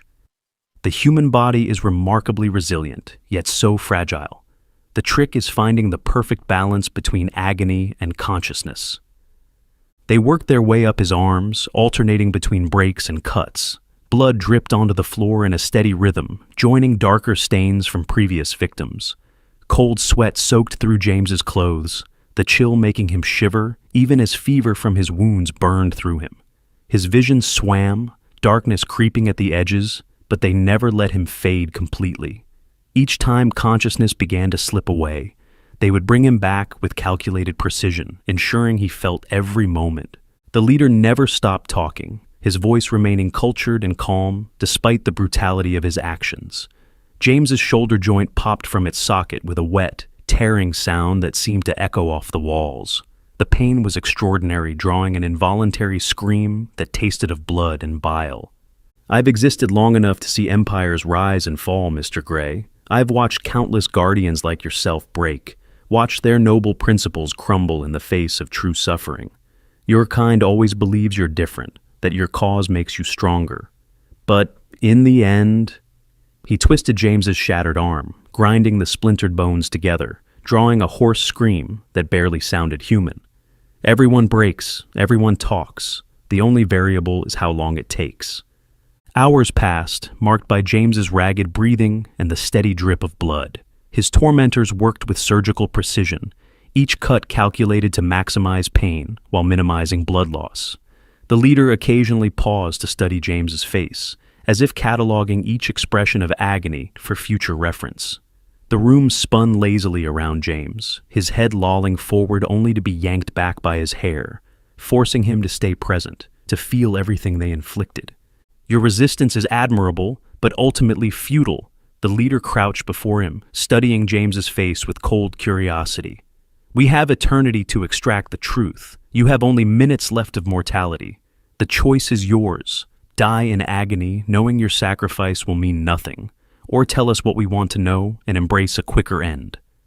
James lifted his head, meeting the leader's gaze despite the blood clouding his vision. In those inhuman eyes, he saw an ancient hunger, a darkness that had stalked the nights long before Savannah existed. The truth he'd spent decades protecting was about to cost him everything. I buried it, James whispered, his voice rough from screaming. I buried it where you'll never... He coughed, spitting blood onto the floor. Where you'll never dare to look. The leader's expression shifted, anticipation warring with suspicion. Where? Their island, James managed, each word a struggle. Tybee. I left it in a place you wouldn't dare go, no matter how desperate you are. The leader's face contorted into something monstrous, all pretense of humanity falling away. It has played its final futile move in this game. Now it is ended. He turned to his followers, his voice cold with command. Dispose of this worthless sack of flesh. As the shadows closed in around him, the last thing James Gray saw was the moonlight streaming through the broken windows of Henderson Manor, casting long shadows that seemed to reach for him with hungry arms. Then the shadows took him, and James Gray's final secret died with him. Claire's fingers traced the faded lines of the blueprint. Blue ink long faded to the color of old bruises. The basement archive smelled of dust and forgotten things. Decades of municipal records slowly decaying in their manila folders. A single fluorescent light buzzed overhead, fighting a losing battle against the shadows between the tall metal shelves. "Just digitize the essential ones," her supervisor had said, not understanding that every blueprint was essential. Every architectural drawing told a story. She just hadn't expected them to tell their stories quite so literally. The first time it happened, she'd thought she was hallucinating from too much coffee and too little sleep. A blueprint for the old Mason Street library had filled her head with the sound of hammers and saws, workmen complaining about union rates in accents that hadn't been heard in the city for 50 years. Now, 3 weeks into the job, she'd learned to brace herself before touching the original drawings. Some were quiet, routine office buildings with routine lives. Others... Her hand hovered over the next folder in the stack. City Hall Annex, 1947. The paper felt wrong before she even unfolded it, like static electricity building before a storm. The first touch brought voices, sharp and angry. "The money has to be moved tonight. If anyone finds out, Reeves knows too much." Then a sound she'd never heard in any blueprint before. A single gunshot, followed by silence. Claire jerked her hand away, the fluorescent light flickering as if in sympathy. In the distance, somewhere in the maze of shelves, she heard footsteps. She wasn't supposed to be here this late. No one was. The footsteps came closer. Claire gathered the blueprints with trembling hands, trying to quiet the rustle of paper. The footsteps echoed off the archive walls, measured and deliberate. Not the hurried pace of another researcher late at night, but something more purposeful. A shadow moved between the shelves, cast by the security lights in the hallway outside. Whoever it was hadn't turned on the main lights. They didn't want to be seen. She slipped the 1947 blueprints into her messenger bag, heart pounding. The archives operated on an honor system. Technically, nothing was supposed to leave the building, but technically, she wasn't supposed to hear dead men's last words in architectural drawings either. The footsteps stopped. Claire held her breath, pressing herself against a shelf of land surveys from the 1980s. The fluorescent light above her flickered and died, leaving her in the dim glow filtering in from the hallway. "Hello?" A man's voice, smooth and professional. "Security. The building's closed." Claire almost laughed with relief, just a guard doing his rounds. She stepped out from behind the shelf. "Sorry, I was just finishing up some cataloging. I have authorization to..." The words died in her throat. The man wore a security uniform, but his hand rested too casually on his holstered weapon. Real security guards didn't stand like that. Didn't watch you with eyes that calculated rather than questioned. "ID?" he asked, moving closer. His shoes were too expensive for a guard's salary, his haircut too precise. Claire clutched her bag tighter. "Of course! It's right." She patted her pockets, taking a step backward. "I must have left it upstairs." "Why don't we go get it?" His smile never reaching sincerity. "Together." Another step back. The archive's layout unfolded in her mind. She'd spent weeks memorizing it, tracing the paths between shelves like streets on a map. 3 rows to the emergency exit. If she could just... The guard's radio crackled. He glanced down for just a moment, but it was enough. Claire turned and ran, her footsteps thundering through the quiet archives. Behind her, she heard a curse and the sound of pursuit. She ducked left, right, left again, letting the shelves blur past. The emergency exit's red glow beckoned ahead. Almost there. Her hand hit the push bar just as something whistled past her ear. The sound of breaking glass followed her into the stairwell. Not a security guard. Definitely not a security guard. Claire took the stairs 3 at a time, her bag thumping against her hip. The blueprints inside felt warm, almost alive, like they were trying to tell her something else. But she couldn't stop, couldn't touch them, couldn't let the voices in. Not now. She burst out into the parking lot, the night air heavy with late summer heat. Her old Volvo sat 3 rows back, its faded blue paint almost black in the darkness. The keys shook in her hand as she fought to find the right one. Behind her, the emergency exit slammed open. She dove into the car, jammed the key into the ignition. The engine coughed once, twice. Come on, she pleaded, footsteps on asphalt, getting closer. The engine roared to life. Claire slammed the car into reverse just as the man reached her window. Their eyes met for a moment, his widening in surprise, hers narrowing in determination. She floored it. The Volvo shot backward, driver's side mirror catching the man's uniform. He stumbled, cursing, and Claire saw the glint of metal in his hand. She threw the car into drive and peeled out of the parking lot, tires screaming on asphalt. In her rearview mirror, the man grew smaller, then vanished. He wasn't chasing her. He didn't need to. They both knew where she worked, where she lived. The blueprint in her bag seemed to pulse with remembered violence. A gunshot over 50 years ago, echoing into tonight. Thomas Reeves had known too much then. Now she did too. Claire drove through empty streets, hands tight on the wheel. She couldn't go home, couldn't go to the police. Not without proof, not with just voices from old paper. She needed somewhere to think, somewhere to make sense of what the blueprints were trying to tell her. Her phone lit up with a text from an unknown number. The archives have seen enough death already. Walk away. Claire turned off her phone, then turned her car toward the only person she could trust, her old professor, Dr. Mark Smith. If anyone would believe her about voices and blueprints, it would be the man who taught her that buildings hold more stories than most people ever hear. The city stretched out around her, a maze of streets and secrets. Somewhere in those blueprints was the truth about Thomas Reeves. She just had to live long enough to find it. Dr. Smith's Victorian-style house sat back from the street, its gables casting strange shadows in the streetlight. Like everything about her old professor, it was meticulously preserved, but somehow out of step with time. More a museum piece than a home. Claire had spent countless hours here during grad school, discussing architectural theory over tea in his book-lined study.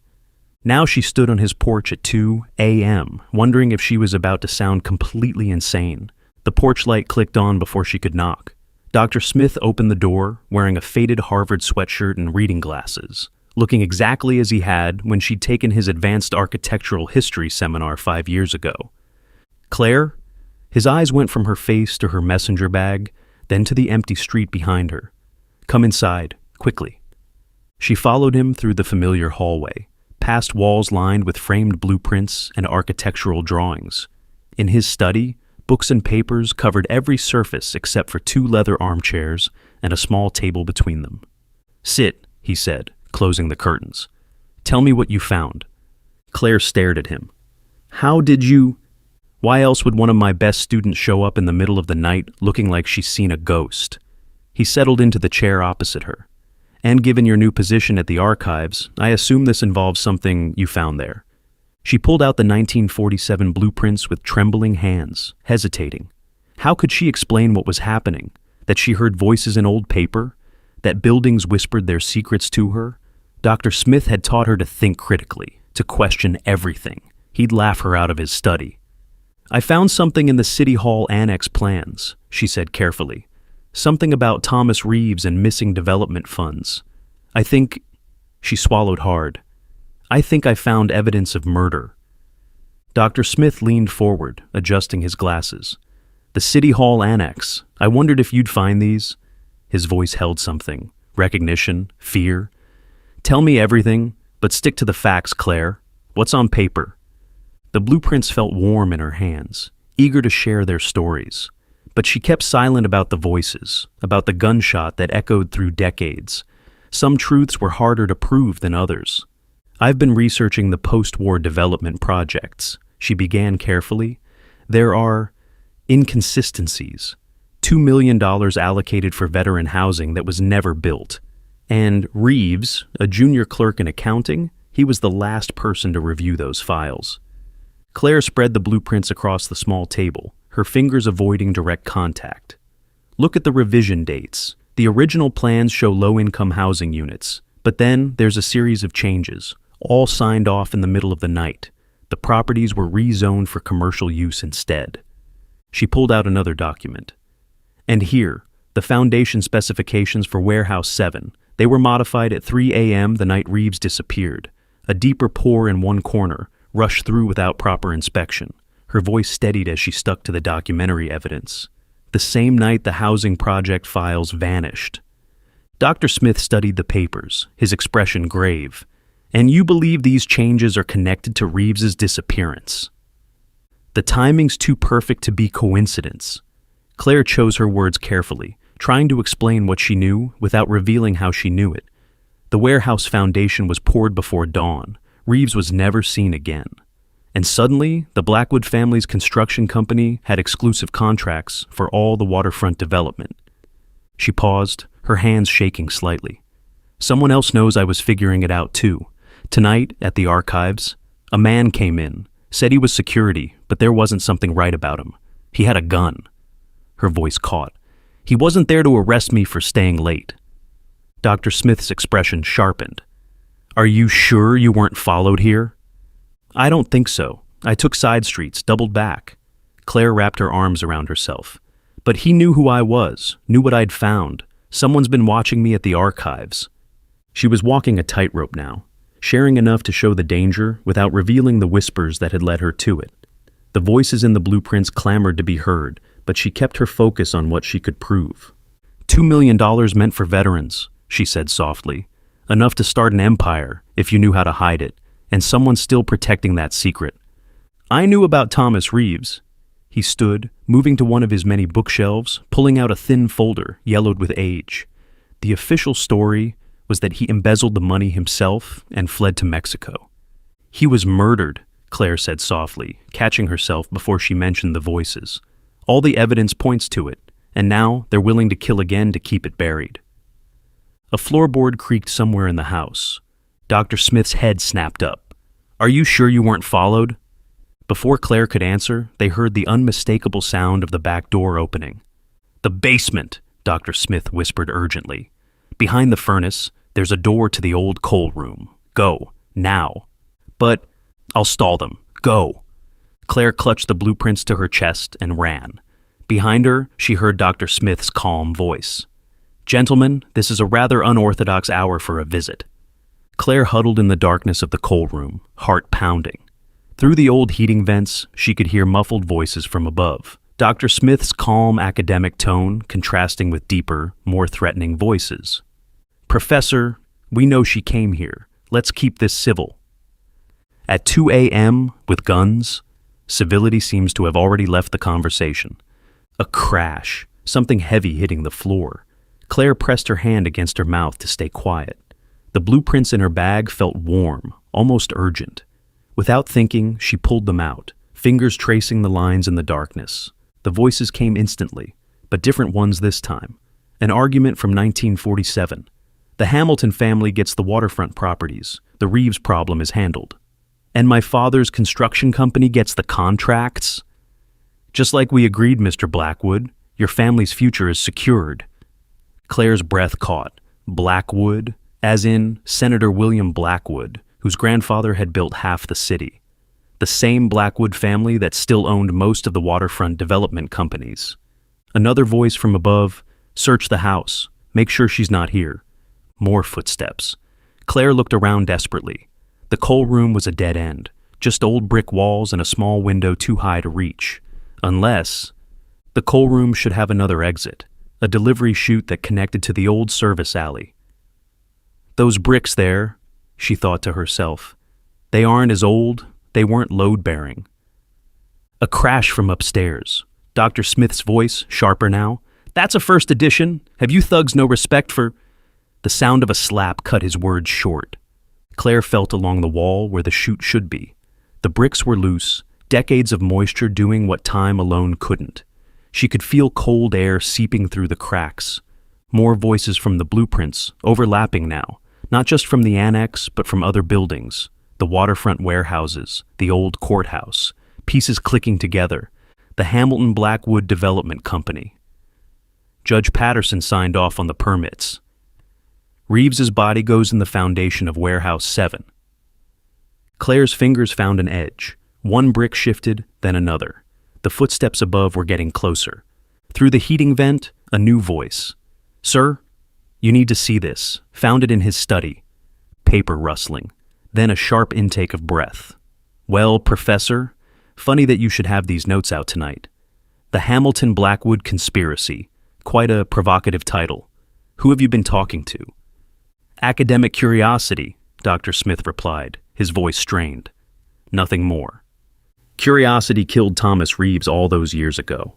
Did you really think that I would let you and your little assistant take everything from my family, from me?" Claire froze. The voice from above, she recognized it now. Senator William Blackwood himself, the man currently running for governor. The bricks finally gave way, revealing the narrow chute. Cold air rushed in, carrying the smell of the alley. Above, she heard Dr. Smith laugh, a harsh, bitter sound she'd never heard from him before. "Family? Is that what you call it? 3 generations of corruption, built on stolen money and murdered whistleblowers? My grandfather made this city what it is. Your grandfather buried Thomas Reeves in Warehouse 7's foundation. How many other bodies are buried under the Blackwood family empire?" Through the heating vents, Senator Blackwood's voice hardened. "You're a fool, Smith. All these years studying the past, never understanding how the present works. Some stories need to stay buried. Like how your family's waterfront development started with stolen federal funds." Dr. Smith's voice was steady now, almost taunting. "Or how every major construction project since 1947 has gone through Blackwood companies. Progress has a price, and Thomas Reeves paid it." A sharp crack, another slap, maybe worse. Claire winced at Dr. Smith's muffled grunt of pain. The chute was clear now, but she couldn't leave him. Not after he'd protected her. Not with the truth so close. She touched the blueprints again, desperate for more. The paper felt hot now, almost burning. Images and voices flooded her mind. A late-night meeting in the annex. Thomas Reeves, young and earnest, confronting old man Blackwood. These funds were meant for veteran housing, not private development. I won't sign off on this. The sound of a scuffle, a gunshot. Then, get the contractor. Tell him there's a change to the Warehouse 7 Foundation plans. Tonight?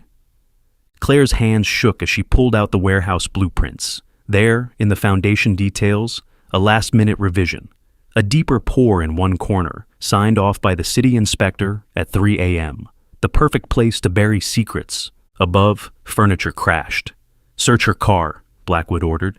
"The blueprints have to be here somewhere. And Smith, you should have taken the retirement offer.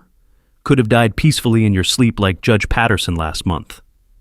"The judge?" Dr. Smith's laugh was wet, pained. "Let me guess. He finally grew a conscience about all those property decisions he rubber-stamped." "Conscience is a luxury, Professor, one this city can't afford, not with the new development plans." Blackwood's voice grew closer to the vent. "The waterfront is about to change forever. Billions in contracts, all through the proper channels this time. No more messy loose ends." Claire looked at the blueprints in her hands. Not just evidence of an old murder, but proof of decades of corruption. The foundation of an empire built on blood and stolen money. And now, with the new development plans... She heard footsteps on the basement stairs. A choice then. Run with the evidence or try to save Dr. Smith. The chute beckoned, promising escape. But the truth had already cost too many lives. Claire touched the blueprints one last time, not seeking voices now, but memorizing details. Then she did something she'd been taught never to do to historical documents. She ripped them into pieces. When the basement door burst open, she was waiting. Light flooded the coal room, revealing Claire surrounded by scattered blueprint fragments. "Looking for these?" She held up a piece showing the Warehouse 7 Foundation. "I've got copies of everything, sent to multiple sources an hour ago. Kill us, and it all goes public." A lie, but in the dim light, with fragments of blueprints scattered around her, who could tell? Blackwood's face appeared in the doorway, lined with fury and something else. Fear. "You're bluffing. Try me." Claire's voice was steadier than she felt. "Your grandfather buried his secrets in concrete. You hide yours in offshore accounts and shell companies. But it all leads back to that night in 1947, to Thomas Reeves and $2 million that built your family's empire. You have no proof." "Don't I?" She pointed to the blueprints. "Every building tells a story, Senator. And I've learned to listen." Blackwood stepped into the coal room, hands open in a gesture of false peace. Ms. Winters, be reasonable.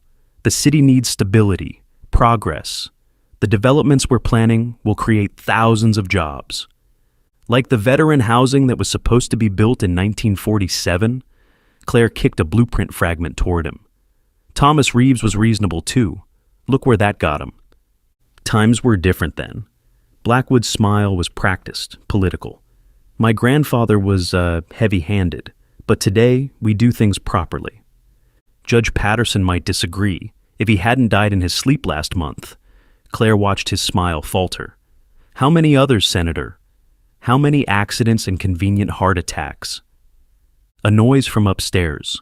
Dr. Smith's voice raised in argument, followed by the sound of breaking glass.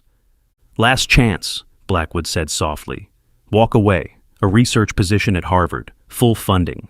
A fresh start away from all this unpleasantness. Claire knelt, touching a fragment of blueprint. The paper burned under her fingers, voices rushing in. Please, I have a family.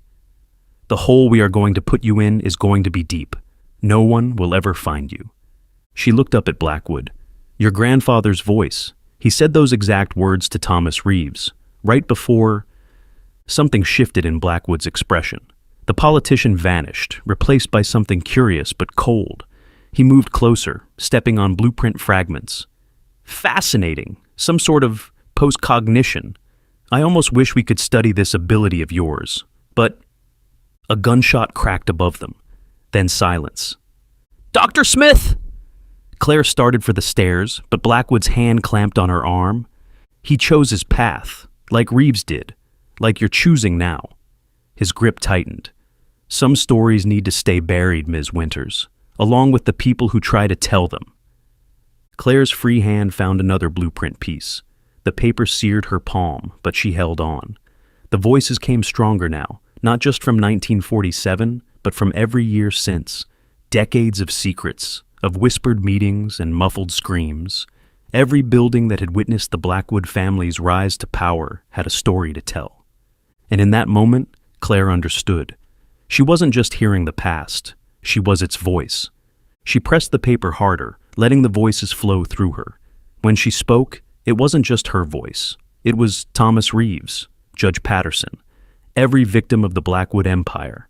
Tell them, William, she said, their voices overlapping with hers. Tell them about the bodies under the foundations, the bribes in the walls, the blood in the concrete. Blackwood stumbled back. What are you? Your grandfather's words echo in every building he touched. Claire advanced, the blueprint fragments swirling around her feet. The judge's last conversation plays on repeat in his chambers, and right now, upstairs, Dr. Smith's study is recording everything, every confession, every threat. She was bluffing mostly, but in the dim light, with decades of voices speaking through her, how could he be sure? You're insane, Blackwood whispered, but his confidence was cracking. Sirens wailed in the distance, growing closer. That's impossible, he said. No one knew. The buildings knew. Claire held up another fragment. They remember everything, Senator, and now they're telling their stories. The sirens were very close now. Through the coal room's tiny window, red and blue lights painted the alley walls. This isn't over, Blackwood snarled, backing toward the stairs. You have no idea what you're dealing with. Neither do you. Claire's voice was quiet now, but carried the weight of decades. Run for governor, Senator. Run for president. But remember, every room you enter, every building you hide in, they're all listening now. And so am I. The basement door burst open. Police flooded down the stairs, Doctor, Chen's voice guiding them. Down here! Quickly! In the chaos that followed, Claire clutched the blueprint fragments, feeling them pulse like living things in her hands. The voices were quieter now, but still there, still waiting. Some stories refuse to stay buried. They wait in the walls, in the foundations, in the spaces between then and now. All they need is someone to listen. And Claire? She had learned to listen very well indeed. A month later, Claire sat at her desk in the archives, a fresh stack of blueprints beside her. The morning paper lay open to a headline. Senator Blackwood withdraws from governor's race amid investigation. Below that, a smaller headline. Historic warehouse, 7 to be demolished. Human remains found in foundation. Dr. Smith was back teaching, sporting a small scar above his eye that he claimed made him look more distinguished. He'd started a special research project on urban development history, with Claire as his assistant. They had a lot of buildings to listen to. The police had found enough evidence in Warehouse 7 to open a dozen investigations. Old cases were being reopened, suspicious deaths re-examined. The Blackwood Empire was crumbling, one exposed secret at a time. Claire picked up a blueprint, plans for a new community center on the waterfront. For the first time since 1947, the contract hadn't gone to a Blackwood company. She touched the paper gently, letting its future whisper to her. The voices were different now. Children laughing, community meetings, the sounds of a city healing. Her phone buzzed, a text from Dr. Smith. Found more files from 47. Come by when you can. Bring coffee. Claire smiled, gathering her things. The archives didn't feel so dark anymore, even in the basement. Maybe because the secrets they held weren't staying buried. Or maybe because she'd finally learned what her grandmother used to say. Every building has a story, if you know how to listen. The fluorescent lights hummed overhead as she locked up. But now they seemed less like they were fighting the shadows, and more like they were keeping watch. After all, in a city full of old buildings and older secrets, someone had to be there to hear their stories. And Claire, she would be listening for a long time to come. Thank you for sticking around and listening to the whole story. I hope you enjoyed it. I imagine if you've stuck around as long as you have, you probably have some feelings about the story. I would love to hear them in the comments, good or bad, doesn't matter. I want to hear them. If you enjoyed the story, please like and share it with some people that think you might enjoy it. And don't forget to subscribe. You all have a good day. I'll catch you here next time. October 31st, 1970. Margaret Abernathy, Peggy to her friends, Peg to Tom, stood before her bedroom mirror, her heart fluttering with anticipation. 1 year, one whole year of Tom Murphy making her laugh, holding her hand through Sunday services, and dreaming about their future together. Her fingers traced the empty space on her left hand where, if her best friend Nancy's hints were true, a promise ring might soon rest. The radio on her dresser crackled through Bridge Over Troubled Water while she touched up her makeup. At 20, she felt caught between the proper young lady her mother wanted and the independent woman she yearned to be. Tom somehow made her feel like she could be both. "Margaret," her mother's voice carried up the stairs. "Thomas is here." Peggy winced at the formal Thomas. Even after a year, her mother hadn't fully warmed to Tom, despite everything he'd done to prove himself. His recent promotion to junior reporter at the local paper, his volunteer work with the youth group at St. Patrick's, even the way he'd helped half the town repair their storm damage after last spring's tornado. None of it seemed enough. His Irish Catholic background didn't help. The Abernathys had been Methodist since they'd helped build the church in 1893. "Coming, Mom." Tom waited in the living room, 10 minutes late as usual, his hair still damp from rushing through a shower after work.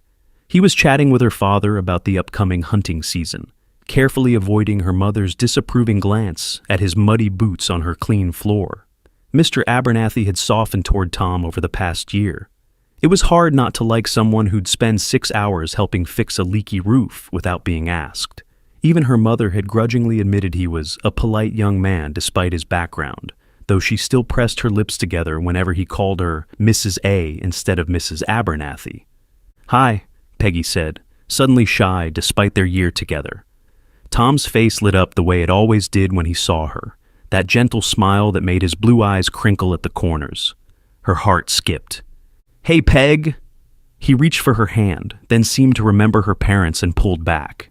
A strand of his sandy brown hair fell across his forehead, and Peggy fought the urge to brush it back.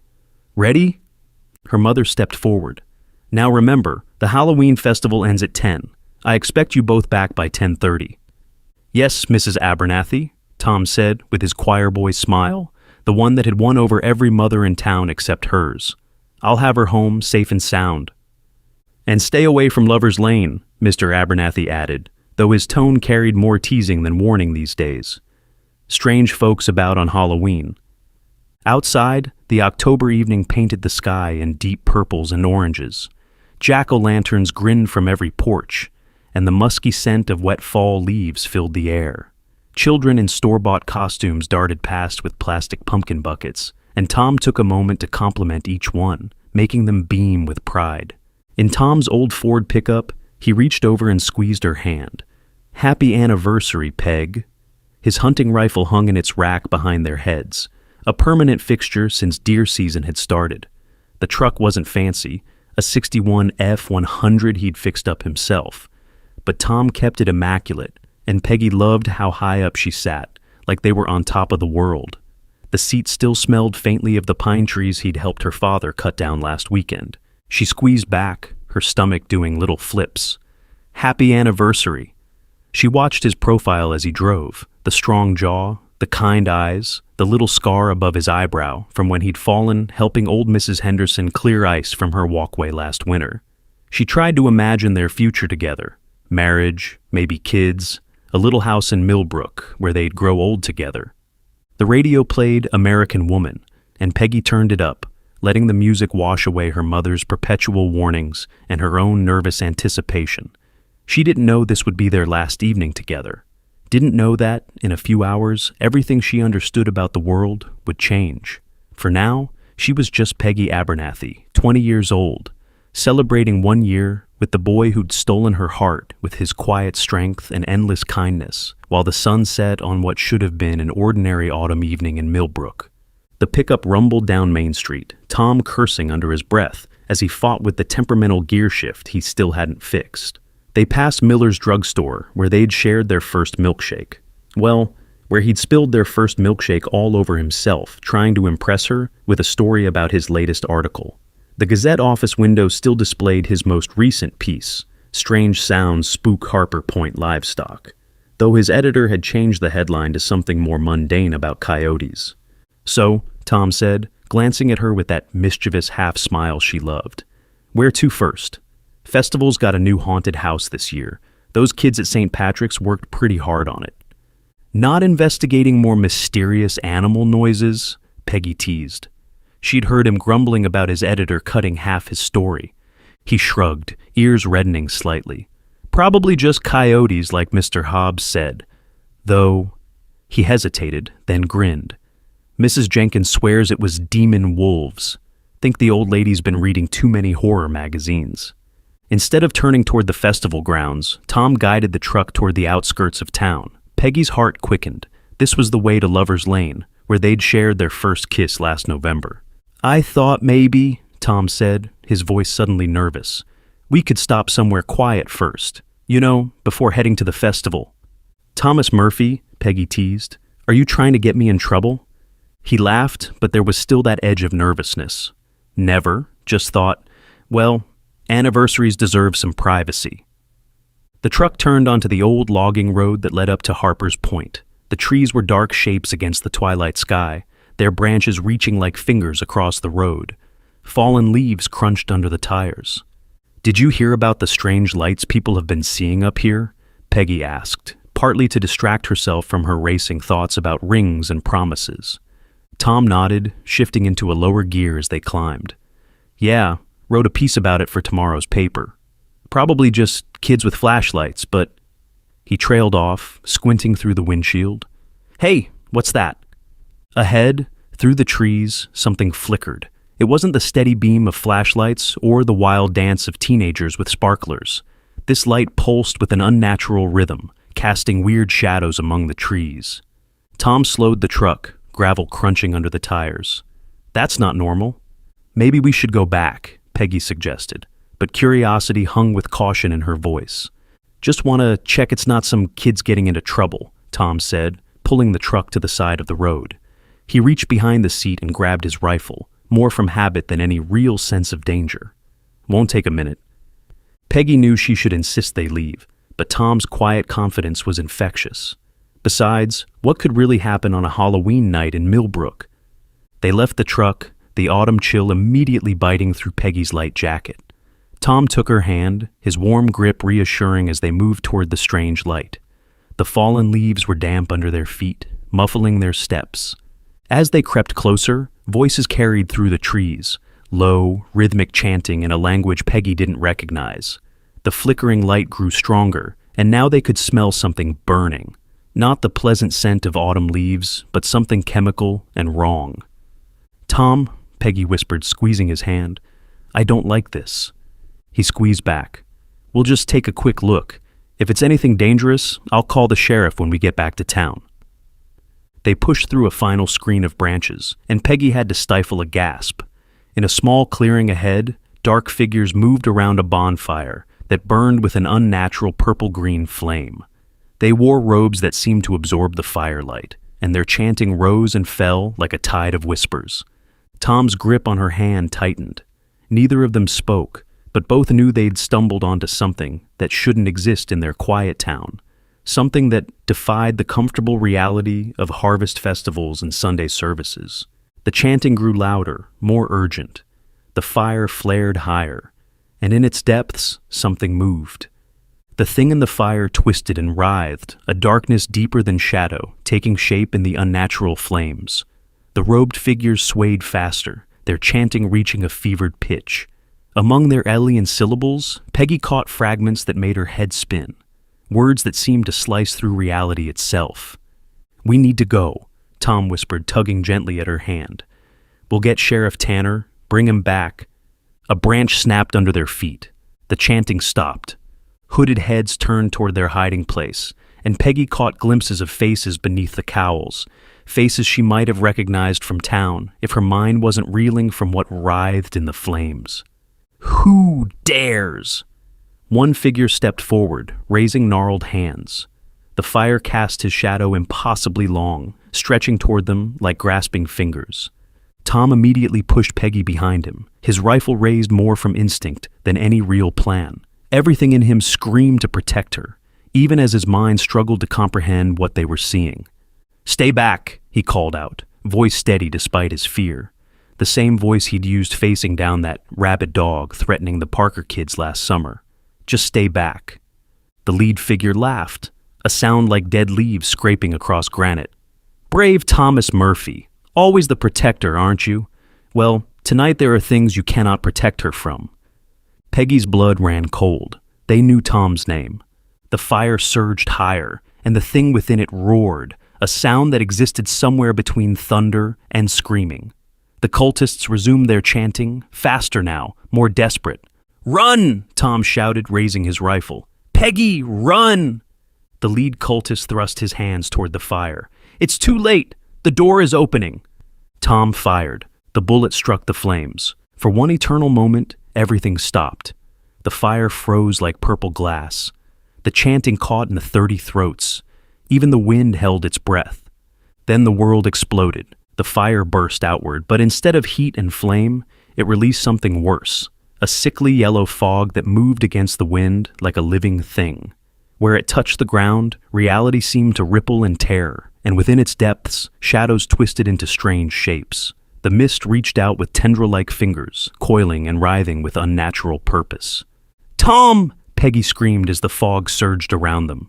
Her voice sounded flat and lifeless in the dense air. She felt his hand grab hers. "This way!" They ran crashing through underbrush, but the paths kept shifting in the unnatural fog. What should have been a straight shot to the truck became a maze of ever-changing trees and rocks. The yellow mist distorted everything, turning familiar landmarks into grotesque parodies of themselves.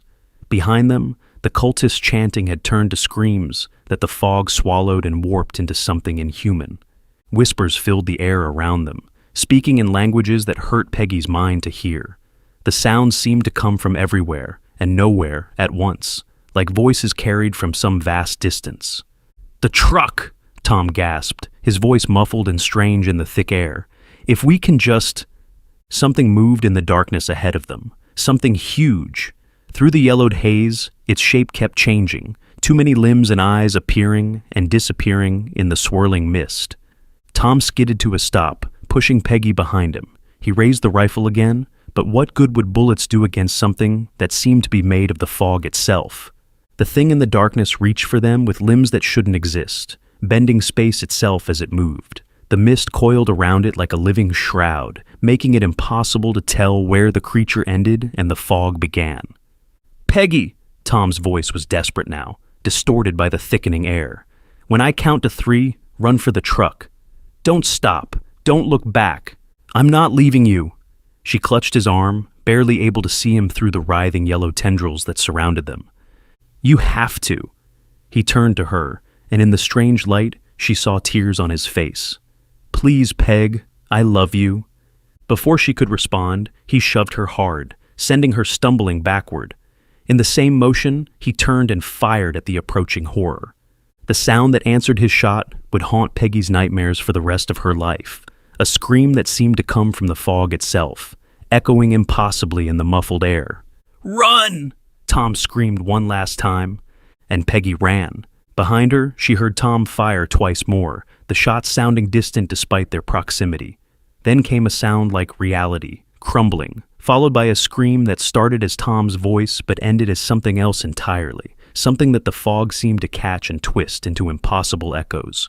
She ran until her lungs burned, until the sickly yellow mist thinned enough for her to see the lights of town below.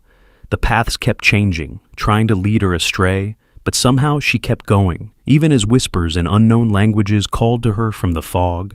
Only then did she realize she was clutching something in her hand, a small velvet box that must have fallen from Tom's pocket during the chaos. Peggy Abernathy fell to her knees in the leaves and wept, holding the promise ring that would never be given, while behind her, the hungry darkness continued to spread across Harper's Point, its yellow tendrils reaching toward Millbrook like grasping fingers. She continued to stumble down Harper's Point, the velvet box clutched to her chest. The yellow fog pursued her, tendrils reaching, trying to pull her back into its depths. The whispers grew louder, and sometimes she thought she heard Tom's voice among them, calling her name in that distorted, wrong way. The town's lights below seemed to waver and shift, like a mirage in desert heat.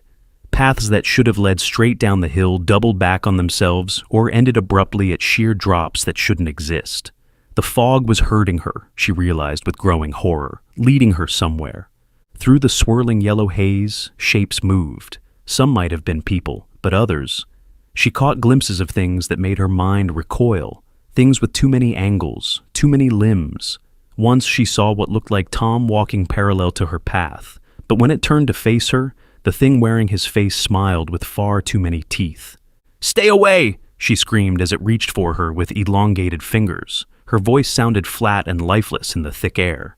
A church bell tolled in the distance, muffled and warped by the mist, but unmistakable. The Methodist church where her family had worshipped for generations. The sound gave her direction when nothing else made sense, pulling her through the nightmare landscape of shifting paths and writhing shadows. Another toll of the bell, closer now. The spire emerged through the mist, its cross a darker shadow against the yellow haze. As she drew nearer, other sounds reached her. Human voices raised in desperate prayer. Light poured from the church windows, cutting through the fog like beacons. A scream echoed nearby, human at first, then twisted into something else before it faded. Others were out here too, lost in this nightmare. She wanted to help them, but the fog was pressing closer, herding her toward the church steps. The massive wooden doors loomed before her, the carved crosses and patterns writhing like living things in the yellow light. Something vast moved in the fog behind her, and Peggy lunged for the handle, her trembling fingers slipping on the cold brass. "Please," she prayed, "let it be unlocked." The handle turned. Peggy threw herself through the doorway, slamming the heavy door behind her. The sound echoed through the sanctuary like a gunshot, and dozens of frightened faces turned toward her. The familiar space felt different now, the air thick with fear and the sweet smell of burning candles. Shadows danced across the walls as the fog pressed against the stained glass windows, distorting the biblical scenes into nightmare shapes. The congregation huddled in the church's nave, their voices low and frightened. Every few minutes, something would slam against the stained glass windows, making the colored panes rattle in their lead frames. Each impact left smears of yellowish fog that seemed to eat at the glass like acid. "The windows won't hold much longer," Mr. Thompson muttered, pressing a handkerchief to his bloody nose. He'd barely made it inside after the fog had shown him visions of his dead wife. Reverend Marshall moved between the pews, offering what comfort he could, But Peggy noticed how his hands shook when he thought no one was looking, how his eyes kept darting to the windows where the biblical scenes were slowly dissolving into nightmare shapes. The yellow fog had grown thicker in the past hour, its color deeper, more sickly. Sometimes faces would form in it, faces they all recognized. Dead relatives, lost friends, all calling out in voices that were almost right, but wrong enough to send chills down their spines. Mrs. Henderson began to sob. "That's my Jimmy out there! He's calling for me!" She lurched toward the door, but several people held her back. They'd already lost the Baker twins that way, running out to what they thought was their mother's voice. "The Lord is our shepherd," Reverend Marshall began again, his voice cracking. The congregation joined in, desperate for any comfort, but their words seemed to agitate whatever lurked in the fog. The impacts grew stronger, more frequent. Crack! A spider web of fractures appeared in the rose window above the altar. The fog seeped through, its tendrils reaching for the cross below. "The holy water!" someone shouted. "Use the holy water!" But when Reverend Marshall flung the blessed water at the intruding fog, it sizzled and turned to steam, filling the air with an acrid smell. That's when the doors burst open. The old woman stood there, silhouetted against the writhing yellow mist. Her clothes were strange, uncombed style, her gray hair wild, her eyes holding a madness born of terrible knowledge. She clutched a leather-bound book to her chest, as if it were a shield. "Bar the door!" Reverend Marshall commanded, but the woman was already inside, slamming it shut behind her. "It's starting," she rasped, her voice raw. "The veil is thinning faster this time. We don't have much time." The congregation drew back as she moved forward. Only Peggy stood her ground, something about the woman's desperate eyes holding her in place. The old woman's gaze locked onto her, and something like recognition flickered across her face. She moved with surprising speed, dropping her book as she reached for Peggy. "Show me," she commanded, her fingers pressing against Peggy's temples. "Show me what happened on Harper's Point." Before anyone could stop her, the old woman's thumbs pressed against Peggy's forehead. A jolt like electricity shot through them both. Images flooded Peggy's mind, not just her memories of Tom and the cultists, but others, countless cycles of fog and fear, faces that aged and changed while the horror remained constant. She saw herself growing older, searching, studying, preparing for this moment. When the connection broke, Peggy staggered. The old woman caught her arm. "The book," the older woman whispered urgently. "You'll need it, but be careful. Knowledge has a price. Trust only what's written in your own hand." "Get away from her!" Peggy's father pulled them apart. Others moved to help, concerned by the old woman's erratic behavior. "Wait," the woman struggled. "When the fog parts, seek the reflection in still waters. The answer lies in what was and what will be." As they dragged her toward the door, Peggy saw the old woman lock eyes with Reverend Marshall. Something passed between them. Recognition, understanding, fear. "The book!" the woman called out one last time. "Remember the book!" They pushed her out into the mist. Her last cry was cut off by the fog's unnatural silence. The leather-bound volume lay where it had fallen. While the congregation argued about what to do with the strange woman, Peggy felt it calling to her. Knowledge pressed against her mind. Fragments of what the old woman had shared, already beginning to fade. She had to act fast. "I need some air," she muttered, slipping toward the back of the church. No one paid attention. They were too focused on the windows, where the fog's assault had intensified. The Reverend's office was dark, but Peggy knew the way. As she reached for the door handle, a hand caught her arm. "I know what you're planning," Reverend Marshall said quietly. She turned, expecting to be stopped, but his eyes held a strange mixture of fear and resignation. "I've seen that look before. Just be careful. Some knowledge changes you forever." He pressed something into her hand, a small key. Then he turned back toward the congregation, already raising his voice in another psalm. Inside the office, Peggy found the book on the desk, pulsing with secrets. Her nose began to bleed as she opened it, memories that weren't yet hers burning behind her eyes. Outside, the singing grew desperate as the fog pressed closer. The words came slowly at first, each syllable feeling like fire on her tongue, but as she read, something awakened in her, knowledge bought with decades of study, paid for in loneliness and fear. Her hands moved in patterns she didn't yet understand, but somehow knew, drawing signs in the air that hurt to look at.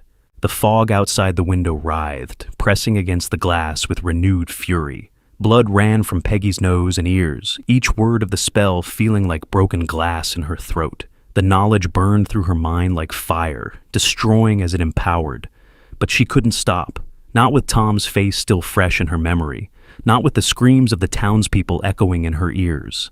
Had to make it stop, had to push back the fog, had to give them all a chance. In the sanctuary, the singing reached a desperate crescendo, hymns mixing with screams as the windows began to crack.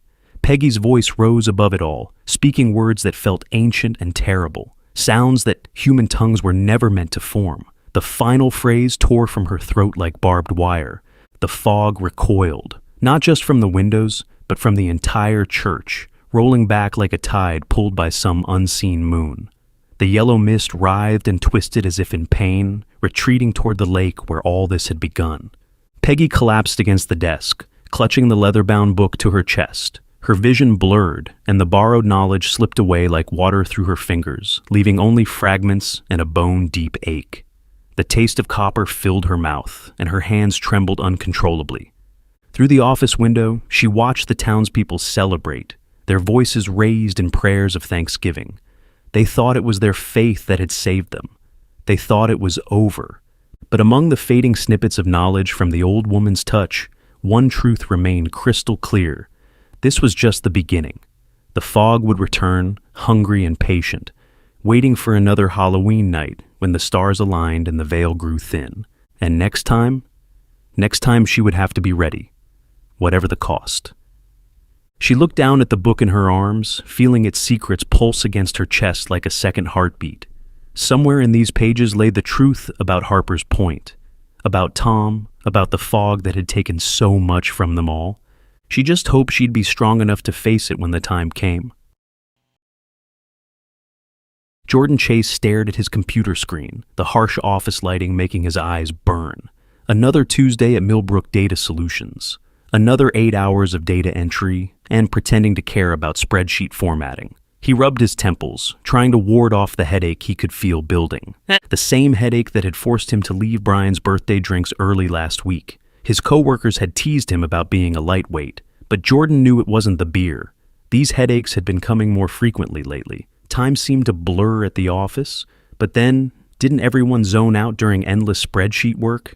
His cubicle walls were decorated with the usual office worker debris, a calendar he'd stopped updating in March, a photo from last year's company picnic where someone had mistaken him for Sarah from accounting. They did have similar builds and the same haircut. Sticky notes with passwords he wasn't supposed to write down. Something felt off lately, though he couldn't put his finger on what. Last week, Sarah from accounting had mentioned a conversation he didn't quite remember. Yesterday, he'd surprised himself in the break room, discussing technical details with the new IT guy that he hadn't realized he knew. And then there were the dreams. Always the same setting. A dimly lit room, walls covered in papers and photos, red string connecting points on a map. He'd wake up with his heart racing, reaching for a notebook that wasn't there, trying to hold on to fragments that felt important, but slipped away like smoke. The True Crime Forum tab minimized in the corner of his screen beckoned. Just 5 minutes, he promised himself. He needed a break from expense reports. Besides, something about these cases felt important, though he couldn't explain why. The same way he couldn't explain how he'd known exactly where to find that accounting error last month, or why he sometimes caught himself checking the exits whenever he entered a room. The Alex Novak Files subreddit was buzzing with new activity. Someone had found archive footage from one of the missing journalists' last investigations. Jordan clicked the link, then frowned when a warning popped up about the video being age-restricted. "That's weird," he muttered, reaching for his coffee. His hand knocked against the cup, but somehow caught it before it spilled. A quick, fluid movement that surprised him. Like last month when he'd caught Dave's daughter before she could fall during the office family day.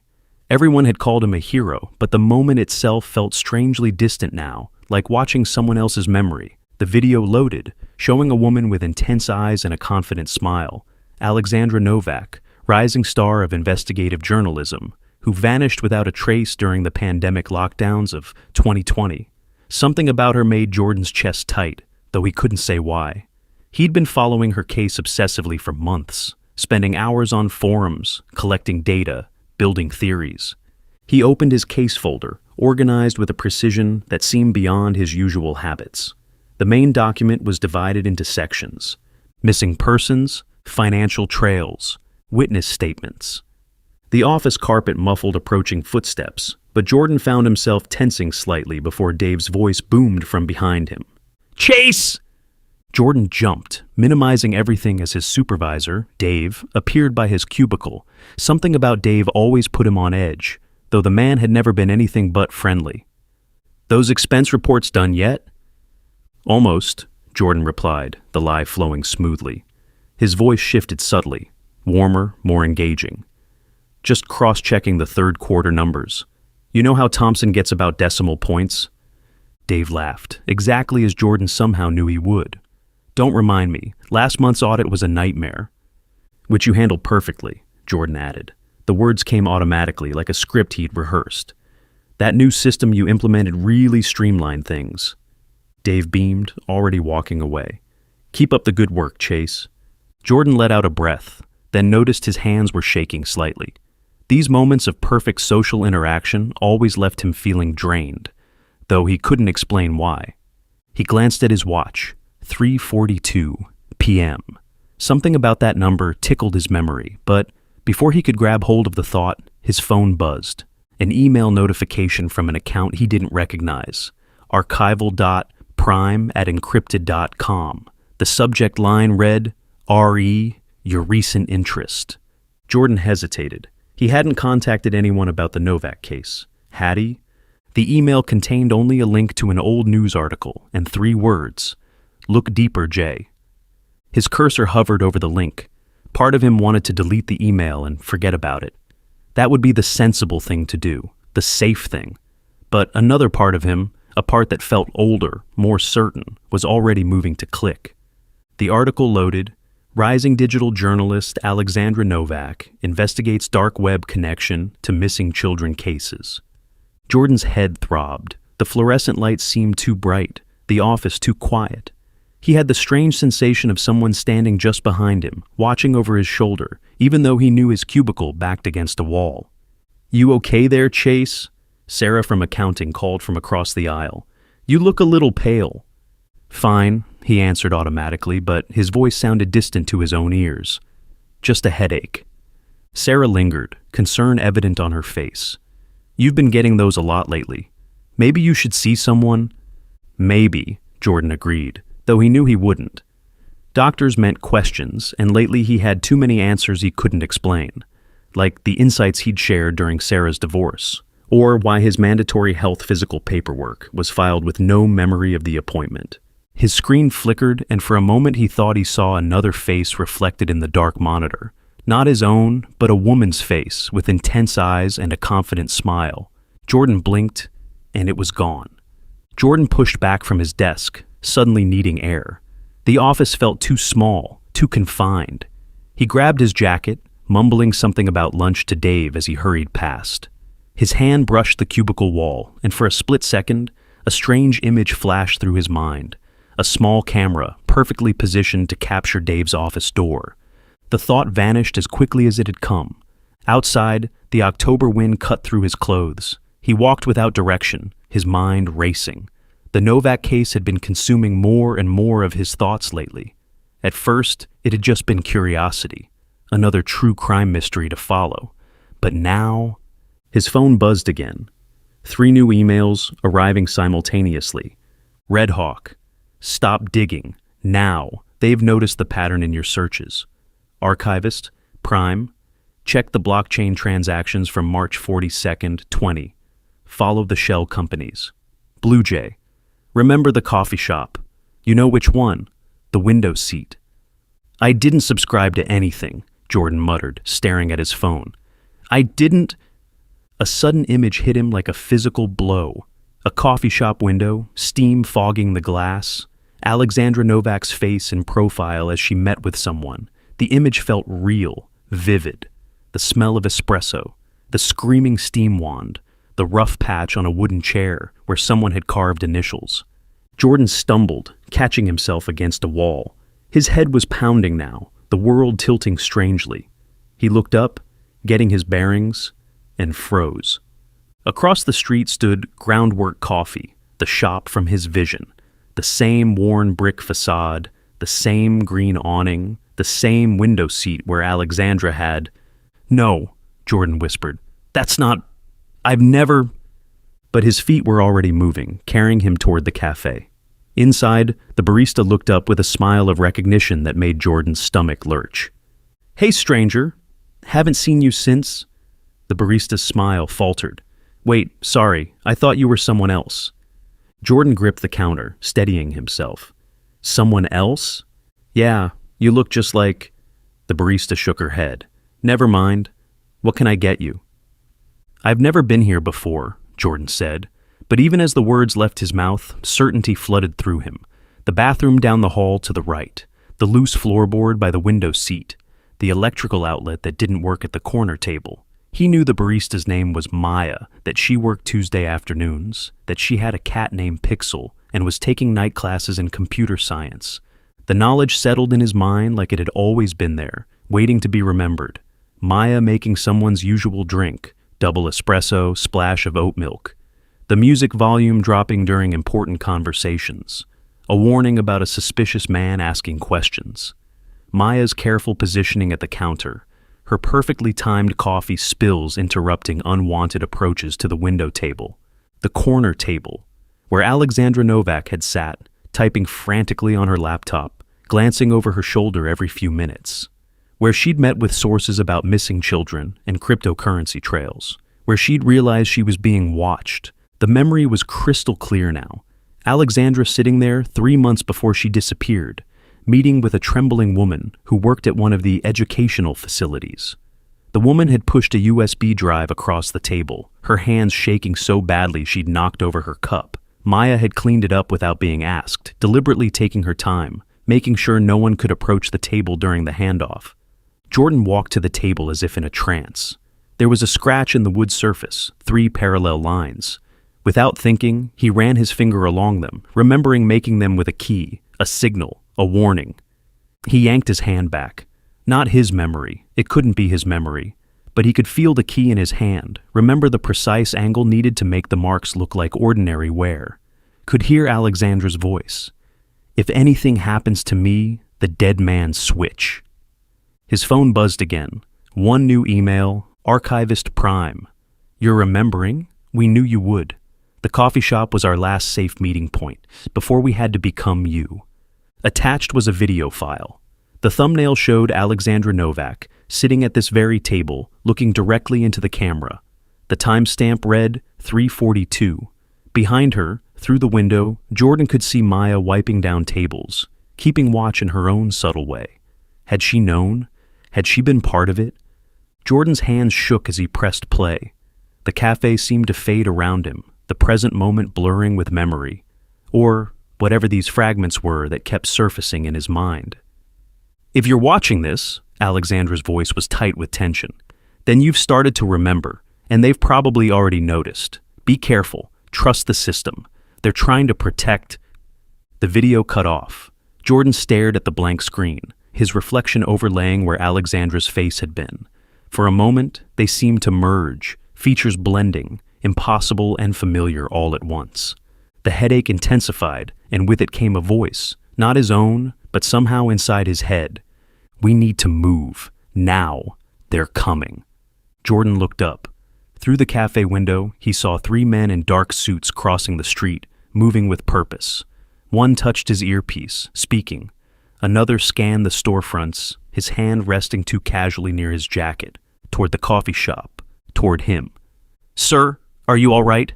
Maya's concerned voice seemed to come from far away. "Back exit, through the kitchen. Move now." The voice was clearer now, commanding, protective. Without conscious thought, Jordan found himself smiling reassuringly at Maya. A perfect, disarming smile that felt practiced. "Actually, could I use your bathroom?" His voice carried just the right mix of embarrassment and urgency. "Bad coffee from the office." "Of course." Through the back, past the kitchen on the right. "Thanks." The words came automatically, even as part of him wondered how he knew. He moved with deliberate casualness until he was out of sight of the front windows. Then his body shifted, posture changing, movements becoming fluid and precise. The bathroom door opened and closed loudly, but Jordan was already slipping through the kitchen service entrance. "We have a safe house." A precise, analytical voice emerged clearly in his mind. 2 blocks east, small office building, 2nd floor. "Why should I trust you?" Jordan thought back, even as his feet followed the directions. "For all I know, I'm having some kind of breakdown." "You know we're real," the voice replied patiently. "Those weren't just dreams. And I'm Rachel, by the way. Strategic planning." "Why did we wait so long?" Jordan found himself asking as they moved through the alley, surprising himself by accepting this impossible conversation. "If we had all this evidence." "Because we needed to be certain," Rachel replied. "These people own judges, reporters, politicians. One mistake, one loose thread. And they bury everything," another voice, warmer, smoother, added. "I'm Jay, by the way. I handle the social aspects." A memory surfaced, Alexandra methodically tracking financial records, following money through shell companies, building an airtight case. "They're careful," Alexandra's voice echoed in his mind. "But they made a mistake last week, moved assets to avoid an audit." Plus, a third voice, Marcus, the protective one, added, "They're moving another group of children soon. We're out of time." They emerged onto a quiet street lined with small businesses, insurance offices, accounting firms, real estate agencies. The Harrison building was barely noticeable among them, just another 2-story professional space with a small parking lot. Its brick facade was weathered but well-maintained, the kind of building that had probably housed the same local businesses for decades. The only remarkable thing about it was how unremarkable it was.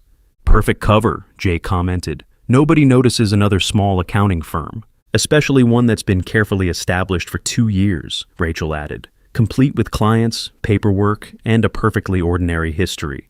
I chose this building specifically because of the service corridor connecting the 2 wings, a quirk of the original construction that the renovation plans missed." Jordan approached the building's side entrance, trying to look like any other professional returning from lunch. His hand found a key card in his pocket, one he didn't remember having, but somehow knew would work. "2nd floor, suite 204, Rachel directed. "Anderson Financial Services." "Anderson?" Jordan whispered as they climbed the stairs. "Another identity?" "One of many careful preparations," Rachel confirmed. "But we need to hurry. They'll check nearby buildings soon." The 2nd floor hallway was quiet, just the hum of air conditioning and distant office sounds. Suite 204 looked completely ordinary. Frosted glass door, professional signage, nothing to suggest it was anything but another small financial firm. Inside, the office was sparse but functional. A desk, filing cabinets, a high-end laptop. Through the window, Jordan could see the coffee shop 2 blocks away. Perfect sightlines. As Rachel's memories surfaced, he understood the strategic value of the location. Close enough to monitor their old meeting spot, far enough to have warning if anyone came looking. Jordan froze. The room. It was the room from his dreams, exactly as he'd seen it night after night. The walls covered in papers and photos, red string connecting points on maps. The same layout, the same peculiar angle of the desk, positioned to give clear views of both the door and the window, while keeping the occupants' back protected. 3 cameras watching the street, Marcus noted through their shared awareness. 1 covering the side entrance, 2 monitoring approaches from main roads, all feeding to secure servers. Jordan moved to the desk, instinctive movements he couldn't explain, guiding him to a hidden panel underneath. Inside was a small safe, combination flowing through his mind and Rachel's precise patterns. The contents told a story of meticulous planning, multiple passports, each with different names, but his photo, USB drives marked with coded labels, a laptop that had never been connected to any network. "Dead man switch protocols," Rachel explained as their shared fingers traced the equipment. "If we miss 3 scheduled check-ins, everything releases automatically. Can't be stopped, can't be traced." "Smart," Jay approved. "They can't torture information out of someone who doesn't have the keys." Through the window, Jordan saw 2 men in suits emerging from the coffee shop. One spoke into his phone, then pointed toward their block. "Company coming," Marcus warned. "Rachel!" Rachel's fingers flew across the laptop keyboard, entering complex sequences of commands. Almost done. Final failsafes engaging. Even if they stop us now, everything releases in 20 minutes. 38 media outlets, Jay added, plus law enforcement in 12 countries. Too many points of contact for them to contain. Footsteps echoed in the stairwell. "They're here," Marcus's voice was steady. "Ready?" Jordan felt the system align, each part settling into their role. Rachel's strategic mind, Jay's social insights, Marcus's protective instincts, all flowing together with his own determination. "Ready?" he whispered, and for the first time, it felt like truly his voice. All of them, united. The door burst open. Collins entered first, flanked by 2 guards in suits. Not military, Jordan realized, just corporate muscle trying to look official. The way they moved spoke of private security training, efficient but predictable. Marcus's tactical awareness cataloged their weak points automatically. "Federal agents! Hands where we can see them!" "Remember," Marcus whispered in their mind, "they're not real federal agents. Notice how their suits don't quite fit right? Private sector doesn't pay for tailoring like the Bureau does." Jay stepped forward, their voice carrying perfectly controlled confusion and outrage. "What is the meaning of this? I'm a financial consultant. You can't just—" "Cut the act, Novak," Collins interrupted. "Or whatever identity you're playing today." Jordan felt a sudden shift inside, like pieces of a puzzle finally clicking together. Rachel's strategic analysis, Jay's social awareness, Marcus's protective instincts, all of them distinct yet unified, each bringing their own memories of Collins. He was at the Wyoming facility. Rachel's memories surfaced, watching through one-way glass as they tested the children. Always with that same smile, Jay added, their shared throat tightening, right before he'd tell parents their children needed special attention. "Standard manipulation tactics," Marcus noted. "He's trying to destabilize us, make us doubt ourselves." Collins studied Jordan's face, almost admiring. The Jordan Chase identity is practically flawless. 3 years of backstopped records, genuine coworkers who remember you, even a social media presence that feels authentic. But then, the Institute taught you well, didn't they? Cameron Collins, Rachel's memory supplied. Operations Blackwood Institute's Special Projects Division, oversees their recruitment program. "We know what you did," Collins continued. "How you fragmented yourself. Clever, hiding the evidence in plain sight, scattered across multiple personalities, each one holding different pieces of the puzzle, none knowing the full picture until it was too late for us to stop it." He almost sounded admiring. "Our own techniques used against us. Poetic, really." Jordan felt the system's collective anger rise. Years of memories surfaced, children disappearing into facilities, experiments in forced dissociation, attempts to weaponize trauma. Alexandra had discovered their program by accident, following money trails that led to something far darker than expected. The Institute called them educational facilities, remote compounds disguised as private boarding schools or behavioral treatment centers, places where wealthy parents sent troubled children, never questioning why communication was so restricted, why visits were never allowed, the perfect cover for their real purpose, creating programmable assets through systematic trauma and controlled dissociation. "Remember the Wyoming facility?"